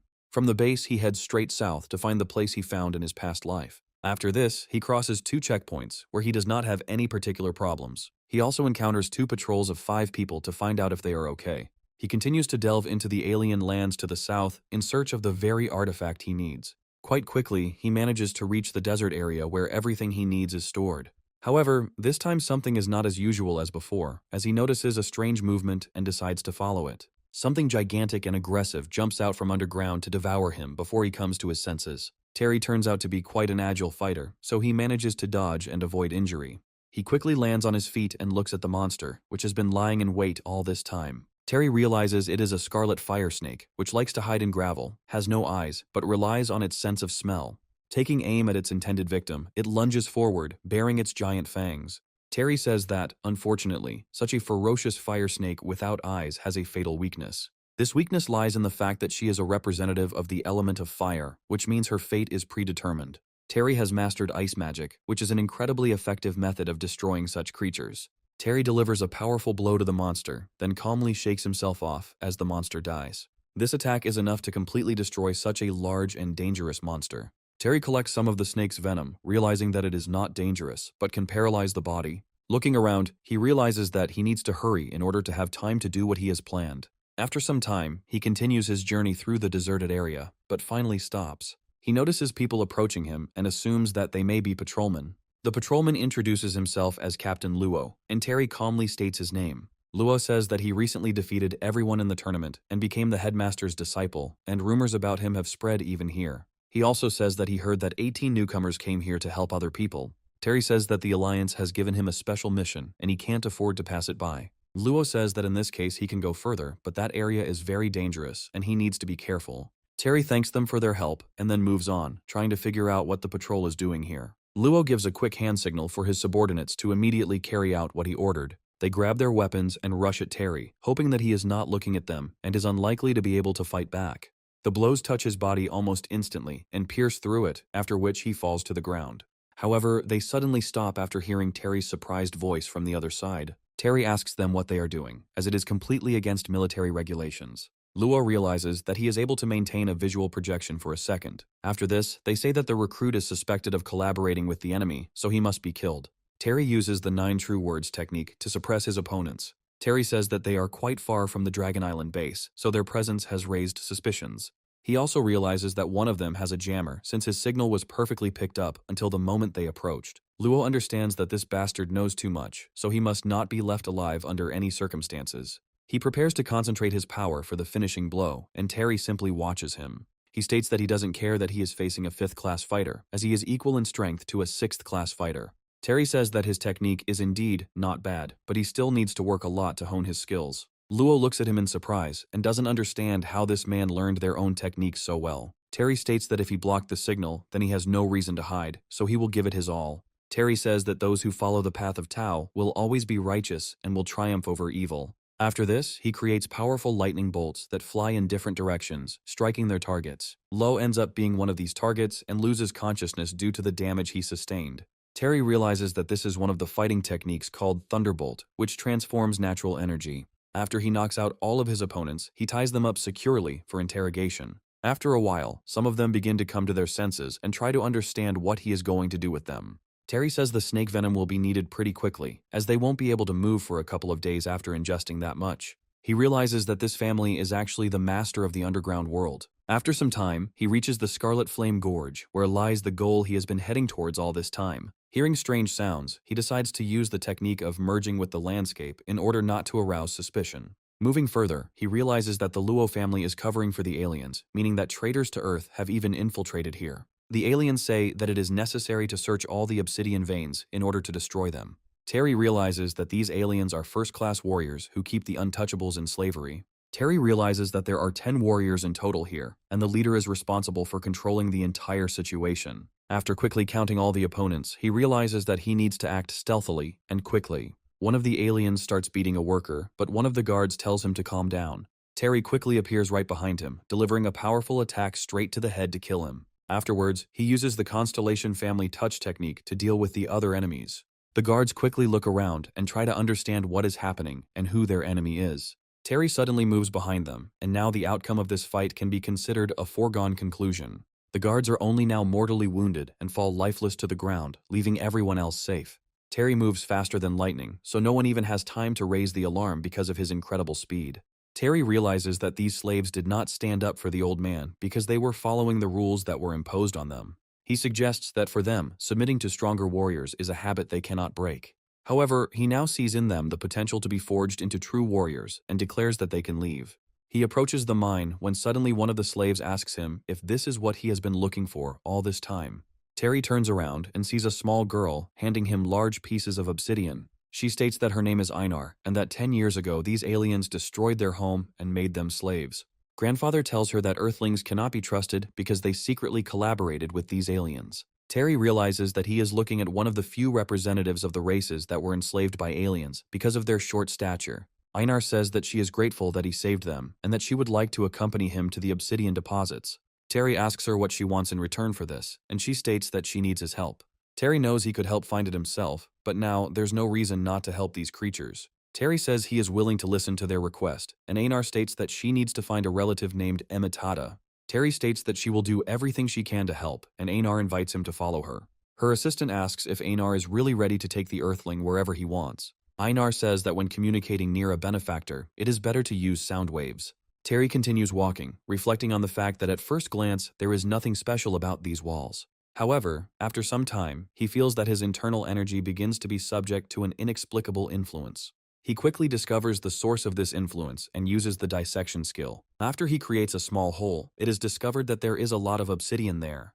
This seems like excellent news to him, but this cave is home not only to crystals, but also to monsters. Einar immediately rushes forward to protect his benefactor with his body. Terry says that he is not such a coward as to hide behind the back of a small child and shift the danger onto him. After this, he delivers several quick blows to the lizards that jump out from ambush. Having destroyed his opponents, he realizes that it is not so scary here, and he just needs to be on guard. Terry tries to understand why the blood of these creatures contains such terrible energy, as if something is wrong here. Einar tells him that it is too early to relax, since there are still a lot of these creatures on the walls. Terry asks them to stay away, saying that they will definitely be fine and he can handle it. After that, he decides to use the 10-touch Ice Touch skill. After a short time, most of the salamanders are destroyed.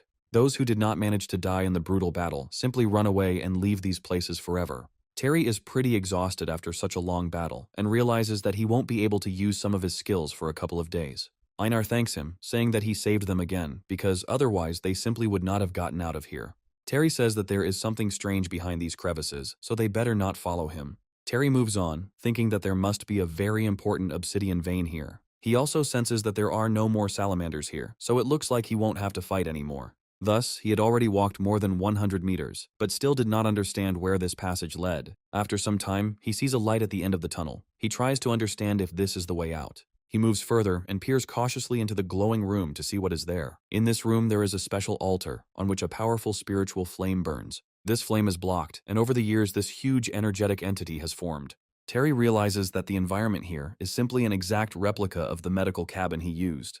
From his point of view, the hardening method he is currently using is just right for the current circumstances. He decides to begin the breakthrough process immediately, as this matter cannot be delayed. He spends almost a day in this state, although for him it flies by like a moment. Now it becomes significantly stronger, as his eyes begin to burn with a bright spiritual flame. In just one day and night, his cultivation level rises from the initial stage of the 5th grade to the peak of the 6th grade.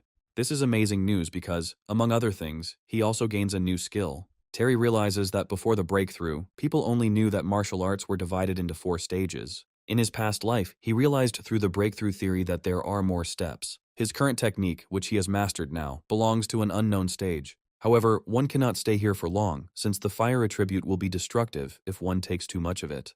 Looking back at the giant deposits of obsidian, he realizes that now is the time to get down to business. Terry reflects that it doesn't take much for people to be able to break through the realm. After this, he leaves the mine, looking around to find out how things are going here. The disassembled materials were delivered to the appropriate caves, and Einar and her people managed to hide. Einar is happy that he has returned, and Terry asks her if she plans to stay here. Einar says that their village was returned to the colony, so there is no point in them returning. She also says that the ships were equipped with radars, but they got rid of them. Terry says that they have crops at their base that are suitable for planting on this planet, and he can provide them with some. He understands that this race was not directly involved in the war, but they are also aliens. He also reflects that others might react to them unpredictably, so it is better for them to stay here. Terry puts his hand on her head, and one of the aliens asks what he is doing to her. Terry transfers some spiritual energy to her to make her journey a little easier. Einar carefully absorbs all the information that is passed on to her and tries to assimilate it. Terry talks about these being some of the basic techniques of practicing the human body to improve self-defense. Terry realizes that this knowledge will not pose a threat to them anyway, when suddenly Einar kisses him. After this, she states that for them, this is the most traditional way of expressing gratitude. Terry is trying to figure out where she learned to do this, when suddenly her grandfather tries to do the same thing. Terry quickly flies away, saying that they should live here and that he will contact them in a little while. Einar says that they performed very well and have now won the trust of their benefactor. She also says that they now have to be sincere in order to establish trusting relationships with Earthlings. Terry understands that they were putting on a show, but their desire to cooperate was sincere, so they can turn a blind eye to it.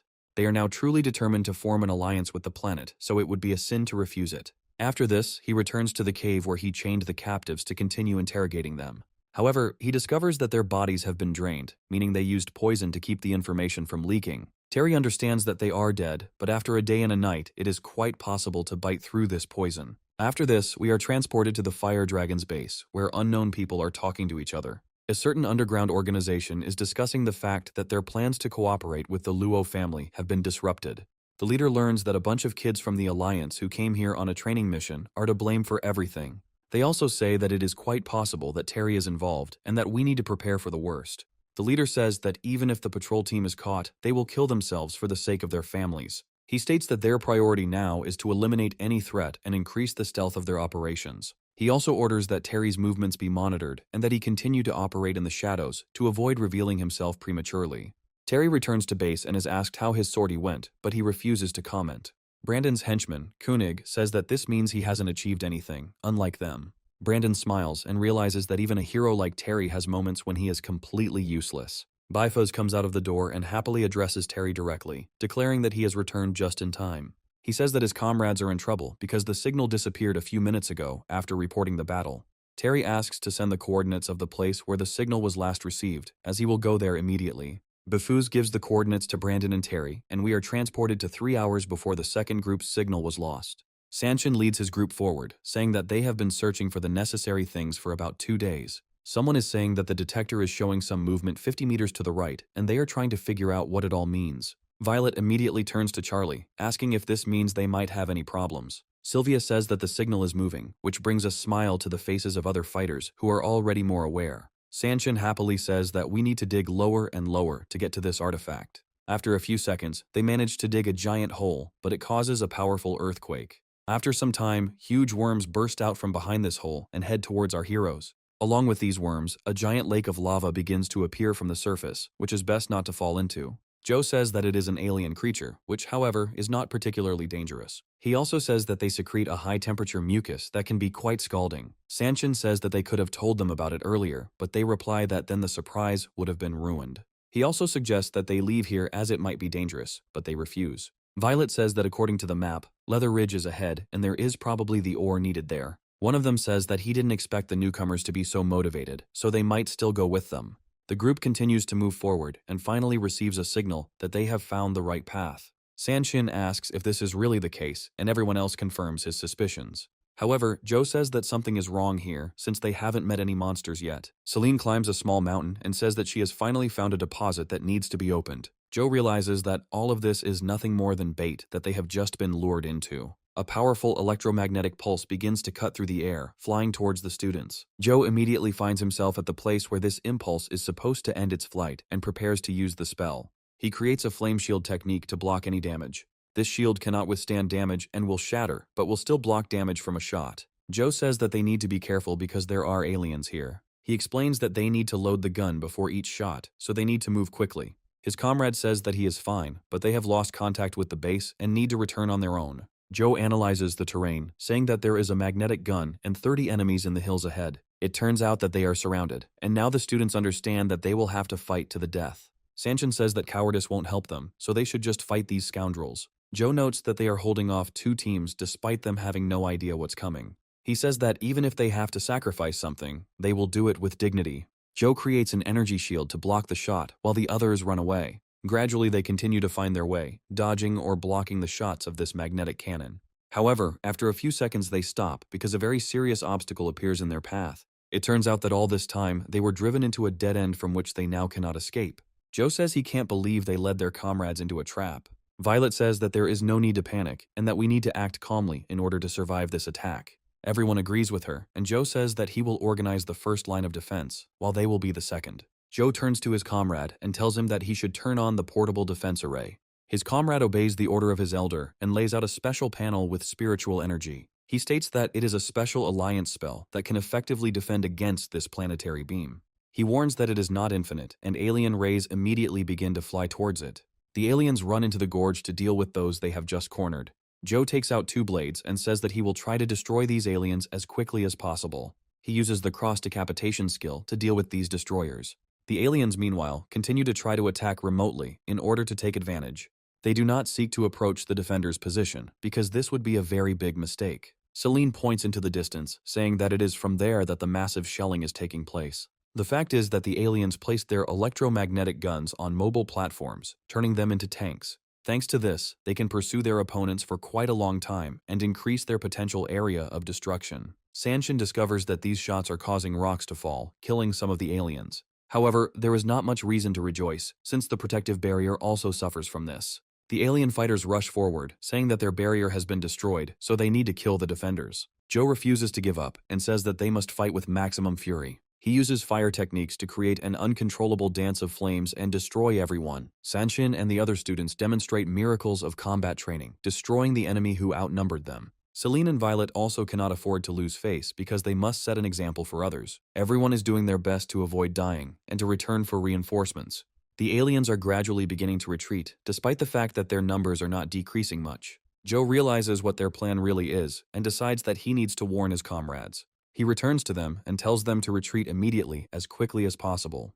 The students run away and wonder why he suddenly gave such an unexpected order. A few moments later, 2 energy objects land in the place where they had just been standing. These turn out to be 2 capsules containing elite fighters of the alien invasion forces. Joe realizes that the alien warriors appear to have at least Class 6 strength.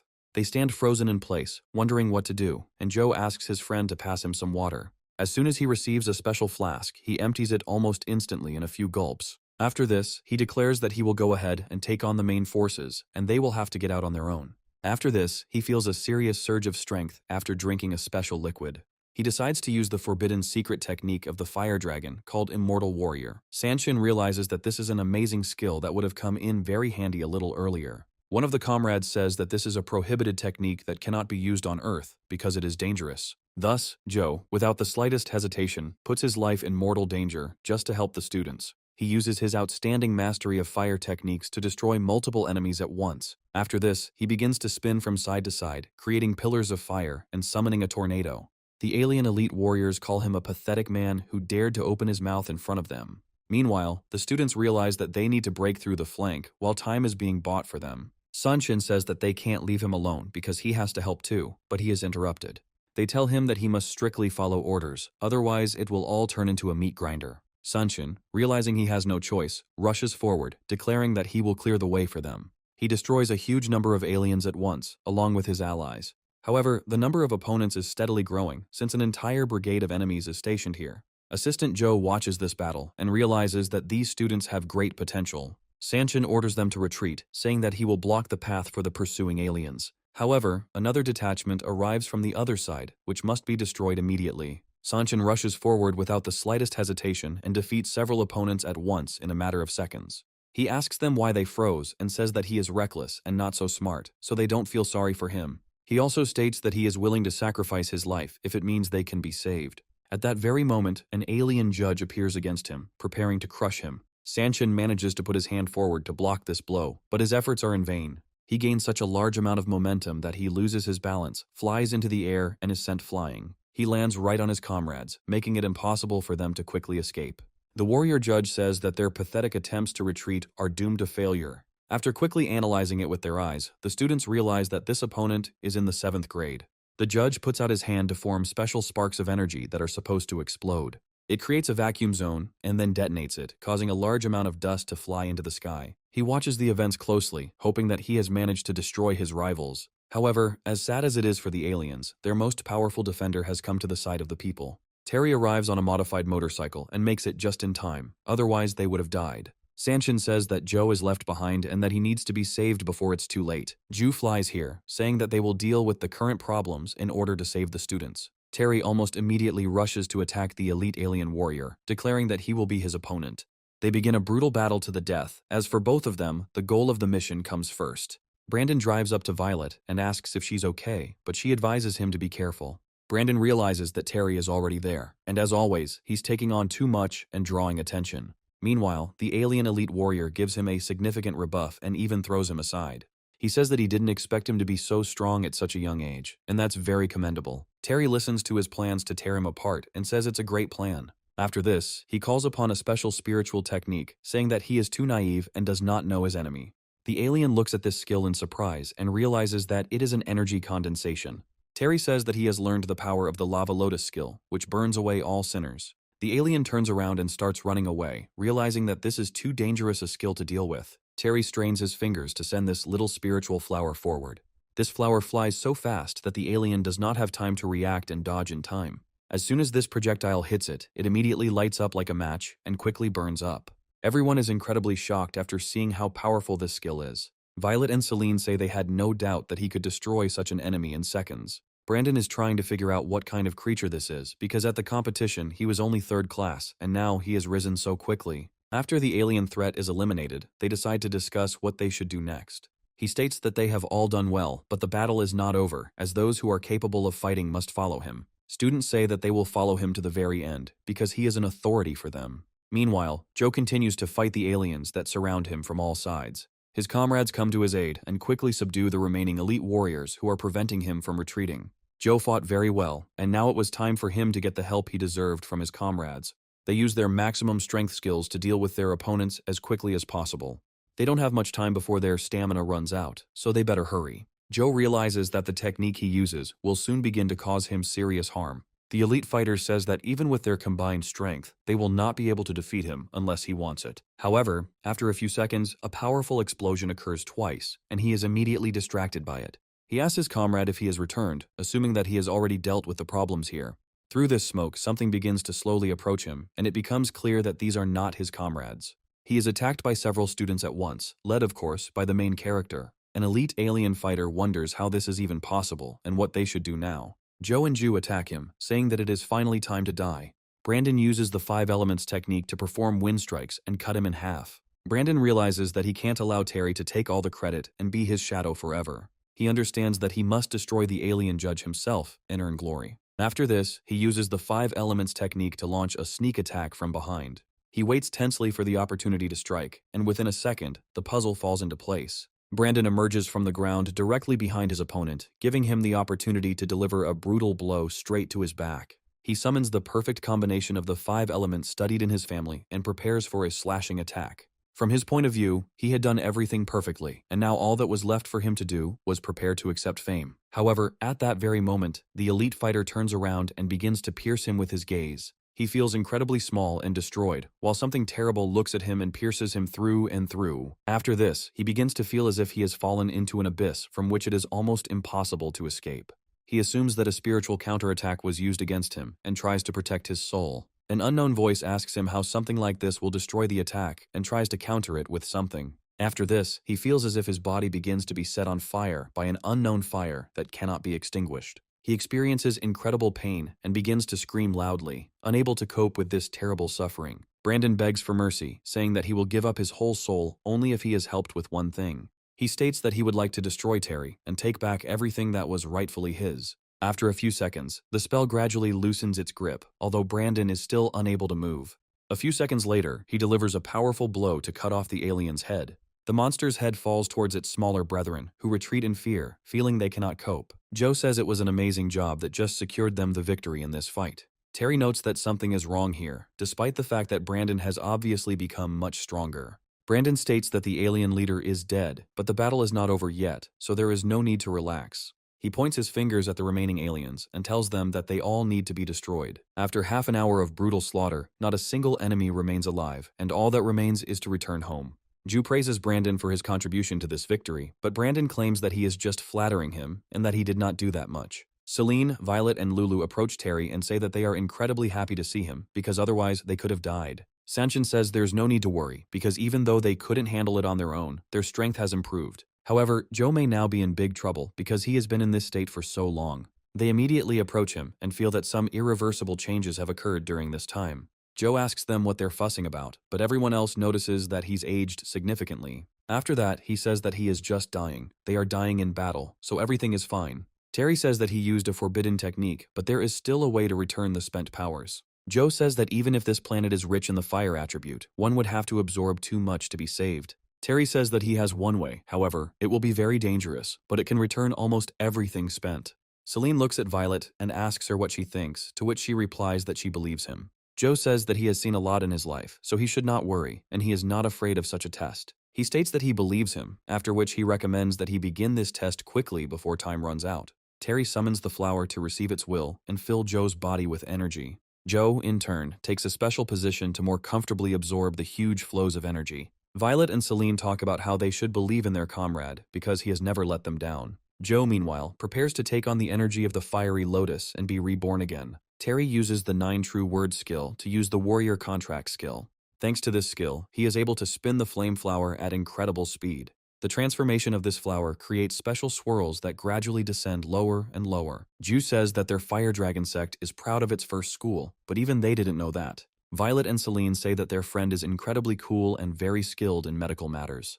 Brandon steps back quietly, thinking that this is truly amazing. After this, he slowly approaches the destroyed body of the alien, making sure that no one sees him. After some time, it begins to absorb all the life force that remains in this body. Brandon smiles as he reflects on the incredible gift and opportunity his great patron has given him. Terry, meanwhile, continues to try to help Joe in the hope that he will be able to withstand this test. He states that this will now be the limit of the energy he can absorb in his current state. Joe realizes that the amount of energy he lost has been reduced from 10 years to just 1 year. He also gets up and says that he was finally able to break through to the 7th grade. He bows before his comrade, saying that he is paying him back for his kindness, but he declares that this is a trifle. His older brothers congratulate him on regaining his lifespan. Terry asks how they met this alien in order to understand what happened here. Sanchin, without holding back his emotions or choice of words, tells him how they ended up in this life. Terry carefully studies all the data he received and tries to analyze it as quickly as possible. Terry realizes that it was a guerrilla cell that was acting independently from the rest to create a distraction. He shares his thoughts with his friends, and they are very surprised by this information. Brandon says they came here from the east, but there were no signs of alien activity. Terry says that aliens have gone to great lengths to hide in the west, so we need to look harder for them. Brandon receives a message from his patron that this man is very smart and needs to be gotten rid of. Sanchin says that they need to return together and destroy all the aliens they find. Celine and Violet support the idea, while Lulu also states that she wouldn't mind destroying even more. Joe tells them not to worry, stating that Terry already has a strategy if he brings it up right now. Terry states that they are all amazing fighters, but there are too few of them to destroy the rest of the army. He states that it is necessary to take advantage of their current position in order to launch a surprise attack. Joe realizes that he has a talented, calm candidate in front of him who would be ideal for the role of leader. He reflects that the young cultivator, who is less than 20 years old, demonstrates exceptional experience. Ju says that a sudden drop is good, but the most important thing in this kind of thing is accurate information. Terry says that this is indeed the case, and since it is a surprise attack, they cannot act at home. He states that if information is needed, they could turn to this alien for it. Ju looks at him in surprise and asks him how they can extract information from a corpse. Terry claims that the alien's body is so powerful that even if he dies, the electrical impulses will still move. Brandon realizes that this could call into question the entire secrecy of his presence here. Terry says that with the help of effective means, they can get information from this deceased. Bending over his fallen opponent, he uses the skill of 9 words of truth to fish out what he needs. He uses his unimaginable reserves of spiritual energy to immerse himself in the world of the dead. How does he manage to establish contact with the remnants of consciousness that still linger in this head? His eyes begin to glow brightly as he pumps out all the information he needs. He receives the blueprints, as well as the necessary intelligence on where the alien base is located. Terry understands that this fighter was a mid-level officer in the military operations and had access to such information. They planned a special operation to use their aircraft and breach the fortress. Terry realizes that everything is supposed to happen exactly as he expected, which means it can be prevented. He describes the overall picture, saying that this is exactly what he got from the alien's head. He also says that, fortunately, their army has a strict hierarchy, and command of the units is concentrated only in the hands of the judges. Ju says that if the alien forces are not yet aware of their presence, then this gives them the element of surprise. Joe states that if their air force breaks through the eastern line, they will use a blitzkrieg. Terry says that a blitzkrieg relies heavily on a constant flow of support and fuel. Ju and Joe talk about how the aliens understand the importance of logistics, so they place the points in different places. Terry says that attacking them head-on is a bad idea, but now that the enemy has revealed itself, they can set up an ambush. He also plans this operation, saying that they need to split up and take control of private areas. He states that the Elder must use a communicator installed on the judge's body to send false information. After this, he states that at the moment the front line has come close, so the main army of aliens cannot retreat. Ju and Joe listen to the rest of the plan and say that it seems quite reliable and correct to them. Terry suggests uniting into different groups in order to do everything quickly, clearly, and harmoniously. Everyone immediately begins to split into the necessary groups until only one person remains. Terry says that he and Brandon will take responsibility for the third supply point together. Meanwhile, the communications officer receives an order to report to headquarters about the situation with the alien employees. After some time, Bafuz contacts them and asks them if everything is okay with them. The signalman says that everything is fine, after which he shares his intelligence data. However, before he can convey the most important information, the connection begins to suddenly break down. They assume that the alien attack has already begun, so they need to act as quickly as possible. He quickly jumps on his motorcycle and says that it is not too late to change his plans and emerge victorious from the situation. After this, they quickly begin to ride away towards the battle in order to come to the rescue. We are transported to the Fire Dragon's operations headquarters, where the Dragon Elder takes command. This elder's name is Donald, and he demands that all cultivators be sent to defend the base before it's too late. Members of the Fire Sect say that the Western Front has been breached, and the Eastern Front is under serious attack. Donald says that the main forces of the North will not be able to return in time, and this army took them by surprise. His assistants say that they sent someone to Earth to ask for help. Meanwhile, the aliens deploy their own versions of the installation in order to break through the fortress's defenses. They constantly keep her under heavy fire in order to drain the strength of the defensive mages. These warriors are doing their best to maintain the protective barrier, but it is difficult for him to do so. Shooters who are keeping a close eye on their opponents quickly take aim and realize that they can now shoot. However, a sudden act of sabotage occurs at the base, causing visual contact with the enemy to be immediately interrupted. Because of this, return fire is practically reduced to zero, and the shield immediately begins to burn out even faster. The frontline commander says that they won't take this Fire Dragon Island for another half a day. He adds that even the strongest defense will be destroyed if it is destroyed from within. Meanwhile, alien tanks continue to arrive on the battlefield in order to maintain the onslaught. The commander orders the entire army to launch an offensive in order to capture this base. He receives a notification about something incredibly urgent, and he immediately switches his attention. The aliens say they have been subjected to an unidentified attack and their supply routes have been cut off. The alien suggests that Earthlings are not as stupid as he initially thought. He understands that this was probably a planned attack to weaken their blitzkrieg. He orders the soldiers at the front to hold the battlefield and not retreat, and the rest to support the transport. The enemy advance is significantly slowed down, giving little chance for the people to regroup. The fortress commanders say that the situation has changed radically, and the Luo family's frontmen are beginning to grow indignant. Donald says that the alien bastards won't give them a break without a reason, so they need to investigate everything. After some time, the alien commander contacts the squad and asks how the cleanup is progressing. He is told that the situation is critical, after which the connection is abruptly cut off, leaving him in the dark. Meanwhile, the alien ships continue to crash one after another, and their supplies are rapidly running out.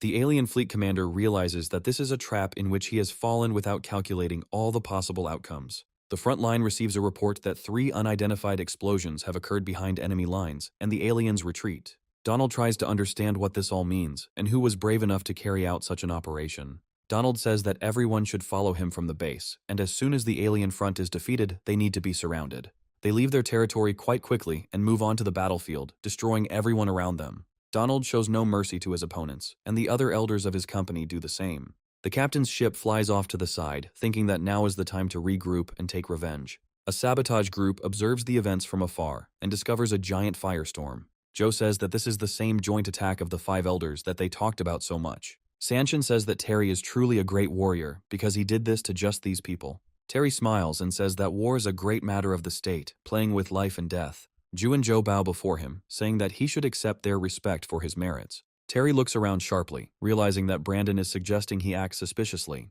Brandon smiles and asks him what happened, hoping that he doesn't suspect him of anything. Terry reflects on how he was with him from the very beginning and how he cooperated throughout the entire operation. Terry wonders to himself whether he is under the control of an alien or not, but doesn't show it. After this, he says that it is time to return to base to celebrate the victory. Brandon continues to follow them and carefully observe every move of each fighter. A slight smile appears on his face, which does not betray his true insidious and cruel intentions. By the time they returned to base, the battle was already over, as there was no trace left of the enemy. Ju and Joe received information that the battle was won, due to an explosion being set off behind enemy lines. One of the soldiers also says that the elder took several cultivators and went to the eastern front. After this, it becomes obvious that with such a total defeat, the aliens do not have a single chance of victory. The celebration is about to begin, because otherwise, this fortress would be destroyed. Ju and Joe greet the elders again, saying that they have finally returned with a report. They tell him what happened and who was really behind these sabotage acts. Baifuz listened to them attentively, and now understood why the aliens had slowed their attack so abruptly. Baifuz says they did a great job, and Terry emphasizes that they did it together. The Dao, who came to their aid, says that Terry has an incredible foundation for cultivation and great humility. Terry asks him why he is not on Earth, and Dao states that there are many attacks on Earth right now. He says that the head of the Alliance asked for support, and he himself went to the front lines. Ju and Joe ask if Earth has really been attacked by aliens. Dao says that the situation is tense, but there is no need to worry too much, because they are in control of it. He also says that some hidden cultivators are at the peak of the 9th grade. Terry understands that even after the closure, the traits will not be able to visit Earth, but they will continue to have 2 versions. After thinking for a bit, he realizes that this is all a trap that these bastards have specially set up. He says that he feels that the alien attack is not actually that direct. He states that they have learned that humans have developed the kingdom breakthrough theory and are now trying to exhaust them. Celine and Violet say that they also want to return to help repel the attacks. Dao says that the war on Dragon Island has just ended and he must remain here for some time. After this, they decide to take the next flight back to Earth so as not to miss a second. Terry telepathically speaks to the elder, saying that he must convey a message to him. Dao mentally asks him if the family really were moles and working for aliens. After he gives him all the necessary information, he promises to sort out all this horror. At this time, we are transported to the headquarters of the Earth Alliance, which is also under attack. A large-scale raid was carried out by an entire division of the Ascension cult, which believes in the transition into aliens. They deliberately sacrifice their lives in order to explode near the barrier and destroy it. Despite fierce resistance, the forces of humanity's saviors are gradually being exhausted. Shu and Wen watch the proceedings and clearly do not exude any optimism about it. The elder is informed that the barrier is heavily damaged and most of the guards are killed or wounded. He tells them to retreat because he has his own methods to fight the enemies. He adds that people's lives are at stake and he will not allow any cultivator to die in vain. Hearing this, they immediately turn around and run out, realizing that they had never seen the master so furious. Shu tells his subordinates not to worry, saying that even if the insidious enemy is fierce, he will protect the headquarters. Meanwhile, the leaders of the Ascension cult are talking about showing these old dogs who is stronger here. Fargo continues to defend the main corridors of the headquarters, preventing the enemy from advancing too quickly. After a while, they retreat for a short time, and because of this, the opponents themselves run into a dangerous trap.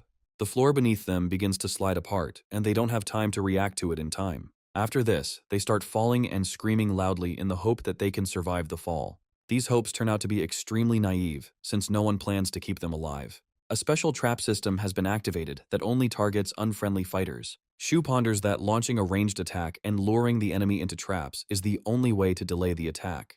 Fargo says that the enemies are trapped, so you need to kill them and go back.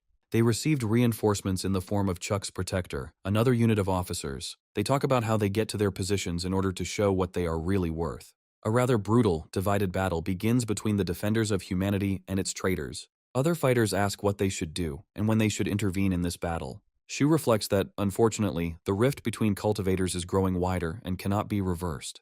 He hears loud words about how the Ascension cult is invincible and nothing can change that. In the sky, he discovers that even the founder of this terrible cult was not afraid to come here. Shu understands that the Ascension cult elders are already above the 8th grade, so it will be difficult to fight them. He immediately turns to his loyal officers, telling them that they need to return to him. They immediately carry out his order and ask him what he wants this time.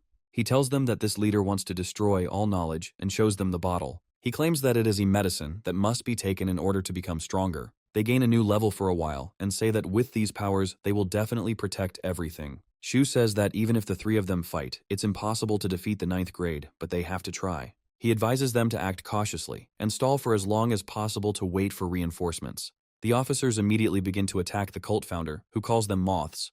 They use the martial arts of the earth to create the Great Moon Scorpion and destroy it.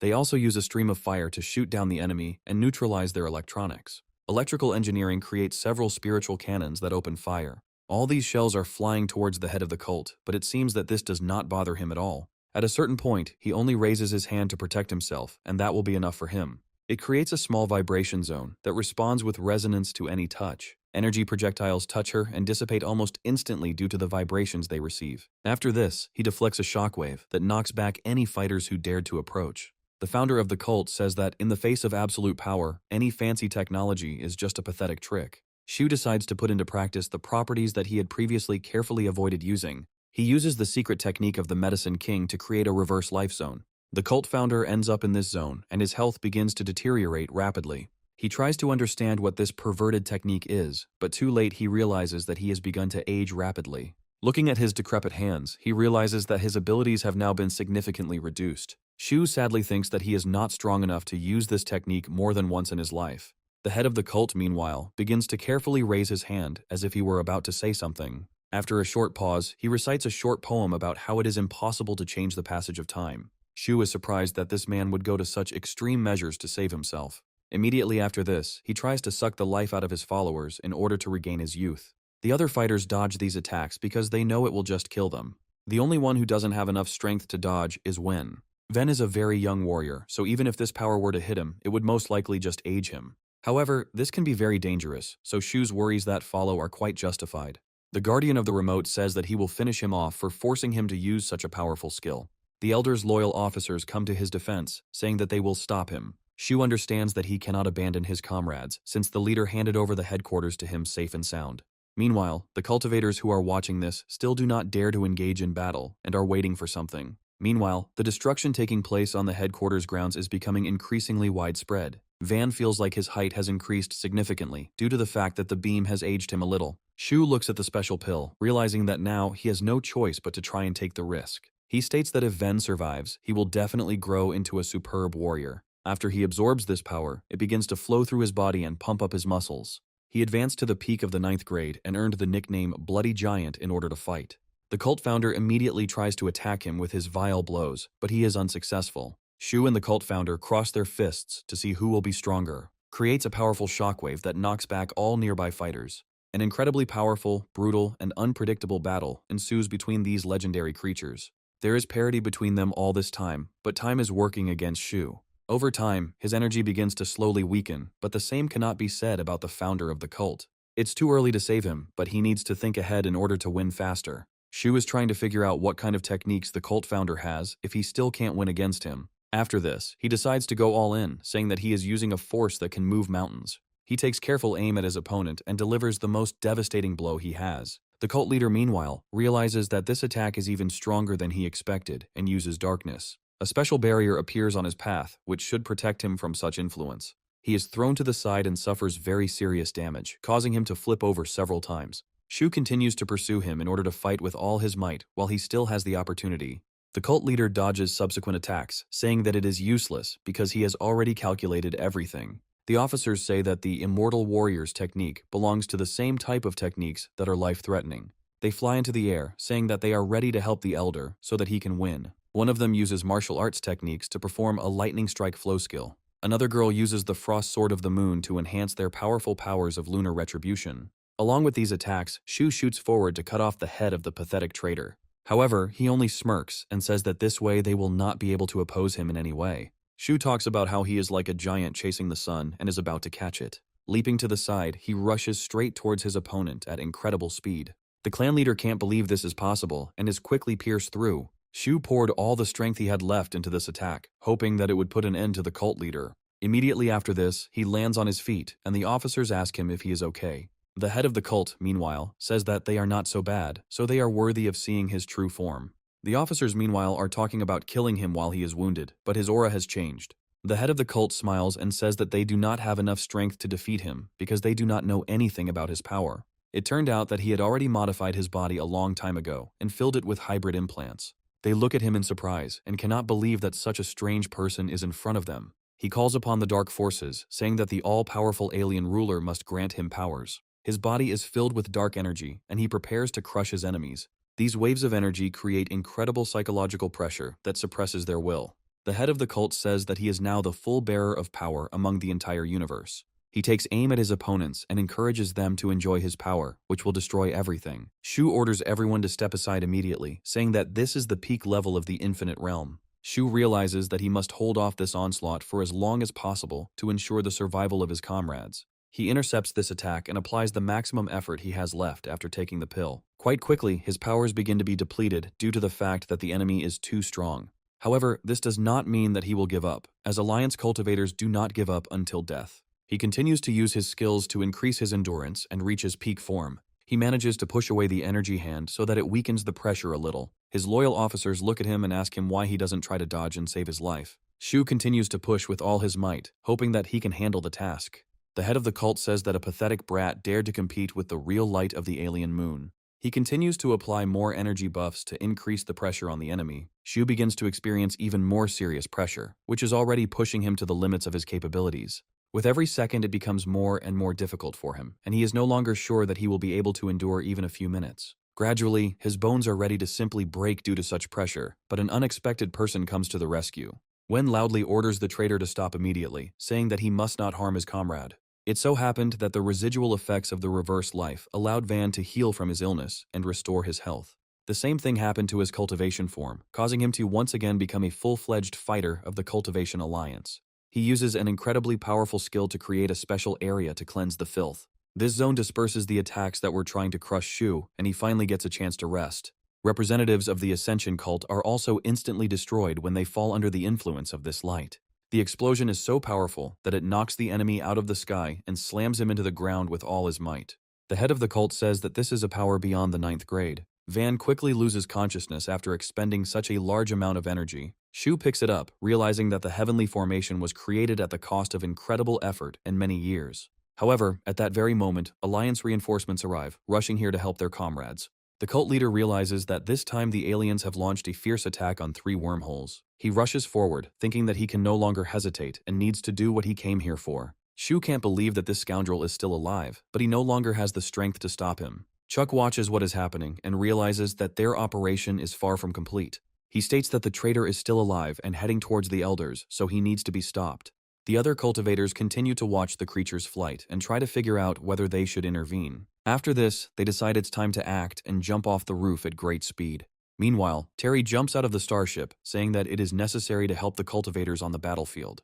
Violet states that she will help him and uses her rain skill to kill several enemies at once. Celine has significantly improved her skills recently and is destroying them with her fists of infinity. Terry reaches Shu and Wen and asks them if they are okay, hoping that they are not hurt. Shu says that there is no time and he must hurry and go to headquarters to stop the traitors. He also talks about a traitor breaking through the realms, and Terry tries to understand how that is possible. The cult leader continues to fly from side to side in search of the Elder's aura. He uses his enhanced vision, which includes the ability to turn on thermal imaging and X-rays. After some minor calibration processes, he discovers the 2 signatures he needs. He happily takes aim and thinks that these feeble old men must finally perish. He says that now the Alliance headquarters must become a real grave for them. The officers are quickly approaching this headquarters in order to crush this enemy and prevent him from carrying out a terrorist attack. The cult leader says they are too weak to try to stop him. Chuck states that a formation needs to be formed in order to strengthen it and allow it to temporarily break through. The cult leader asks if this is the limit of power they are capable of, even together.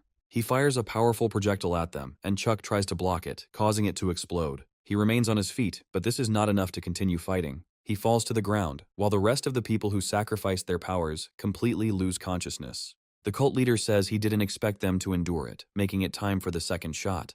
The cult leader prepares this attack longer than usual in order to ensure the destruction of the enemies. However, just as he is about to fire this shot, he is attacked by other cultivators. They use the combination of the 5 elements of space to destroy it in an instant. After a few seconds, his energy disappears and he realizes that he has made a big mistake. The 5 elements technique can manipulate a limited number of things, but when combined, it becomes stronger. This power that the head of the cult possesses is indeed something, but he is still not a divine being. With these manipulations, they cause the energy to detonate right next to the villain's head. The flash spreads over many kilometers, and the shockwave deafens everyone within a couple of blocks. Terry stops deliberately to hold on and not lose his balance from this force. Meanwhile, the cultivators who sacrificed a large amount of their strength are sent flying to the side. Watching the enemy fall, they realize that their strategy was correct and their weight was worth it. The 3 people's collaborative technique was a universal language that demanded their maximum effort. Before he completely loses consciousness, he sees his opponent fall to the ground and not even move. This is not surprising, since the cult elder is missing his head, as well as part of his right arm. However, despite this, he rises to his feet as if nothing had happened and begins to look around. After this, the regeneration process begins, which completely restores his head and damaged arm. The one who smiled is glad that his body was created using alien technology. He states that no one will stop him now, as all their resources have been exhausted. However, after he takes a couple of steps, he hears an unfamiliar voice demanding that he return. He turns around irritably and asks how long they can interfere with him in carrying out his plan. Terry says he would like to see the power of someone who broke through the realm with his own eyes. The head of the cult understands that in front of him is most likely a naive child who is trying to stall for time by talking. Turning around, he says that it's all over because this time he'll get right up close to these old men. Terry stops him, saying that he shouldn't rush, since 3 whole days have already passed. The cult leader tries to understand what all this means and promises to return for this child when he is done with the pawns. Terry says it's been 3 days since he last got irritated, and that needs to be fixed. He uses the skill of 9 true words to use all of them at once. After this, he imbues himself with explosive power, which attracts the attention of the head of the cult. He chooses the 4th word as the main chosen word in order to use the spiritual fire. The cult leader can't believe this boy just broke through to the top of the 9th grade. After this, he realizes that in front of him is the very same cultivator they had been hearing about all this time. Terry says he will not reveal his identity in order to keep the intrigue of this fight. Immediately after this, he disappears because he moves so fast that it is impossible to follow him. A moment later, he appears right in front of his opponent, preparing to deal him a crushing blow. A real life-or-death battle ensues between them, with each trying to catch the other in mistakes. The cult leader fights with all his might, but his wits are not enough to win this battle. Terry jumps to the side, after which he feels his spiritual powers continue to increase. The head of the cult says that he has ruined their plans many times, and that today he will finally be finished. He thinks that this guy is dangerous, and he needs to kill him now, otherwise there will be trouble later. He uses the secret technique of the light sage to induce divine wrath. This clot is rapidly rushing straight towards our hero, but he can still dodge. However, he prefers not to do this, and to use the 5th word of truth to create a barrier. At that very second, he creates a space of divine consciousness that stops all projectiles. The cult leader wonders how this even happens, trying to understand why his technology was so easily blocked. Terry dodges the subsequent attack with the same grace and incredible ease. After that, he slowly approaches it, as if he has perfect control over the entire space. The cult leader hopes that he will stop coming closer, as he is starting to scare him. However, suddenly he stops and begins to stare at him. He states that he did not break through the realms, and did so only with the help of alien technology. After this, he deals him a powerful blow, saying that these are those who died at their hands during the invasion. After this, he makes another strike, saying who these elders Shu and Wen are. He also strikes dozens of blows for the various families who lost their best warriors today. His punishment knows no mercy, and he certainly has no intention of leaving his opponents alive. He also says that the final blow will be for the people he betrayed with his actions. After this, he squeezes his hand and cancels the state of divine consciousness in order to free up space. The energy that was released from him flies away somewhere to the side and no longer reaches anyone. It rises uncontrollably higher and higher, breaking through the clouds until it finally dissipates into thin air. Terry lifts him up with telekinesis, saying that he knows perfectly well that the head of the cult is pretending to be dead. The cultist smiles and says that the alien overlord's plans are not so simple and they will never imagine what awaits them. Smiling, he says that he won't even tell him about it unless he begs him on his knees. Terry smiles slyly and says that he doesn't really need to interrogate him to find out the truth. Immediately after this, he decides to use the spirit skill in order to increase his perception. After this, he penetrates his consciousness in order to extract all the necessary information from his head. Terry realizes that there were a huge number of moles within the military academy's intelligence group and the university. We are transported 1,400 kilometers from the imperial capital of China, where a serene peace reigns. At the foot of the mountain, a small group of people gathers and heads off somewhere quite quickly and in an organized manner. Fargo says he was at headquarters preparing the newcomers for the competition, so he was only able to greet them now. The Green Dragon approaches him and says that he heard that the old man broke through the kingdoms. Fargo says that this is indeed the case and tries to explain what exactly the problem was. Fargo tells the story of the birth of the kingdom breakthrough theory and the successes of Chief Lin from start to finish. The Green Dragon says that this is amazing news, so we need to return quickly. A fighter named Blue Lotus comes up and says that they are rushing too much and need to slow down a bit. The Green Dragon says that once they break through, they themselves will destroy these alien bastards. The Blue Lotus advises him to be careful, but the Green Dragon states that he still knows no fear. After some time, two mysterious silhouettes appear, trying to secretly observe them. After this, they immediately lower themselves, making it clear that they are in fact ordinary people. Before us stands a mountain hermit and another 9th-class master who possesses amazing skills. However, as it turned out, these guys don't get along very well with each other, despite the fact that they have known each other for a long time. Almost immediately, they begin insulting each other, moving on to personal jokes and reminiscing about the past. Fargo knows that he'll have to deal with them for quite a while, given their grumpy nature. Meanwhile, Charlie and Cherry, along with other officers, are talking about the need to run to the meeting place faster. Because of such incredible speed, they raise a lot of dust and attract the attention of other people. After some time, they find themselves near Fargo and report to him that the team has arrived in full force. Suddenly, he advises them to be careful as they begin to sense a strange aura and notice frightened birds. The fighters say that someone is coming, and this is definitely not good, so we need to be on guard.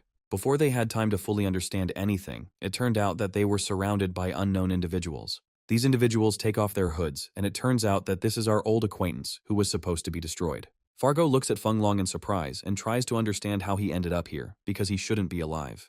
Feng Long and his clones then enter combat mode and prepare to destroy their enemies. Fargo, realizing that this man has now become even stronger, will instantly smear him across the wall. Plus it's in the plural now, so it's unclear how to fight them at all.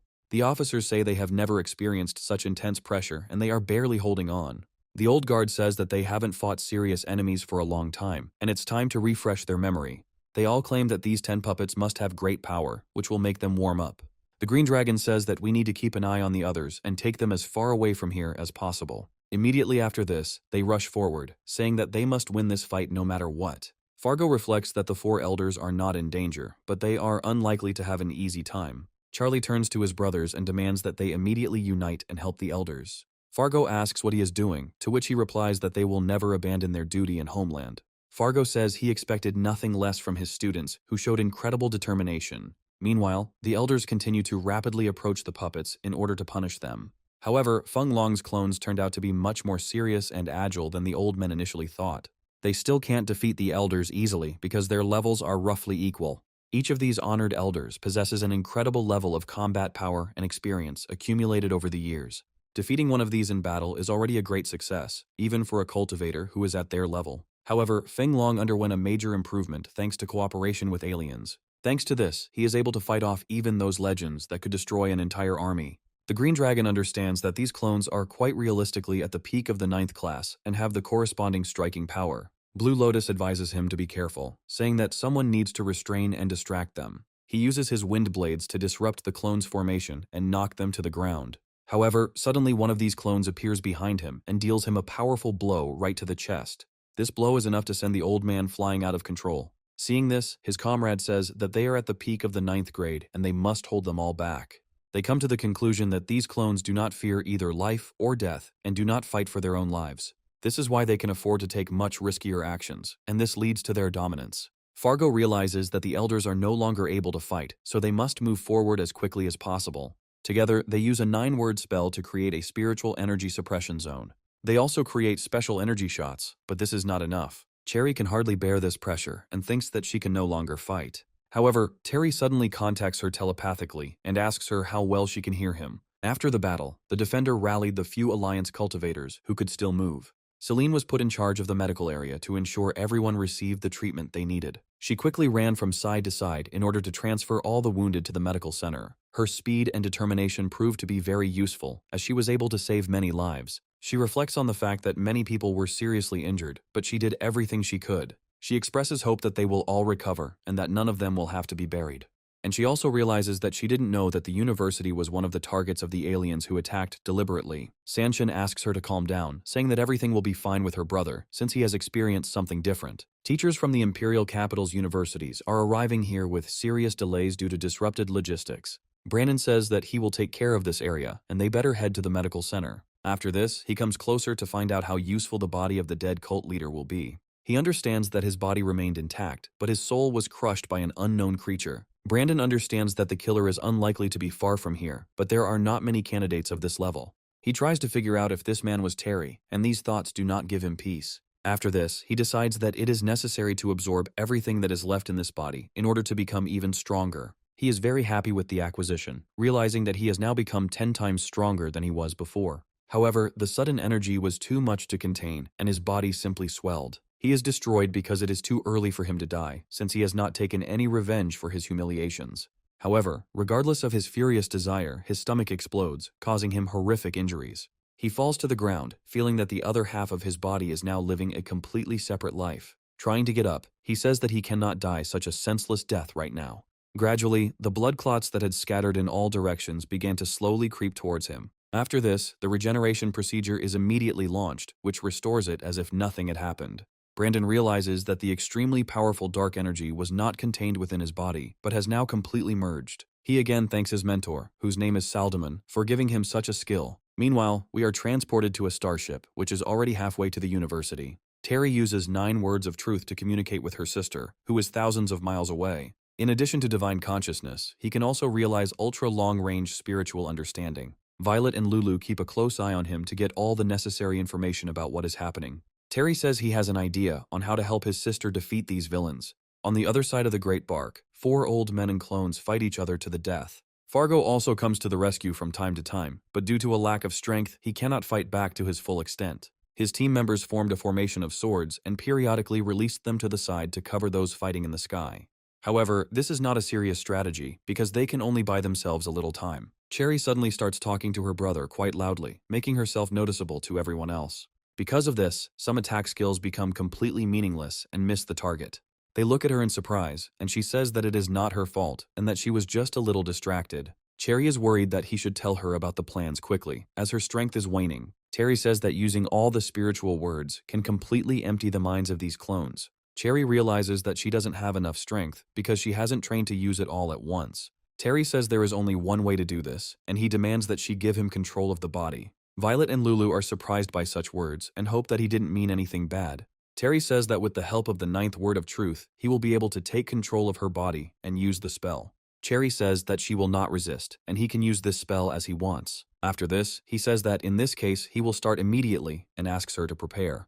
His skills take effect almost instantly, and Cherry feels energy forming around her head. It begins to accumulate quite quickly, after which she releases her consciousness to fall asleep. Meanwhile, the Elder continues to fight the clones, but their successes are becoming increasingly illusory. They begin to be thrown back and suffer severe damage from their inability to fight. The Golden Dragon says that his favorite glasses were destroyed, and now this is his biggest problem.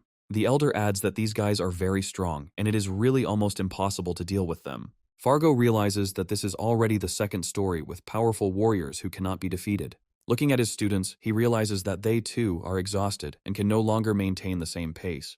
Charlie realizes that he can handle 10 shots at full power, and now everyone's reserves are at the limit. Cherry asks him how long the wait will be, and Terry states that it will take another 10 minutes. The Elder says that this won't work, and if everything continues, they will all simply die here. The Elders look at him and ask him what he means by these words. After this, he jumps up and says that this mountain is his home, and he will not let him die here. He promises to hold back most of the clones' bodies so that they can destroy the rest one by one. The Green Dragon asks him if he has the slightest idea what he just said. They tell him that if he wanted to say something now, it would be better to do it, since they might not survive. And the Green Dragon only declares that he has great faith in this old man and hopes for his success. The Elder then creates an incredibly bright burst of energy in order to prepare for the strike. The other Steel Elders understand perfectly well where this is all heading and decide to take a few steps back. A huge number of roots burst out from under the ground and head towards the enemies. The Feng Longs remain motionless in the air, unaware of the danger they are in. Terry understands that such masters are just one step away from breaking through to the next level. He recalls that they used a spiritual technique that was achieved through solitary living on the mountain. He admits that he did not expect the older generation to achieve such a level of breakthrough research. The Elder says that he is detaining these scoundrels at the cost of his life, since this is his duty. More energy plants burst out from the ground and attack Feng Long's clones. They try to block these powerful blows with varying success, and they are practically unsuccessful. The other Elders realize that this is their chance, as one of them has become isolated from the others.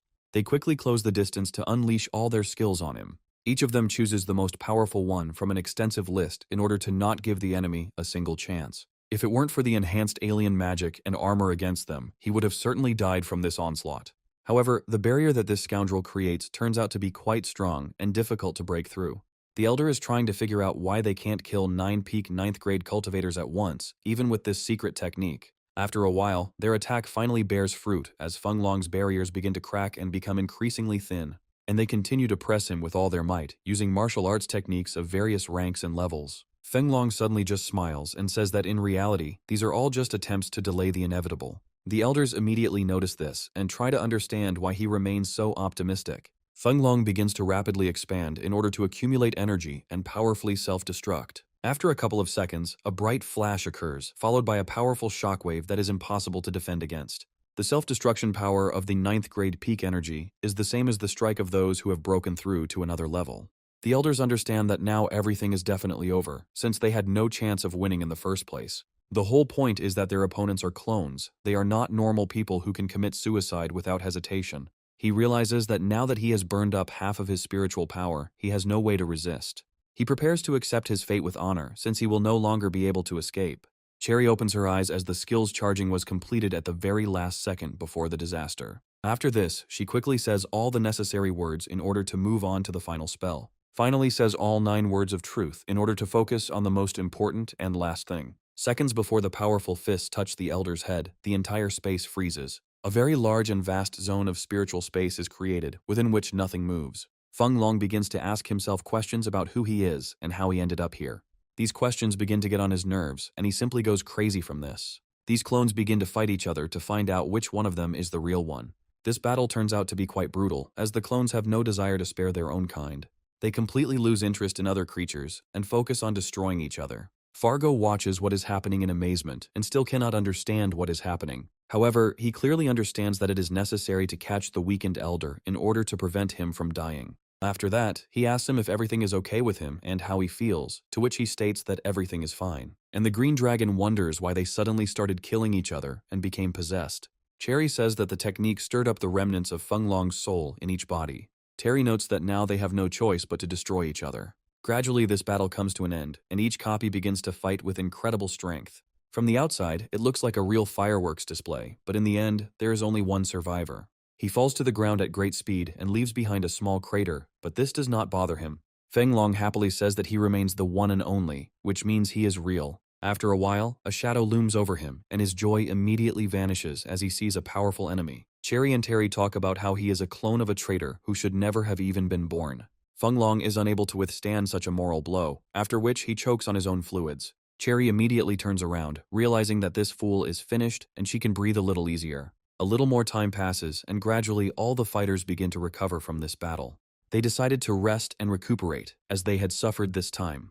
The cadets of the military academy who survived the fall could not even believe what was happening. They survived the attack of 10 peak 9th grade cultivators, and Terry and Cherry saved them, albeit at a heavy price. Terry finally got the chance to return to his own body and slowly opened his eyes, looking around. Violet asks him what's going on there, and he states that he used a secret technique and fixed everything. Lulu says that it seems like the aliens are targeting peak 9th grade cultivators. Violet wonders why they attacked the university, if even the principal is only in the 8th grade. Terry realizes that everything now points to the teacher being in serious danger because of what happened. Meanwhile, we are transported to the university pavilion, which has already been significantly damaged due to the attack. A huge number of defenders have already been killed in the unequal battle with the Ascension cult.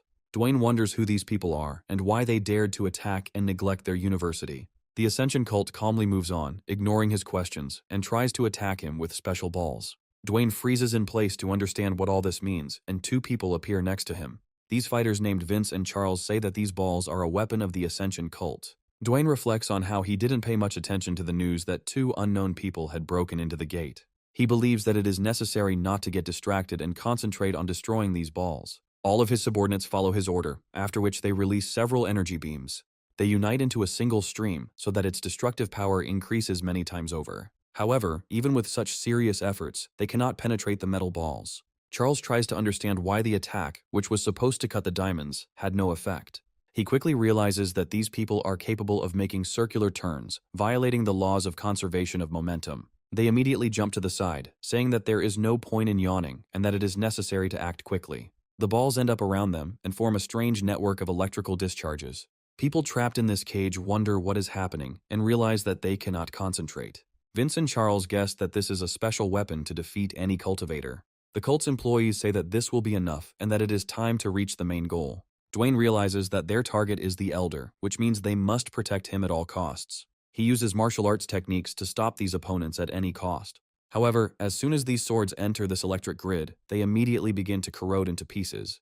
Within a second, these swords turn around and begin to strike directly at the director. However, for now this is only a prediction that Charles received, which means everything can still be changed. Dwayne looks at the weapon that was just under his control and doesn't understand why he lost control of it. Charles tells him to dodge, and Dwayne escapes serious consequences and remains untouched.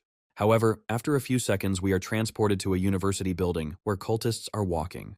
They meet the owner of the exchange office and advise him not to disturb them since he is already retired. Ming attacks them while one of the cultists tries to dispel the attack with his abilities. After this, he takes off his hood, and we learn that it is Eugene, who wants to deal with him himself. Ming clenches his fist tightly, wondering how long he can hold off these fighters. One of the cultists simply disappears into thin air due to his incredible speed, and the old man is very surprised. Eugene says that he would like to see the strength of the man who was the strongest in the world and show his own. Ming says that he can only hope for his victory, like the mythical globe. Meanwhile, in the Kingdom Breakthrough Theory Research Laboratory, the walls begin to collapse. People go inside to find the necessary materials and information. The cultist is presented with a brand new virtual storage of the spiritual realm of virtual reality. An unknown, hooded entity comes closer and closer to study the information. The cultist says that the cell development rate is 25%, and this is truly amazing. The alien cultist says that compared to the cell demons, these people are simply insignificant. He almost immediately breaks through the thick glass capsule in order to capture all the knowledge. Meanwhile, Terry's ship arrives there to see if they can help or if they didn't make it in time. Unfortunately, it turns out that they arrived too late and the real massacre had already begun. Terry immediately asks them to help the others while he deals with more important problems. Dwayne, meanwhile, remains under the influence of a suppressor cell that blocks his energy. Vince says he needs to solve this problem as quickly as possible because he is tired of waiting. Charles states that the force field is intertwined, so it will be necessary to attack all spheres at once. Violet and Lulu quickly run up and ask if everything is okay and how they can help them cope. Vince asks him to explain his plan faster, as he doesn't have much strength left. Lulu and Violet learn what is required of them and declare that they can help them. Together they rise into the air to unleash powerful attacks on the cell. After a few seconds, each sphere is hit by a powerful blow. Charles says that the difference between the combined strikes was more than half a second, and this is not enough. He recommends that they try again in order to carry out a faster attack. The next attempt was much faster, but still not enough to cope.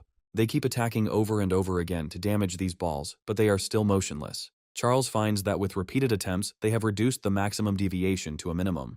However, this still did not lead to victory, which means they are most likely doomed to failure. After some thought, Doug suggests that they should use a joint technique. Lulu and Violet glance at each other, trying to figure out if he's seriously suggesting they use this. Since entering university, they have been constantly practicing together and have a good feel for each other's movements. Now, with the lives of their comrades at stake, they don't hesitate for a second and prepare to do it. Having gathered enough spiritual energy, they rush forward to destroy the cursed cage. Every particle is hit almost simultaneously, leaving no chance for failure.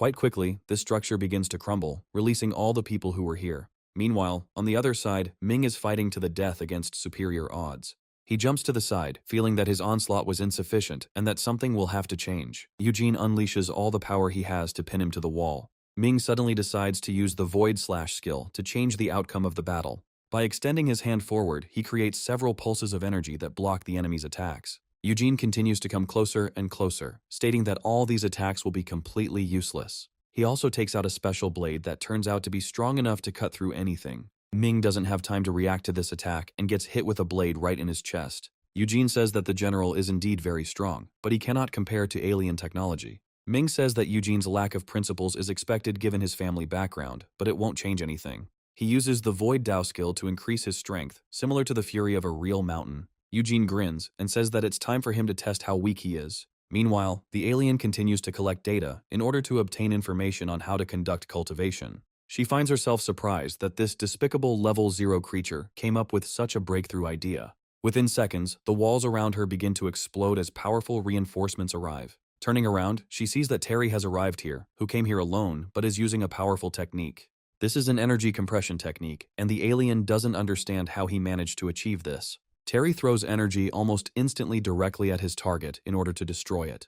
The alien understands that she needs to get going quickly if she wants to stay alive after this. She jumps to the side, realizing that she has never seen such a strong flame. Terry quickly catches Hillary as she falls, realizing she has suffered spiritual trauma, but she will be okay. After this, she begins to pursue the alien, who is amazed by his incredible energy control technique. She understands that this is simply impossible, and a flying beam, clamped with energy, rushes towards her. To cope, she creates a special space and gap to avoid receiving damage. This gap in reality exists like a wormhole that pulls all objects inside. After the energy disappears into this wormhole, she immediately closes it and jumps to the side. Terry realizes that he is facing a rather powerful operative whose body looks terribly familiar. He guesses that this is most likely the leader of the aliens who destroyed the Earth in his past lives. He wonders how it happened that they didn't break through the Emperor's realm and even mastered such cultivation. He suggests that this is impossible, since they would not have needed to come here to steal the breakthrough theory. He ponders the ways in which these aliens could have advanced to this stage without this knowledge. Meanwhile, the alien analyzes him and tries to understand how he managed to achieve such abilities. She understands that she simply must obtain the theory of realm breakthrough in order to become several times stronger. A few seconds later, the walls that were nearby are destroyed again. Eugene comes inside and says that Ming really deserved the title of general for her strength. Terry looks at them in surprise and tries to understand what the hell they are doing here and what it all means. Eugene throws Ming aside and says that he will destroy this scoundrel once and for all. The alien creates a wormhole in space and says that in this case, she leaves him this goal and leaves. Terry knows he can't let her take away the breakthrough theory under any circumstances. Eugene rushes into the attack, saying that he already warned that he would finish him off at any cost. Terry, seeing the enemy approaching, decides to use the 9 true words to defend himself. In this way, he creates a very strange substance around himself, which covers his entire body. He jumps out of the building, trying to dodge Eugene's constant attacks. After this, he lands and says that he will not be able to defeat him by relying only on his innate talent. He adds that he can be sure that he will not allow him to die so quickly and will definitely poison him. However, after a few seconds, the poison that was distributed throughout Terry's body suddenly burns away without a trace. A powerful explosion is created, and Eugene jumps back, trying to figure out how this is even possible. Terry mockingly says that he has never felt such animal fear as he does now. Fortunately, the fire of pure karma he received on Dragon Island has a restraining effect on the poison. Now he understands that his opponent's strength is no less than that of the Ascended Head, and it will not be easy to harm him. Suddenly, Elder Ming contacts him and says that he will help him keep it. Terry immediately decides to use the energy surge to deal with the enemy faster. Eugene looks up and realizes that they are using the 5-color lightning technique, which is very rare. Eugene asks him if he's just going to stand here and wait to die as if nothing happened. Terry continues charging this incredibly powerful skill as his opponent runs towards him. It's getting darker and darker with these flashes, and he's getting ready to unleash a powerful charge. Eugene says that we need to capture him and destroy him there a few more times. Terry continues to stand calmly when suddenly his opponent freezes in place. Ming intercepts him and asks where he is going, since he has not finished fighting him yet. Eugene tries to break free violently, but he is unable to do so despite all his efforts. A few seconds later, he deals him powerful blows, but this does not stop Ming from holding him back. The lightning continues to concentrate more and more strongly, burning anyone who is directly underneath it. Eugene orders him to let go, adding that when that 5-colored lightning falls, they will both die. Ming continues to stay on his feet with the last of his strength and says that there simply could not be a better outcome. Terry, with a heavy heart, lowers his hand down to allow the lightning to fall on the enemy. An incredible charge of powerful energy rushes downwards, igniting the air in its path and raising the temperature. Eugene looks up in horror, trying to figure out if he has any chance of surviving. All hopes of surviving this blow are in vain, as the power is too great. Eugene asks why they did such a crazy thing, and Ming shoots Terry. Violet comes to the teacher and says that they came here because they were asked to help in general. Chester, Hubert, and Frank also end up there and ask them how things went. Violet and Lulu say they did a great job while Terry goes off to protect the scientists. Dwayne, Charles, and Vince run on to help Terry and find the teacher, who was definitely supposed to survive. Seeing Mrs. Hillary, he asks her if everything is okay and how she is feeling now. Terry shakes his head, and Hillary sadly says that Elder Ming died a heroic death. Dwayne, seeing his inaction, adds that he wanted him to live in solitude. Instead, everything went wrong. Hillary falls to her knees and says she failed to maintain the kingdom breakthrough theory. Dwayne realizes that the aliens have now taken possession of their trump card and will now become even stronger. Terry says that now is not the time to blame yourself, as it will not lead to anything useful. He reminds that at this critical moment, they must raise their fighting spirit and push forward the second revolution. Dwayne understands that the aliens don't have a well-developed cultivation system yet, so they still have a chance. Hillary realizes he's right because there's no point in blaming herself and wallowing in regret. Terry realizes that next time the aliens might show up already broken through, but he will stop them. After several fierce battles, the alien conspiracy was finally fully exposed. The Alliance took the opportunity to capture the Ascension cult, which was soon destroyed. In this incident, 189 people were slightly injured, 73 were seriously injured, and 31 people died. The Alliance decided to hold a large memorial ceremony in 3 days for the heroes who died in this facility. The ceremony was to be broadcast live across the planet to pay tribute. The monastic union conducted funerals to the highest standards for the deceased at the Imperial Cemetery.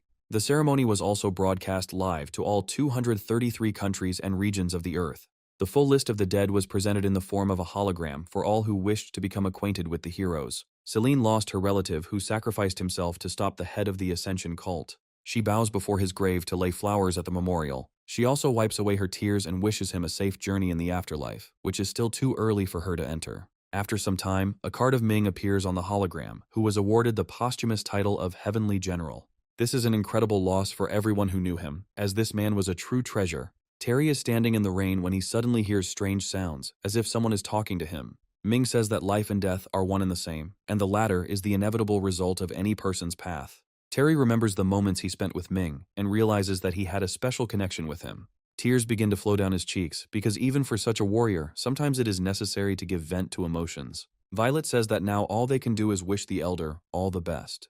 Terry clenches her fists and says that she is indeed right, because they must protect the Earth. Brandon watches the scene unfold, reflecting on the insignificant nature of human life. He understands that true liberation can only be achieved under the protection of the universe of Saldamon. After some time, Elder Lin says that we need to honor the fallen with 3 minutes of silence. He gestures for everyone to think about the best moments they remember with these people. The speaker says that the essence of a spiritual cultivator is to develop during times of prosperity. Among other things, a cultivator must save other people during times of chaos, regardless of his own losses. Cultivators are role models in the world, and true heroes who will always be missed.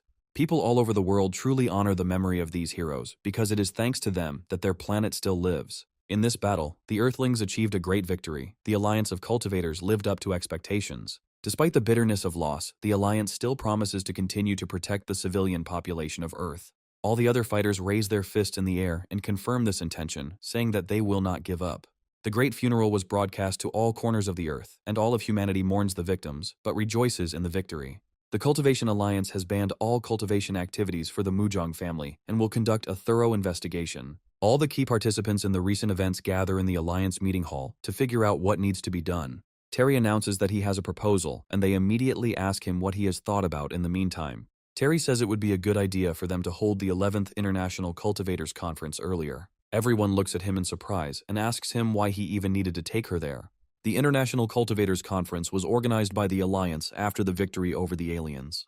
Dao says that it was held every 5 years, and detailed plans were made for the next 5 years. Lin says that if he proposed a plan, then he must surely have ideas that he should share. Terry notes that the Ascension cult alone couldn't have carefully planned the attack, meaning they have a traitor. Lin says that he already assumed that they really did have a mole, but he didn't think it was that serious. Terry says that once the Ascension cult is destroyed, the first thing to do is get rid of all the spies. Dave smiles and says that Terry is indeed a very clever fellow who understands what needs to be done. Khan suddenly says that he agrees with his methods, since they are now quite effective. Dao asks him how he even decided to act against a family of cultivators, since these are his habits. Khan asks if they consider him a corrupt person, emphasizing that he himself has very often encountered what happened. Because now, he is not sure that he knows these people, and he is very ashamed of the fact that he showed such blindness. Lin states that this matter has nothing to do with Han, so he doesn't have to worry about it. Terry asks him if it is advisable to atone for his sins after what happened. This means that it would be good if the People's Conference of Cultivators were held in his palace on the moon. After some time, we are transported to the headquarters of the Luo family, where information is passed on to the head of the family. The head of the family says that a conference of cultivators will take place through communication, and their family will rise again. Meanwhile, we return to the recovery center, where all the victims are undergoing rehabilitation. Wen looks at the cell Shu is in, and realizes that the regeneration process will take a long time. He notes that Shu survived, but because of the pills he took, we are now facing living dead who cannot walk. Terry realizes that in his previous life, Wen was lost all the time. Master Shu died in battle. Wen says that if only his sister were here, everything would be different, but he hasn't heard from her for a long time. Terry understands that his sister is the head of the King of Medicine Valley and one of the best specialists. Terry says that there is still a whole month before the international conference, so he can go to the Valley of the King. After some time, he prepares a special ship to move to those lands. Terry praises Violet and Lulu, saying that they shouldn't forget about training, but they are already strong warriors. He also states that Cherry must continue to perfect her spiritual techniques no matter what. Cherry tells them that he is only leaving for a month, but speaks to him as if he is about to die. She immediately throws herself into his arms and tells him that he must be careful and make sure he returns safe. Celine rushes forward, saying that she also wants to hug her boss and say a proper goodbye. Violet and Lulu feel a little embarrassed, but even they decide it's best to say goodbye to him. Hugging him, they say that they will wait for him very much and hope for his speedy return. After this, he climbs aboard the ship and flies off to distant lands in order to find the right person. Violet and Lulu say that they have quite a lot of work, so it's too early for them to relax. After a while, Brandon comes up to her, and Violet asks him if he was really looking for her. Brandon states that he thinks lovers should be together, and he knows how to make it happen. Violet asks him if this is true, and he replies that it is indeed so. Meanwhile, Terry arrives at headquarters near the wormhole and is greeted by a new officer. He greets him, saying that he will be leading his trip as he has been appointed as the group leader. This young man's name is Luffy, and he was almost instantly captivated by Terry's reputation. Luffy tells him that there are still 2 hours left before the flight, so he will take him to the restroom. Terry realizes that there hasn't been any incidents in this area for years, so everyone is acting relaxed. An elite university graduate approaches Commander Luffy and asks him when they will be leaving for the valley. Some students say that there is no rush because they will still remain cannon fodder. Terry understands that these people are clearly not professionals, but they do not care about Luffy because he has no authority. Terry decides not to get involved in these useless twists and turns and asks to be taken to the break room. The students watch him and begin to discuss him, saying that his fame is probably exaggerated. Luffy says that the group that is currently heading to the valley are newbies. That's why they are acting like this. Terry states that he doesn't care who he goes with, and Luffy continues to stutter and apologize for no reason. After some time, he receives a call from his superiors, saying that his group has started a fight again. Luffy immediately runs away, saying that he has urgent matters to deal with.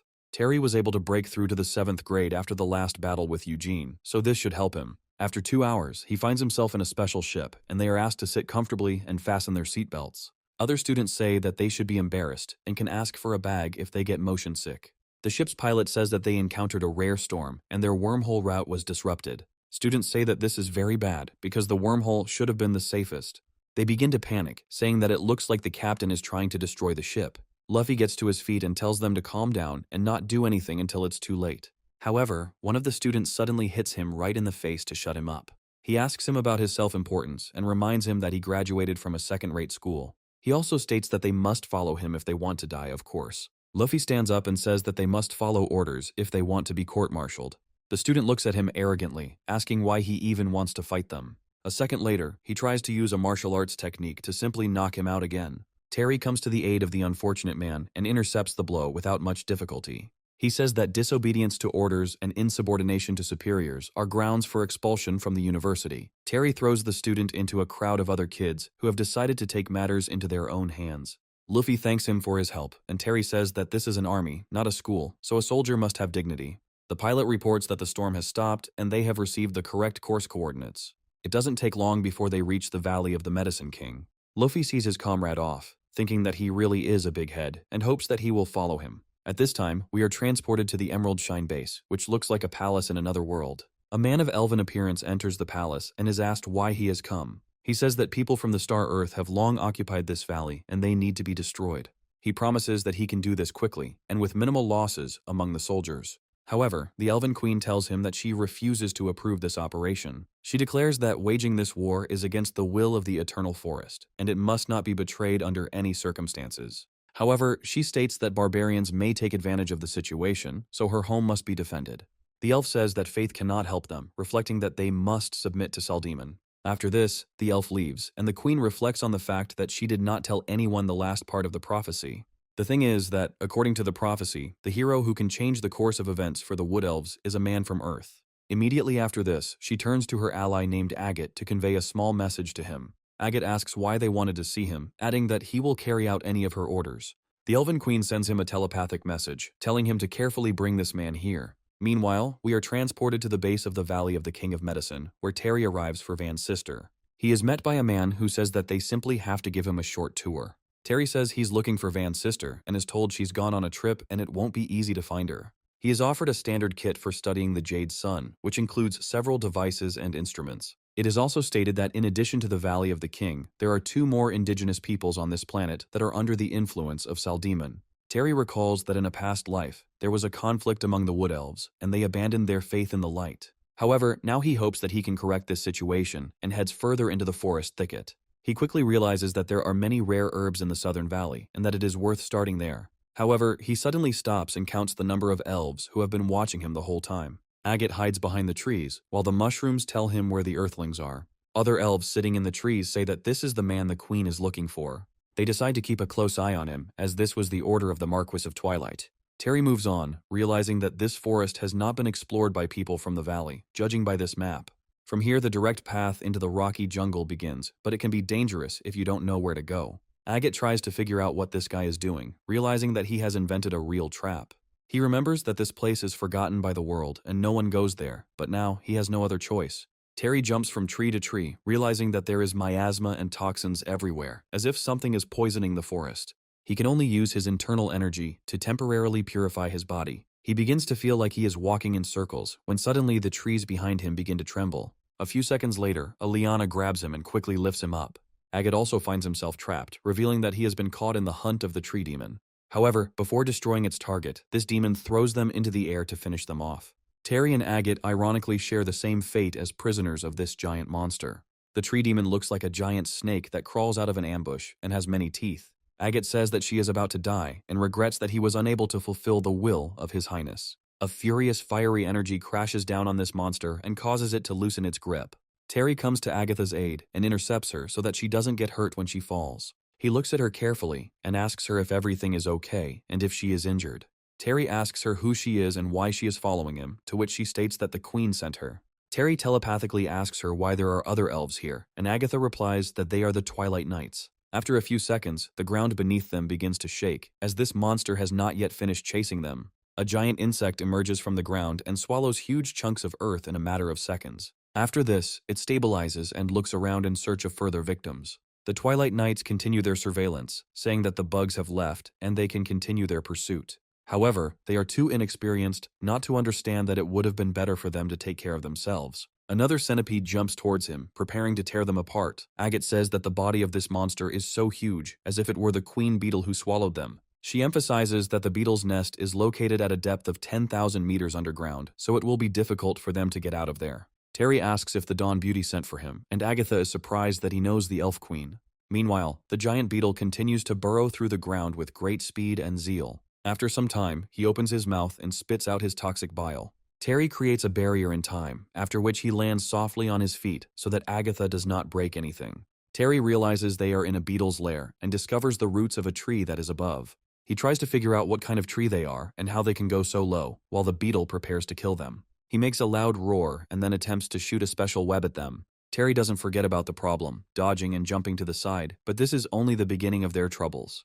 They quickly realize that they are surrounded, as a large number of larvae live in this lair. Terry understands perfectly well that fire is a good remedy against these creatures and burns several at once. However, the number of insects here is enormous, and some of them are already beginning to grow wings. He understands that this creature is capable of burrowing underground and also flying, and this is amazing. However, the plans remain the same because he needs to burn this nest while trying not to damage the tree. The monster rushes closer to our heroes, using its thin and long paw to grab them. However, after a few seconds, light breaks through into this lair, which already throws insects in different directions. He pierces the wings of a giant beetle, which was already preparing to take another low-level flight.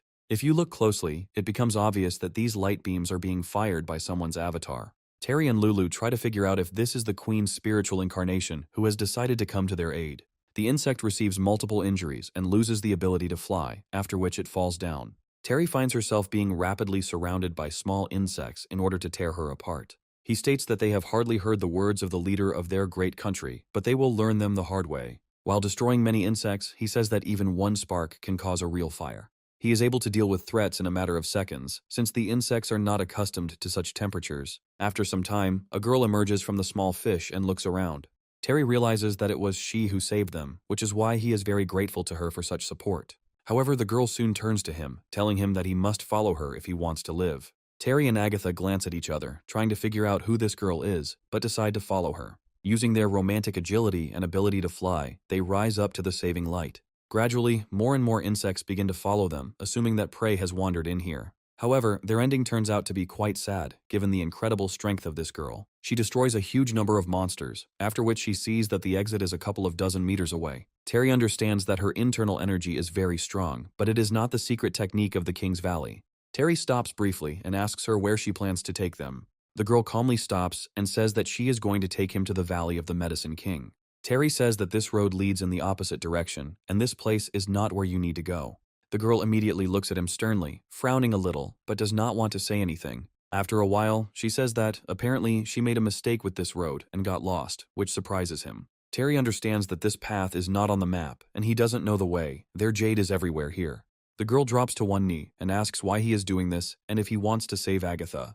Terry says there can be no doubt about this, as he always helps his comrades. He asks her to guard the perimeter for a while he cleanses the elf's body of filth. She agrees and creates a special sphere so that she can go about her business in peace. And she watches him, thinking that she has never seen such a method of extracting poison before. Terry decides to use the spirit realm to perform the spot cleansing skill. After he removes the toxins from her body and soul, he also throws them aside. However, as soon as the toxin lands on living grass, it immediately begins to wilt. Terry calls her by name, after which the girl states that her name is Lindsay and she will give him medicine. Agatha looks closely at this girl and says that she looks a little strange. Lifting her onto his back, he turns to Lindsay and says that they should find shelter and spend the night there. After some time, they make a fire and create a small tent in which to rest. Agatha continues to be in a dream and only after some time finally opens her eyes. She immediately starts screaming, scared, but he calms her down, telling her that there is nothing to be afraid of. Lindsay asks her what her name is and why she is acting so scared.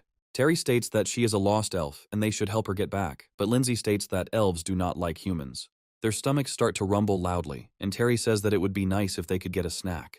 To satisfy his hunger, he decides to do a little fishing in a nearby pond and fry the fish over a fire. Lindsay and Agatha are very impressed with his cooking and are ready to finally enjoy the taste. Lindsay suggests that she will take all the fish for herself because wood elves are vegetarians, but Agatha resists. After that, they tell various stories about how they ended up in this place. After this, he decides to move on to activation, and Lindsay asks him what he is doing. Terry says that if you combine the heart and liver of a captured beetle, you can create an unusual substance. Using a special spiritual technique, he assembles a disguise that should give them a great advantage. It is synthesized quite quickly, and our hero will be ready to use it very soon. He gradually combines the resulting type of pill with his spiritual energy in order to quickly absorb it. Smiling, he says that in this way they will be able to blend in with the trees and not reveal their identity. At the first rays of the sun, they rise to their feet and move on in search of what they need. Agatha understands that now Terry has the ability to take the form of a forest elf, and now he is safe here. Terry reflects that they should have escaped the alien bug nest by now and analyzes the area. He notes that some insects are still crawling and moving, which is very strange. Unable to find the cause of this chaos, he suggests that they take a different path to avoid getting into trouble. Agatha suddenly points somewhere behind him and asks him what it all means. Terry immediately turns around and tries to figure out what exactly she is pointing at, noticing something strange in the sky. Agatha says that this thing has been flying above them all this time and has now decided to quickly approach. Terry advises everyone to be quiet as the energy being vanishes into thin air. Terry understands that it is too early to relax, since this was just a feint to lull their vigilance. The moment this creature materializes right in front of him, he puts up a blocking strike to prevent it from missing. Agatha asks what it was, and Lindsay states that it was a cluster of 3 dark spirits. Terry recalls that clusters of dark spirits were used as defensive weapons on the battlefield. He suspects that the place may be cursed and decides that he needs to warn his comrades about it. He tells them that they need to get out of here, and the sooner they leave these places, the better. More spirit traps are starting to emerge from underground, so our heroes better hurry. Terry tries to understand why the attacks are becoming more intense if they have been moving away from the epicenter all this time. However, after he analyzed what was happening, he realized that he had encountered a moving cluster. Despite this, the ground begins to crack loudly, as if something gigantic is about to emerge from there. After some time, they come across a giant vessel in which many souls rest. Agatha says she hasn't seen this in her 72 years of life, and Terry tries to figure out what it is by asking Lindsay. She says that it is shaped like an ancient alchemical furnace, but she has never seen one so big before. Terry suggests that the spirits are trying to protect this creation from happening, meaning it is valuable. After quickly analyzing it, he discovers that the weak point is in the center of the circulation. After this, he suddenly jumps into the air in order to dodge another attack of the evil spirit. He concentrates energy in his hand in order to prepare the next spell. He immediately rushes forward in order to hit the ground and change the state of this seal. He hits the ground with all his might, hoping that this will disrupt the alchemical furnace's behavior algorithm. At first it seems that nothing is happening, but the seal finally appears and the furnace stops. An unknown person opens his eyes somewhere far away and continues to watch what is happening. Terry fixes a few flaws in this seal and realizes that he is the last one left. However, his situation is rapidly deteriorating as the spirits try to attack him. Terry realizes that things are bad and he needs to think faster to find a way out of the trap. At the last second, Lindsay's spiritual embodiment reappears in this world to change the seal. The smoke gradually clears, and she emerges from it to look around. Agatha asks if everything is okay, and Lindsay says that the cluster was destroyed, now everything should be fine. However, she recommends staying away as she is not prepared to say the area is completely safe. Moving further away, she reflects on the fact that she does not know who created such a huge steel furnace and what purposes it serves. Terry looks closely at the steel object, realizing that it was clearly there for a reason. From his point of view, such an alchemical furnace should definitely be the work of a human cultivator. As he gets closer, he decides to connect his consciousness with the spirits that are in this stove. He understands that this stove is a complex structure, inside which there are several levels of protection. After some time, he suddenly feels as if the unknown person opens his eyes again. After this, the seal begins to clearly appear in his consciousness, and he does not understand what exactly it means. Jumping to the side, he understands only that he needs to defend himself and avoid the explosion. A bright beam hits this stove directly, creating a shockwave that spreads out to the sides. Terry tells them to run faster and not pay attention to him because it is very dangerous. Agatha turns back and addresses her sister, saying that something is wrong. Lindsay tries to figure out what exactly she means when suddenly they are engulfed in a wave of light. Meanwhile, we move several kilometers in the other direction, where the deer notices this flash. Terry finds himself inside the maze and states that he was sure it would explode, but he was simply teleported. After checking the energy, he realizes that the isolation of divine consciousness is fixed within him. He assumes that he has no way to contact his friends right now, when suddenly he notices that someone is present. The unknown old man looks at him attentively and sternly asks him who he is to intrude on him. Terry assumes that the person in front of him is the founder of the 10,000 Facts sector, named Shen. Terry recalls that this sect was among the top 10 in the Cultivation Alliance after the Dragon sect. However, according to the latest information, he died in an accident while repairing a wormhole at a base in the valley. He carefully analyzes the digital identity that remained after that disaster. He admits that the man is quite well preserved and his consciousness is still intact. As the hologram disappears, he turns around and realizes that the space in the oven is completely sealed off. He assumes that if there had been a cultivator below the third class in his place, he would have died already. Once inside, he realizes it would be safer to use flame to find out what is inside. Fire allows him to quickly detect traps that destroy any manifestation of energy. Terry understands that this is a golden soul-burning spell, but he doesn't understand why it was cast there. He understands that it is meant to ignite souls and touch them, like bile, but for bones. Taking a few steps forward, he creates a barrier and realizes that he will have to move very carefully. The lasers hit his barriers, but bounce off to the side, allowing him to move on. He finally reaches one of the exits that looks pretty safe.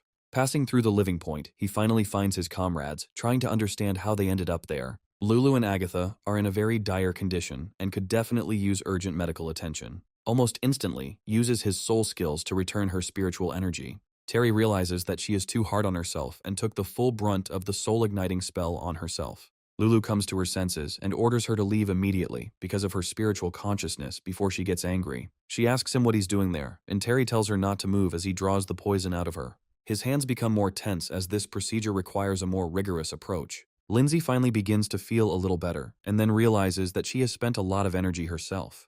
The ominous internal energy gradually fades and dissipates, as if it had never been there. After this, she falls backwards, but Terry manages to catch her and holds her until she finally comes to her senses. He asks her if she is okay and if she can recognize him, to which she replies that everything is fine. She says that as soon as they broke out of the passage, they were hit very hard and lost consciousness. Terry understands that the spiritual power below the infinite realm cannot resist the special ignition of the soul. Lindsay quickly tidies herself up and says that they need to check on how Agatha is feeling. Terry says she's fine, just unconscious from the effects of the insect venom. Lindsay talks about how they are now trapped in a maze-like oven that will be difficult to escape from. She asks him what they should do, and he states that they actually have one surefire way to do it. After this, he orders her to climb on his back, stating that he has no bad motives. This is the only way out. After a while, Lindsay is surprised to note that this boy can resist such a powerful spell. Terry says that if they continue to wander through this labyrinth, they will simply die and run out of strength. Lindsay says that these passages must be arranged in a certain pattern that needs to be unraveled.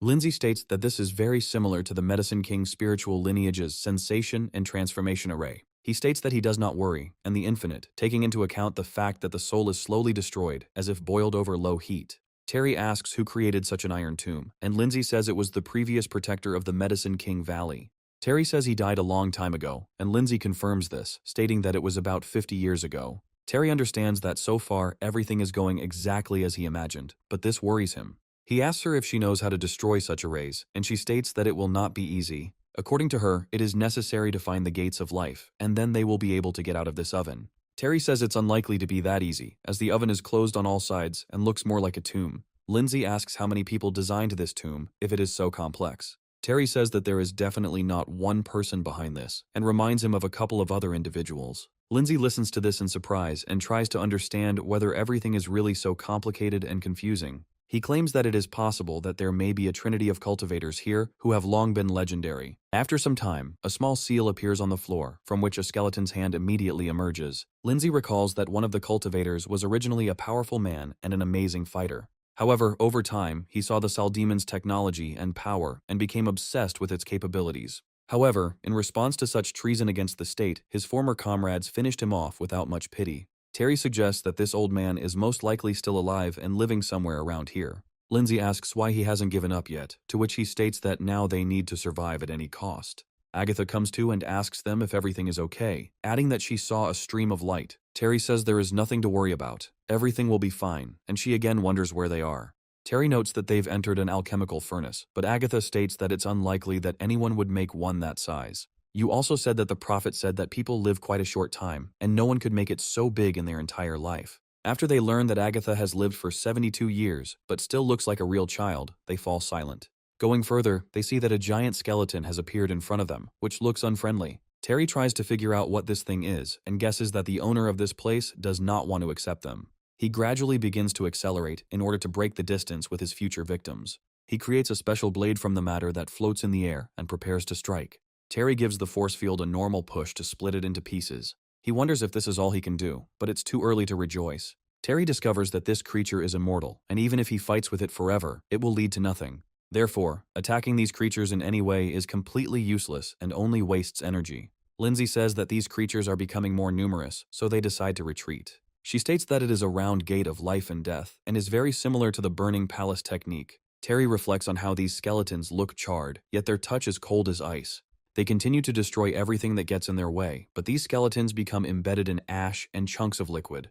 They appear with renewed strength and speed, but fortunately, there is another exit that needs to be passed through. Terry runs into the room and quickly looks around, as it looks exactly like the others. They wonder which way they should go now, because nothing is clear here. Terry suddenly finds that, in fact, several figures that had been chasing him to the portal are appearing in front of him. Skeletons gradually begin to emerge from other portals, surrounding our heroes and giving them no chance to escape. Terry talks about how they are surrounded, and it looks like the skeletons don't want them to go through the gates of death. Agatha suddenly falls to the ground, and Terry wonders what happened to her. Lindsay quickly looks at her body and says that it has become infected with the curse of the evil burning soul. Looking at his hands, Terry realizes that these skeletons are far from as simple as they initially thought. Terry says that it is the poison that corrodes the soul, and the skeleton is its carrier. He also suggests that the skeletons themselves came from travelers who came here and became infected. Having charged his body with fire, he immediately rushes towards his opponents, fearing absolutely nothing. There are quite a lot of these enemies, but this does not affect his courage in any way, and he continues to crush them. He assumes that if they consist of a decayed soul, then he will evaporate them with the purest fire of karma. Having transformed into a real fire, he rushes towards his opponents, burning them to ashes. Neither of them can even touch him, so the outcome of this battle looks very sad for them. Lindsay continues to fight her opponents, but she lacks the skills to do so effectively. During this battle, she feels that the infection is also beginning to penetrate her body and soul. Terry realizes that they're probably going to have to suffer a lot before the skeletons disappear forever. He suggests that if the corpse flame is not extinguished, these skeletons will appear almost endlessly. However, the question now remains as to how they will be able to find this flame in the labyrinth and get out alive. Lindsay carefully kneels down and says that now her life is over and there is no need to worry about her. At that very second, where she had just been standing, a powerful explosion occurs, throwing everyone back. Terry teleports there to destroy the enemies that hit them. He states that the Great Corpse Preservation technique uses flames for control, so he has an idea. The flame of karma, formed by pure fire energy, is superior, so puppets have no chance against it.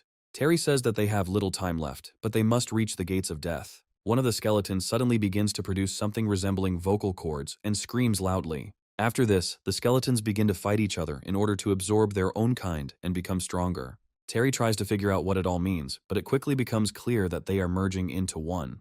Terry sees this giant, who now resembles an almost real necromancer. Lindsay says that a large individual has appeared, and that it is also the largest flame of the three principles. This giant monster is a far more formidable opponent than any that have ever come before. Terry says that he is interested to know whose flame will be stronger, so he does not mind fighting him. A few seconds later, he throws a small leaf at her, which causes a powerful explosion. Terry says he didn't expect the creature to be so sinister. Lindsay says that he was careful because the enemy was clearly not dead yet and was about to strike. Terry reacts too slowly to cope with such a quick attack coming his way. Quickly turning to the side, he receives powerful blows to his body and is thrown to the side tens of meters. Due to the acquired speed, he hits his back very hard against a stone wall. Now he needs to come up with a new tactic. Terry tries to understand why this skeleton is able to move if the corpse flame has finally gone out. After some time, he decides to analyze it with a special skill in order to find out what kind of creature it is. He realizes that it all looks as if the skeleton is being controlled by divine consciousness.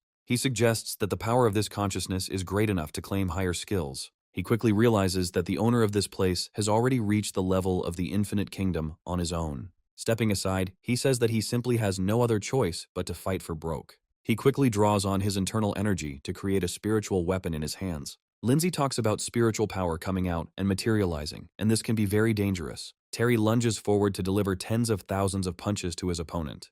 This technique is called soul cutting, and Terry must use it to cut off his soul and solve the problem of his controllability. Terry quickly approaches her and asks her if she is okay, hoping that she can move around on her own. Yes, the observer closes one eye and says that this is a very commendable result. Moving further into the labyrinth, they find a strange cybernetic device that is constantly spinning. At its top, a strange silhouette appears, which periodically blinks and attracts attention. Terry looks at it in surprise to find out what it is and who is behind all this. The warrior standing before them says that he didn't think he could do it and is impressed with his results. Lindsay realizes that it is a heaven-scorching cultivator nicknamed Fang Teng, adding that he died a long time ago. Fang Teng smirks and says that he is not that easy to kill because his strength is simply incredible. He states that back in the forest, his comrades joined forces to kill him by destroying his flesh. However, they did not take into account the fact that his spiritual energy could still circulate in this world and be preserved. He hid in the jade sun and fed on insects and roots, using all means to restore his soul. His appearance begins to change, and he talks about how two friends helped him a lot in becoming stronger. These two friends are the same cultivators who previously tried to finish him off. Terry says it's now clear that their deaths weren't just an accident, but his work. Fang Teng says that these people got what they deserved, since they betrayed him and turned their weapons against him. He states that they were in the peak of their 9th grade and were discussing all possible theories. They tried to create the 3 transformation method, but they failed, and only then did he see the cell demons and their knowledge. Fang Teng says that these scoundrels not only betrayed him, but also teamed up with the master to kill him. He also says that, unfortunately for them, the information that their souls are now connected did not reach them. He also says that he waited 20 years for the right moment to destroy his enemy. He also deliberately destroyed the wormhole maintenance device located in the Valley of the Medicine King. Thus, he absorbed the second soul, staging a repair accident and gaining even more power for himself. Smiling, he says that the 3 transformation method really works and produces results. He also adds that after he absorbed their souls, his spiritual power surpassed the peak of a 9th grade. He acknowledges the fact that he has finally been able to break through even higher and that new horizons are now available to him. He also says that he later used the strength of his comrades to build this steel furnace. Smiling, he says that he has found a good replacement for a more perfect body in order to return. He throws himself into Terry's head in order to gain control of his mind forever. Terry feels like a dark film is covering his eyes, and he finds himself in a completely different space. We follow him into this spiritual space, and Fang Teng carefully studies his soul. Once he gets close, he says that she looks quite excellent and suits him. After this, he creates a giant mouth from his body and says that now he will swallow him. He joyfully moves forward and demands that it become a part of him, but suddenly freezes in place. He tries to understand what is happening, since all his attempts have no success. Fang Teng is still trying to figure out what is stopping him from attaching the soul of this cultivator, but he can't find the answer. Terry says that, unfortunately for him, his soul has also been burned through, so it cannot be defeated. He creates a powerful flash that destroys all the shackles that this villain just created around him. Fang Teng asks him how he could have broken through it all, being so young and inexperienced. He adds that this is impossible, since it took him hundreds of years and many thousands of attempts to achieve a breakthrough. He recalls how he tried many times to achieve the desired results, but he never succeeded. Their spiritual energies begin to fight each other to find out who will be stronger. Fang Teng is lost in memories of finding solace in exploring the alien bodies. Fang Teng continues to fight because it is his life's work, and absolute power is the only choice for him. The aliens contacted him and told him that the necessary habitat was needed for cultivation to continue. He developed the idea that in order to survive, he had to become stronger at any cost. However, Terry's incredible determination still couldn't overcome his good intentions. Fang Teng says that he lost and asks his opponent how the hell he did it. Terry argues that humanity has found a way to overcome limitations by banding together and innovating independently. He also states that he cannot fight him because he has lost his body and his soul is just a voice from the past. Fang Teng begins to rage at this realization, but he can't do anything about it. Gradually, his body begins to split into other spiritual entities that conflict with each other. The former friends he once absorbed now fully regain their form and look at him intently. They tell him that he lost, and then they try to break through the kingdom of Chile together with the bet. Terry receives only gratitude from them for saving them both from suffering and setting them free. Fang Teng says that they still achieved their goal while he was on the wrong path. His friends say that the 3 of them were on the path to a breakthrough, but he still returned to his place, even though he was on the path of evil. Fang Teng says that he is not a petty person, so he is ready to give up his soul in order to merge into something whole. He notes that now that the world has been given the opportunity to break through, he no longer has anything to argue with and accepts reality. They all make a decision to do what should have been done long ago for the sake of their future. They are transformed into the essence of internal chi energy in order to nourish our hero with it. Together they form a special vortex of energy that can propel any person even further. Forming into a single disk of energy, they rush straight towards Terry, who didn't even have time to react to it. However, in this situation, this is not necessary, since the intentions of these ambitious elders are now pure. Lindsay comes to, and quickly discovers that Agatha and Terry are still unconscious. However, quite quickly, Terry's body begins to slowly rise into the air and glow, as if it were burning with pure fire. Lindsay carefully analyzes his signature and realizes that he has reached the 8th grade level. However, this level continues to grow rapidly, and she does not understand what is actually happening to him. Because of the air key, he gains the ability to walk on air, which was practically unattainable for others. Lindsay continues to watch him with the same surprise as before, as she has never seen anything like this. Terry reflects that his cultivation level has reached the 8th grade, and his spiritual power has also increased. Now he is at the level of the abyss between heaven and man, which he managed to overcome. The path to breakthrough cultivation is becoming more and more clear to him, and this cannot but make him happy. He understands the essence of allowing the limbs and bones to break through the shackles of the worldly. However, after several trials and many strange encounters, he was only able to cultivate half of the bones. However, he has now been able to strengthen his skull and rib bones thanks to the gift of these elders, and he thanks them for it.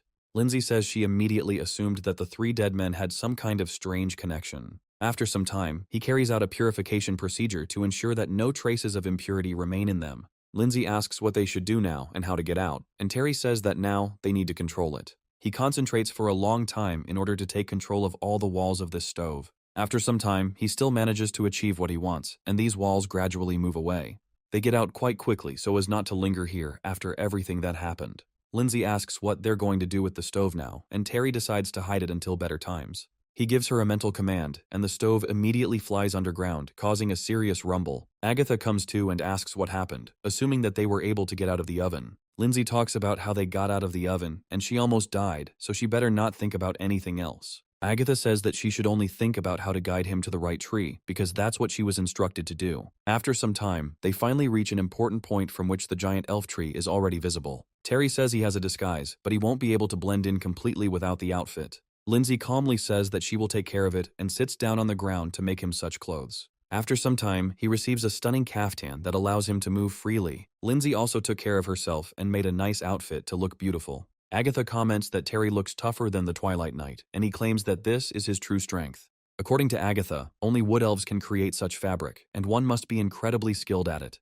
Terry says that this technique is probably not easy for human cultivators, and she states that starting out is always difficult. Terry points out that she's probably stitched people together before, and Agatha is very scared to hear this. Lindsay doesn't say anything, and Terry just smiles, realizing that this is a joke that really scared the child. Agatha suddenly says that she feels very dizzy, and she doesn't know why it hasn't gone away yet. Lindsay muses on the need to use a camouflage pill to avoid being revealed. Agatha states that they need to follow her, and as long as they follow her instructions, everything will definitely be fine. Lindsay says that all these creatures seem small and insignificant, but they are members of the royal family. Agatha reflects on the fact that she needs to change her route a little in order to continue on. She says that they should be careful not to step on the turquoise vegetation. She emphasizes that this will trigger a defense mechanism, which is definitely something to avoid. Agatha also says that if it weren't for the Eastern Sea Barrier, they would have destroyed these bird people long ago. Bravely, she goes forward and, as usually happens with such people, immediately steps into a trap. Lindsay quickly jumps into the air to avoid the massive amount of spikes flying out of the ground. Terry grabs Agatha and rushes to the side to prevent injury to this unfortunate child. Meanwhile, Lindsay finds a wind blade flying towards her. She manages to react in time and repel this attack, recommending that everyone else be more careful. After this, they quickly jump down and look around to understand what all this means. An elven warrior appears next to them, looking at them with an appraising gaze. She asks them who they are, adding that they smell very strongly of human flesh. Agatha says that there is no need to worry, since they came here to help her. Agatha jumps forward, saying that she will not tolerate such treatment and will figure everything out on her own. Terry realizes that it looks like he'll have to fight the elven warrior, which he'd rather avoid. After she strikes his head, the blade cracks and he is not seriously injured, saying that it is better to stop. After a few seconds, an unknown force takes possession of Agatha and she rises into the air, addressing the warrior. She begins to speak in a voice that is not her own and declares that she is conveying words that reflect the will of the queen. The warrior immediately kneels down and says that she will bless the prophecy.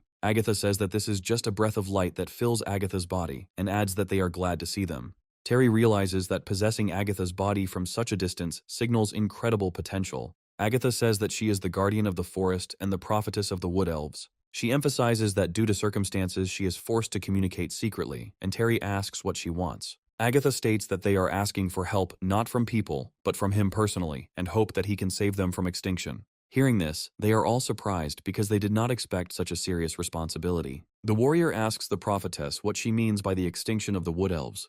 Terry says that the fate of an entire civilization is at stake, and she is jumping to conclusions by asking for his help. Agatha suddenly begins to approach him, constantly spinning her finger along a specific trajectory. Terry suddenly feels like someone has invaded his mind again to show him images of horror. He discovers a giant monster that is a hybrid of demons and some other life form. Terry asks if this is the future she sees, and Agatha replies that her prophecies are not wrong. She suggests that this future will be incredibly terrible, but it can still be prevented somehow. The prophetess says that his arrival here signals that their interests now intersect. She gives them the seal of the prophetess, which will help them pass through the light forest, accompanied by the warrior. Terry speculates that the prophetess sensed his intention to unite with the wood elves. Agatha also speaks about welcoming them to the light forest and states that she will wait for their arrival. Terry feels the presence of the queen, and the prophetess fade away as Agatha falls into the warrior's arms. Agatha looks around at the others in surprise, wondering why they are looking at her so strangely. The warrior apologizes to them, saying that such were her job responsibilities. Terry says she was not warned about this, and she states that she will consider it a freak accident. After this, she says that now she will be their guide until their arrival, and will help them in everything. A day later, they continue their travels, and she tells them that in the east of the forest there is a city called Samariel. After some time, they reach the gates of this city, around which many elves have already gathered. Terry recalls that in his past life, he only saw scorched lands on this earth and did not see their civilization. Agatha says that this is one of the largest cities in the Light Forest, and it is the home of the great heroine Illiv. Terry asks why the gates are closed, and Agatha says that they are only opened for special occasions. After some time, these gates actually begin to open, and our heroes immediately rush there to find out everything. They watch as a military convoy appears in the distance, returning home after a strenuous operation. The elves are led by a messenger of the dawn named Musin, who has brought a large number of captives here. The warrior says that this is a special occasion, while the other elves begin to rejoice. Terry asks who it is, and she states that it is the Lord, a descendant of the great hero and an heir of the pure blood. Terry decides to use his new skills to analyze the creatures around him. He looks closely at the elven messenger and understands that he is clearly not as simple as he actually seems. He discovers that there is a seed of evil inside this elf, and this is a very bad signal for everyone else. The seed of evil is a special secret method of using dark energy that is kept a closely guarded secret by the demons. It is a spiritual seed that can influence the mind of the host even during incubation and suppress their will. In a past life, it took many years for Earth to find a way to destroy this mechanism of influence. However, Terry still wonders how he managed to notice him inside this elf. Musin joyfully greets his comrades, who praise him for bringing them victory. Lindsay asks him if he's okay, and Terry continues to analyze this elf. He really wanted it to be a mistake, but he realized that he looked at them through the eyes of 3 enlightened elders. Thanks to this blow, now practically nothing can be hidden from his eyes, but he is forced to see a lot of misfortune. The warrior turns to her friends and says that she has received a signal from the commander about a level 1 alarm. Agatha says she wants to help, but she recommends that she stay here for a couple of days and then go wherever she wants. Immediately after this, she leaves, saying that she has a lot to do, so she is forced to take her leave. Terry goes further with his comrades to look around this unknown place. Agatha knocks on her grandfather's door, saying that she has finally returned after long wanderings. Grandfather asks her who all these people are, and she states that she has an amazing story to tell. After that, she shows her friends and says that her grandfather is quite grumpy. Grandfather says that he has never seen the two of them in all his 600 years of life, so he doesn't know what they are doing here. Agatha tells him the whole story that happened so that he can make the best possible decision. Once Grandfather finds out that these are people disguised as forest elves, they stop listening any further. He prepares to attack her, but she declares that she is actually carrying out a task for the prophetess. Grandfather asks her if she really went into the dark forest, and she states that it was necessary for the task. Agatha is offended by his attitude towards her and says that she no longer wants to endure these attacks from him. Grandfather tries to resolve the situation and seats his guests at the table, apologizing for his behavior. He says that Agatha is still a child, and therefore, if they had not come to help, she would not have returned here. Terry realizes that they have a strained relationship, maintained on a shaky set of rules. He says that he has been in this forest, so he knows about the dangers, because he lost his leg there. In his view, Agatha had committed a great folly in going there to meet her own death. Afterwards, he asks what they need, promising to suggest something useful if they ask him. He also asks if they have already heard about their great hero, in whose honor this city was created. Terry says that he has heard about it, but still knows too little to be confident in his knowledge. Grandfather says that, according to legend, it was he who led the forest elves out of the darkness and showed them the path of light. He also states that this whole story is controlled by purebloods for the forest people to know the history of this part of the game. Terry wonders what this all means, and what the difference is between purebloods and forest folk. Grandfather says that purebloods are the heirs of blood, born from the tree of light and located at the top. They have 4 classes, which include the pure-blooded aristocrats, the followers of the forest, or the forest folk. He opens the window to show the real state of affairs with our hero. He notes that most elves are simple peasants, or completely poor and cured residents. After this, he points to those who have a separate house, since they have the right to be military or artisans. After this, he states that there is a strict separation, since purebloods live further along with aristocrats. Terry reflects on how surprising it is that he has no respect for the Order of Light and the Prophetess, as they are symbols of inequality. After a while, the crowd begins to make noise and gather in one place, and Terry comes closer. He asks where everyone is going, and Grandpa states that it looks like there will be another execution. The elves are getting closer and closer to a special pedestal that looks quite threatening. Musin, along with other prisoners and executioners, approaches the edge to look at his people. Terry asks what is going on, and the blacksmith says that this is the greatest ritual of the Wood Elves. The command is given to perform a sacrifice of light in order to saturate nature with everything it needs. Immediately after this, the executioners begin to execute the opponents who were captured as a result of the unequal battle. The elves begin to bathe in the blood of their enemies and praise the light that grants them all their blessings. The blacksmith says that these elves are the weakest of the forest people, but they want to change their fate. He notes that some believe that by bathing in the blood of the enemies of the light, they can gain his favor. Terry analyzes what is happening with his gaze and understands that everything is not so simple here. It becomes clear that in this way the work of the seed of evil is supported, which is fueled by the hatred of the elves. He uses the bloody law of divine consciousness to impose a dark seal. Musin suddenly begins to feel dizzy and tries to understand who had such an influence on him. Looking around, he doesn't see anyone interesting and assumes that he just imagined it.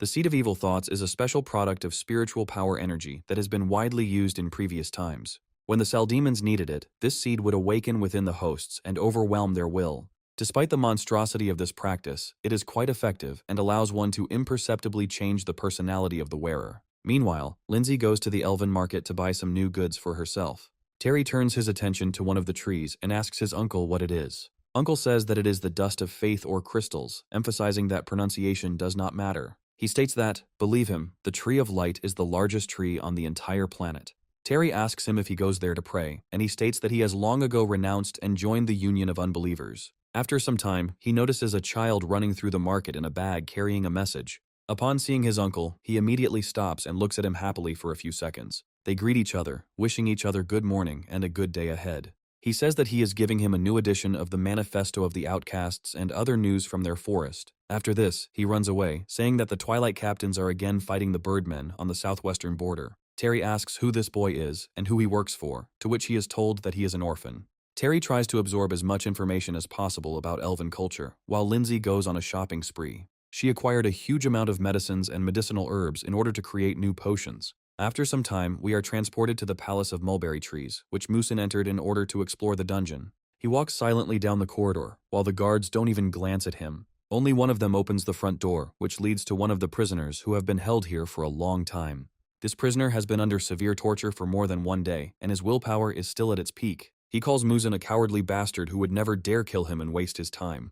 Musin says that he wants to choose which bone he will break this time to extract information. The offensive they had launched was already the third offensive in a month, and the prisoner asks where they were going in such a hurry. The prisoner says that they will never know their true intentions, since he will not give up his own. He takes a few steps towards him and says that, apparently, he has not suffered enough. After some time, loud cries of an unhappy man, a creature who cannot achieve his goal, begin to be heard from the cell. Night falls, and we are transported to one of the squads of elves who have been watching what is happening all this time. One of them tells the elder that they have waited here all night, but still have not found anything. He suggests that he be patient, but he states that they were sent here without a proper reason. The elder claims that the prophet's crystal, which gives the wood elves power, is too unique. The strongest ones will be able to convince the flower stalks to consume the 9th grade, which is their only hope. He claims that the Shadowhunter captain used the prophet crystals in his hands to conduct evil experiments. He suggests intercepting them at any cost, while they still have the opportunity. Suddenly they hear the convoy approaching for the captured elves and freeze in anticipation. The security guard of this group of criminals tells them to move faster because they are behind schedule. Among these captives is also a girl named Sato, who is constantly looking around for opportunities. After some time, the convoy is attacked in order to free the prisoners and take them into the forest. The guards immediately look around, trying to figure out from which side other people will attack them. Sato immediately rushes at her guard in order to stab him with the knife that she had been hiding all this time. Quite quickly, the rest of the elves are killed, and only the leader and one guard remain. However, the leader turns out to be a traitor to the purebloods and quickly kills the guard with a blow to the back. After that, all that remains is for them to analyze the situation and find out how many people they have lost. Unfortunately, the elder rushed to help and therefore received a severe injury, and it will no longer be possible to save him. He hands the crystal over to Sato and states that he is glad that the future of their race will still be in good and reliable hands. Meanwhile, Musin finishes torturing his prisoner and says that it is a rather boring task.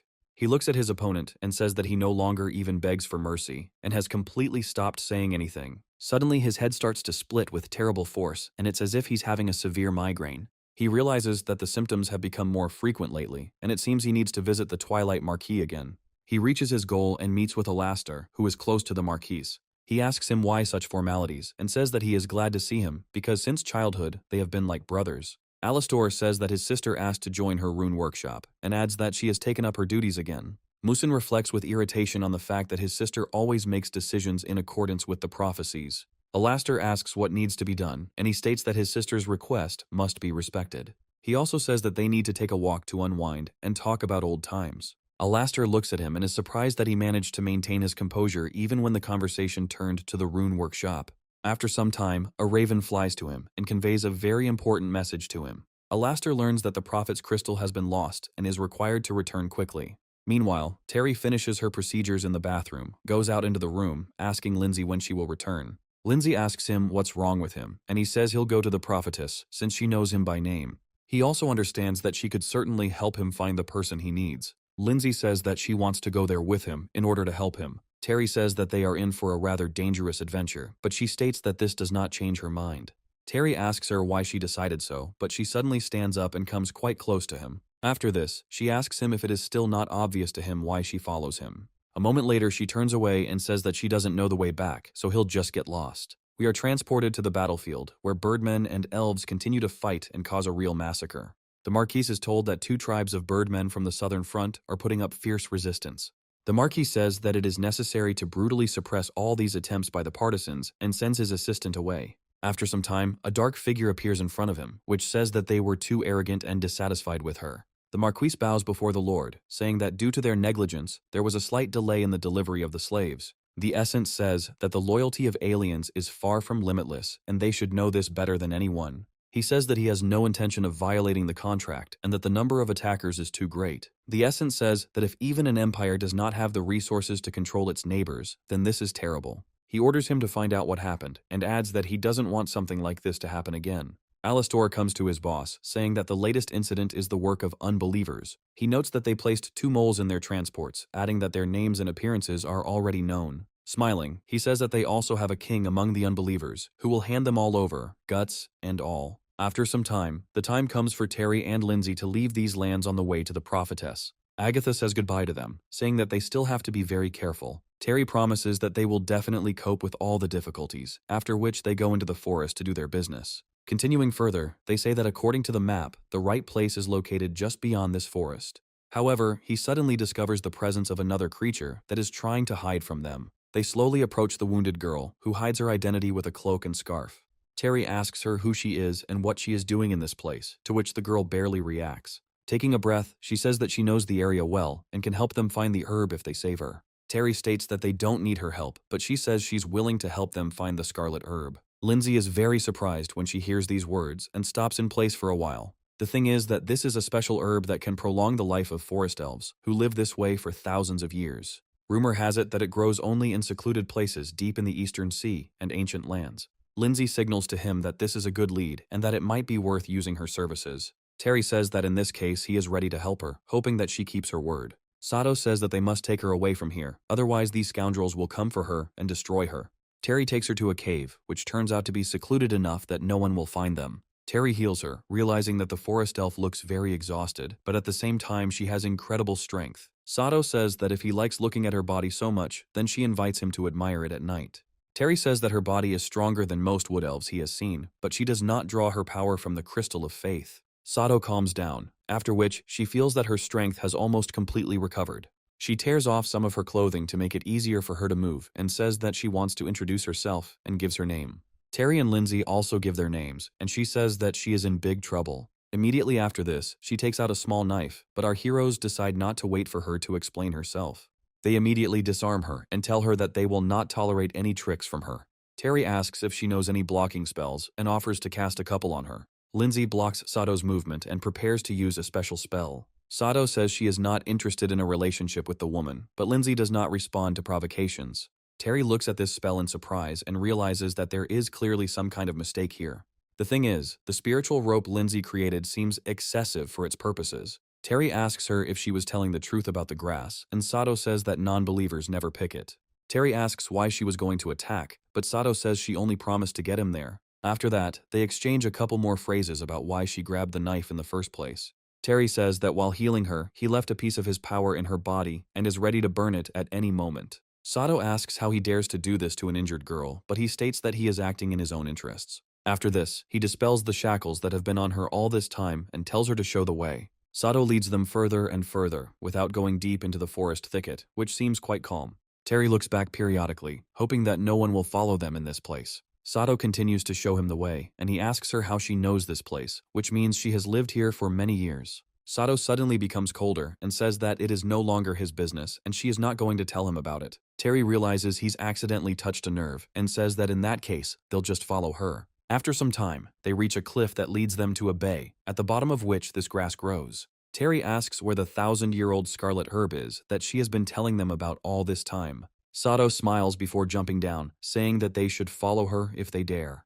Terry and Lindsay realize that they have no choice but to also jump off the cliff. As soon as they find themselves in the water, they discover that Sato has already swum away from them, several dozen meters away. However, they also understand that there is a large monster living here, which sleeps near this flower. Lindsay realizes that if she hadn't used the enhanced perception spell, she wouldn't have even noticed. Sato says that someone finally got to this flower, adding that she is already washing her hands of it. However, as soon as she tries to swim away, her leg is immediately tied, and her movement is blocked. Sato doesn't immediately realize that she's actually gotten involved with some pretty difficult people who won't leave her alone. Smiling, they tell her that she must now take these leaves, and they wish her luck. Sato doesn't understand why they are making claims against her, since she honestly showed them the way. Terry tells her he can't trust her after the attempted attack, and Sato realizes he has no choice. Terry pushes her down, telling her that he will help her gain speed to get to the bottom. Sato wonders what else she'll show him, and who will have the last laugh when she's done with him. And, having descended downwards, it immediately accumulates a large quantity of the necessary algae.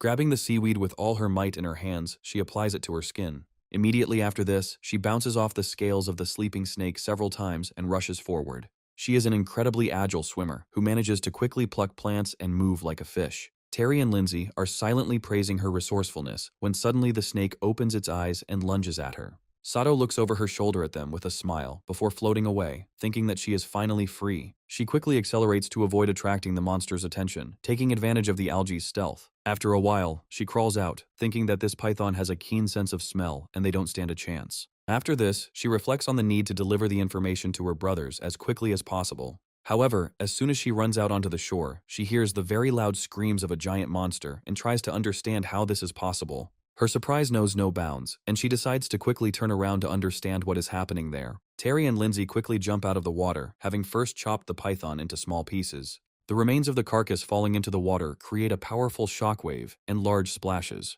Sato tries to figure out how to destroy such a giant, and Lindsay decides to use her binding skill. Sato immediately becomes paralyzed, while Terry quickly catches the flower she dropped. Lindsay wonders what these strange things are and why she hasn't gotten rid of the spell yet. She falls face down in the sand, and Terry asks her why she's still trying to escape, since she has a tracking tag on her. Sato asks them who they are, assuming that they are definitely not wood elves. She suggests that perhaps they are cell demons who have come to take her place in order to finish her off. Terry immediately asks her about what she just said, and she states that she won't tell them anything. Terry shows the sign given by the prophetess, saying that he doesn't know what friendly relations they have with the wood elves, but it doesn't matter. He says that, from his point of view, the cell demons must be their common enemy, since he hates them too. After some time, they decide to have a heart-to-heart talk so as not to have secrets with each other. Sato reveals that she is a secret agent of the Union of Unbelievers who has been infiltrated into the ranks of the Twilight Knights. She says that, according to their information, Marcus ordered the use of his base for drug research. She emphasizes that it was more of a massacre than an experiment, as many elves died there. She notes that they studied spiritual practices other than the practice of faith power, and many were maimed or tortured. She was saved by another undercover agent who did everything to ensure that she survived this hell. They still managed to get what they wanted, but the losses were quite significant.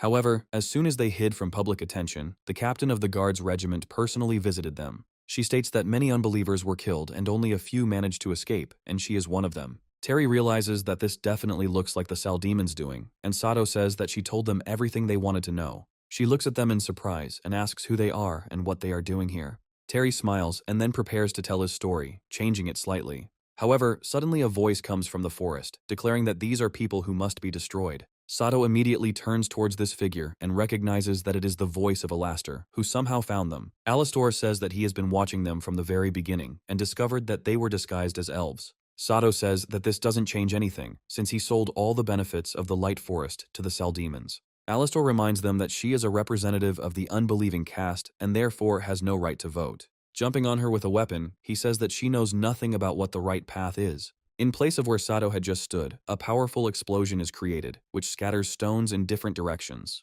Terry still managed to come to her aid and push her aside so that she would not be harmed. Terry realizes that something is wrong here, as this opponent is extremely strong for his appearance. He asks who Alastor is and why he is such a strong fighter. Sato claims that he was once a prophetic guardian and was incredibly devout and religious. She also states that for some reason he was sent to the Marquise and became what he is now. Terry realizes that the aliens' plan is beginning to come together into one coherent picture. He quickly pushes Sato aside, saying that it is better for him to fight this opponent. Alastor, in turn, swings his sword at him in order to crush him with one blow. Terry begins to build up energy in his hand in order to perform blocking moves. However, Alastor's blow turns out to be really strong and throws him aside.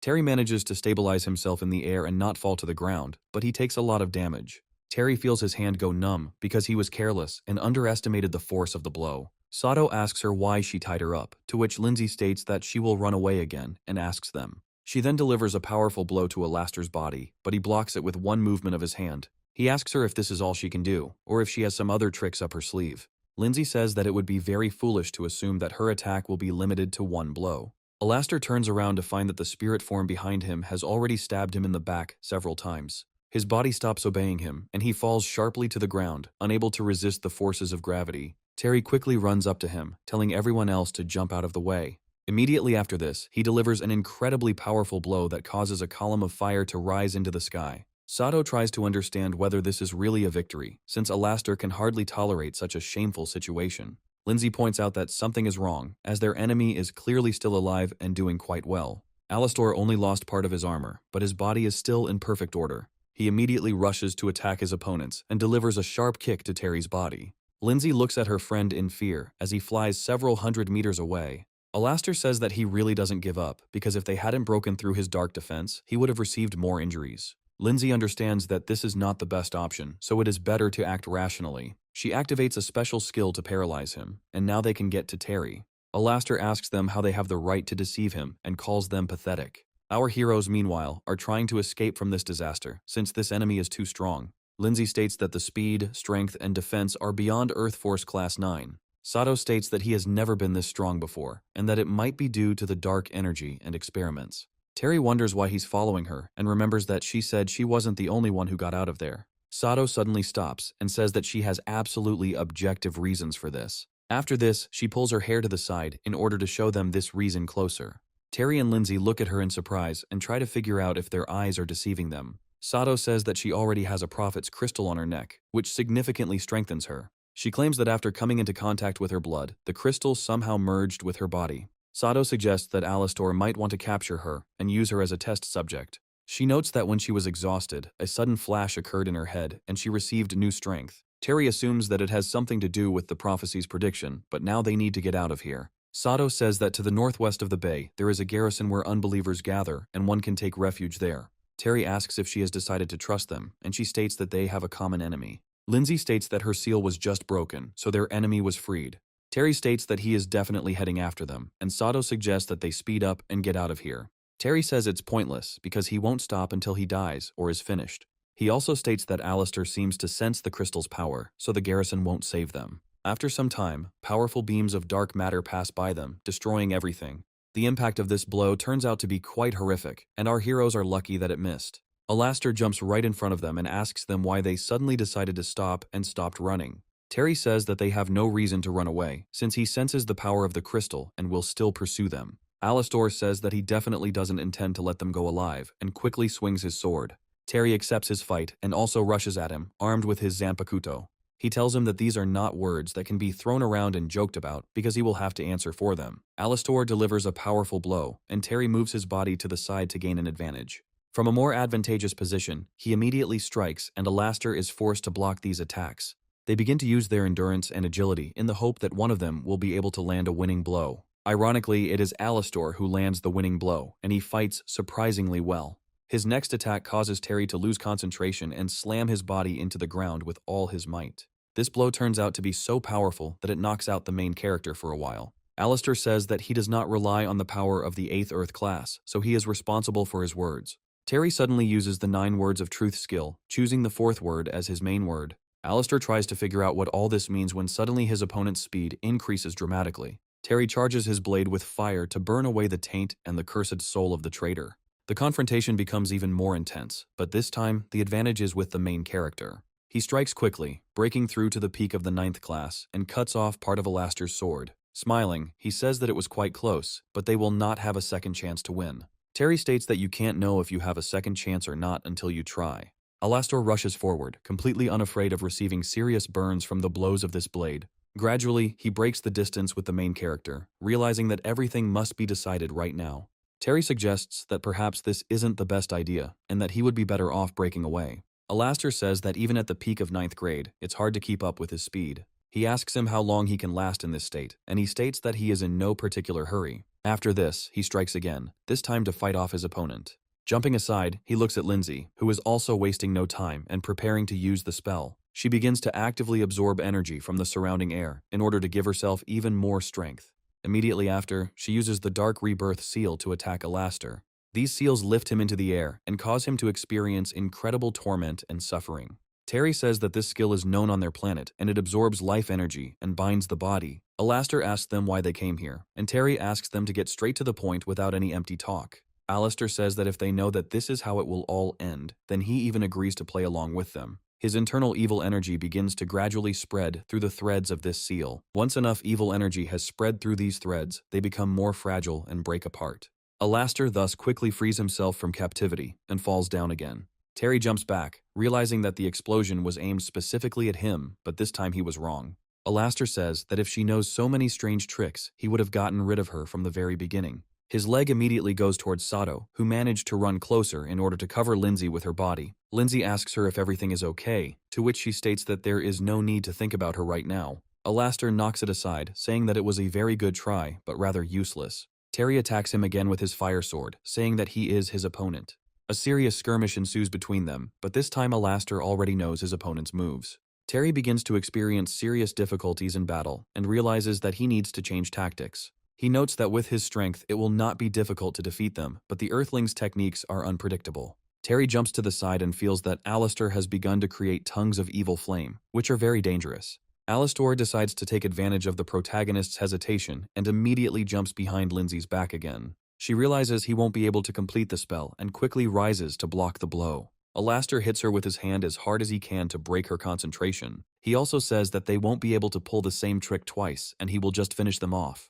Terry smiles and says that he is not stupid and can actually understand some things. A few moments later, Lindsay's spiritual manifestation appears behind him and completes the seal. It turns out that all this time, they were not acting according to plan in order to drive him into a trap. Alastor is on the ground, from which a huge number of hands appear, pointing straight at him. Alastor looks at them in surprise and does not believe that they use such cheap methods. He begins to resist, saying that he does not intend to die such a shameful death. Terry says that this seal is an instant killer that buries you alive. Terry observes the eerie vortex that formed after the seal completed its effect. He states that the Valley of the Medicine King is indeed full of mysteries and useful techniques to be learned. Lindsay says that she didn't kill her opponent and simply sealed him away for a while. Sato watches this and realizes that their spell has the same limitation as the Elven runes. Terry says that now that the problem is solved, they won't be needed and she can go to the camp herself. Sato says that she can really handle it on her own and thanks them for their help. Suddenly, dark energy appears next to her, which immediately explodes, and Terry attacks it with a fire sword. He reflects on how careless he was in not noticing this abomination earlier. Lindsay looks at her ally in fear and screams her name as she did not expect the disaster to happen. Sato didn't have time to react in time and received a blow of dark energy directly into her body. The wound was penetrating, so she needed urgent medical attention. Lindsay says that the dark energy has invaded her heart and soul, so she can no longer save it. Terry turns around in surprise and realizes that their old enemy, whom they had just dealt with, has returned here. Terry asks him why even the preservation technology can't stop him and who he is anyway. Alistair says that his boss needed to collect the Prophet's crystals, but now he has raised his level even more. Terry immediately rushes at him with his weapon in order to deliver a sharp blow with a fire blade. Alistair doesn't object to this at all, as if he initially understands that it cannot harm him. After the smoke from the explosion clears, Terry notes that he cannot sense his opponent's presence. The only thing he can hear are echoes that tell him that this force is the most important. Alistair creates several shadow copies of himself and simultaneously attacks the main character. Terry desperately fights back with his fire weapon as the light above his head gradually dims. Alistair asks him if he is already tired, emphasizing that he has only just started his game and has not even warmed up. Terry realizes that this enemy cannot be attacked effectively when suddenly a bright light cuts through the darkness. Sato slowly rises into the air while Lindsay carefully backs away. The stone in Sato's body activates, and a completely different awareness takes over the body. Her hair begins to dissolve into the air, and the water that had just dripped onto her gathers into large drops and freezes. Terry realizes that this is something strange because he feels an incredible power inside this girl. Alistair says that this simply cannot be, since this girl is ordinary trash. He states that the power of prophecy is only given to 1 in a million, and he was the most ideal candidate. Sato almost instantly breaks the distance between herself and Alistair, after which she freezes for a split second. Her empty eyes continue to bore into him, and she talks about using the crane's ability. A giant tentacle forms from the water, which immediately delivers a powerful attack and drives him into the ground. Alistair suffers monstrous damage, after which he will hardly be able to continue fighting effectively. Terry continues to try to analyze Sato to find out what exactly she has acquired. He quickly comes to the conclusion that she has reached the level of the Emperor's kingdom. In a past life, after Hillary completed her theory, other people continued to improve. After the soul breakthrough, the cultivator's body and internal energy become one whole and one thought. A strong cultivator recreates in his spiritual world an inner god that reflects his essence. As the level of cultivation increases, the inner god will grow and expand, merging with the body. Eventually, this will transform into the Emperor's divine form, and that is what happened to Sato. Lindsay asks what the Emperor's kingdom is, and Terry tells her about this theory. In the previous world, before the destruction of the Earth, there were no more than 10 people in the Emperor's kingdom, but here everything is different. He tries to understand why there are so many great masters on this planet, as if there were some kind of conditions here. Terry says that they need to retreat slowly, since Sato is not in a condition where she can help them. He suggests that she probably can't even tell friend from foe and will attack anyone she comes across. Alistair breaks out of the ground to catch his breath and prepare to fight her again. Sato immediately switches her attention to him, as he is her priority target. Alistair declares that he will not give up under any circumstances and grabs his twisted sword. He asks her how a monster like her could hinder the future liberation of the Wood Elves. Jumping on her, he says that he will send her to hell with one well-aimed blow to her empty head. Sato responds by simply stabbing him with his water tentacle, as if he were made of paper. Alistair immediately loses all his life force and finally turns to his patrons. Lindsay notes that this elf just broke through to a new level, but was defeated so easily. Terry grabs her hand and tells her that they need to get out of here while they still have the chance. Sato raises his hand to address the storm clouds and use them as weapons. Under the influence of her unbreakable will and the movements of her fingers, a powerful tornado forms from the clouds and descends downwards. It's gradually getting bigger and bigger, so our heroes better escape from here while they still have the chance. Terry drags Lindsay along with her, who no longer has the strength to continue fleeing the terrible elements. After some time, he feels that it will be almost impossible to escape from this tornado. They freeze in place, and Terry realizes that Sato is the mediator between God and reality. From his point of view, as long as she is in divine form, all energy will belong to her. Sato suddenly appears right in front of them, and now our heroes can only hope for luck. Terry realizes that it's all over, since it's simply impossible to fight such a creature. However, the divine form, which is carefully studying the protagonist, is in no hurry to try to destroy him. Instead, she touches his forehead, finding there the seal that the 3 elders had previously given him. Immediately after this, sharp energy fluctuations begin, and Sato loses stability. After some time, it switches off completely, after which it falls to the ground, gradually gaining speed. Terry catches her in midair and says that they need to find out what it was and why it all happened that way. Sato, meanwhile, is in no hurry to come to her senses, as she is plunged into the depths of her subconscious. She recalls the incredible disasters her people endured, as well as the many deaths of her comrades. After a while, she suddenly opens her eyes to understand what is happening here. She discovers the Tree of Light, which has been chopped down and the entire land around it has been scorched to the ground. She tries to reach out to this tree, but feels that something is pulling her back and tries to figure out what it is. She slowly turns her gaze behind her, hoping that there won't be some kind of monster there. However, the sight she is about to see turns out to be even more terrifying than any monsters. She gradually looks around to understand where she ended up and what this strange dimension is. Many more fingers appear around her, pulling other elves towards them, who don't even resist. Sato asks the unknown entity to stop and not try to take her body. Terry asks her what happened, and Sato quickly jumps up trying to figure out where she ended up. Sato assumes that she died, and Terry says that everything is fine and they are free from Alaster's pursuit. Terry says that she activated the form of the inner god, and with it, destroyed Alaster. Sato tries to understand how this is even possible, and feels like she needs to check her body. She reaches out to where the crystal used to be, to find out if it is still there, or if it has disappeared. Terry says that they have already checked everything, and instead of a crystal, there was a trace left there that looked like an octopus. He says that now the question arises as to why the experiments were needed, and why everyone wants this crystal.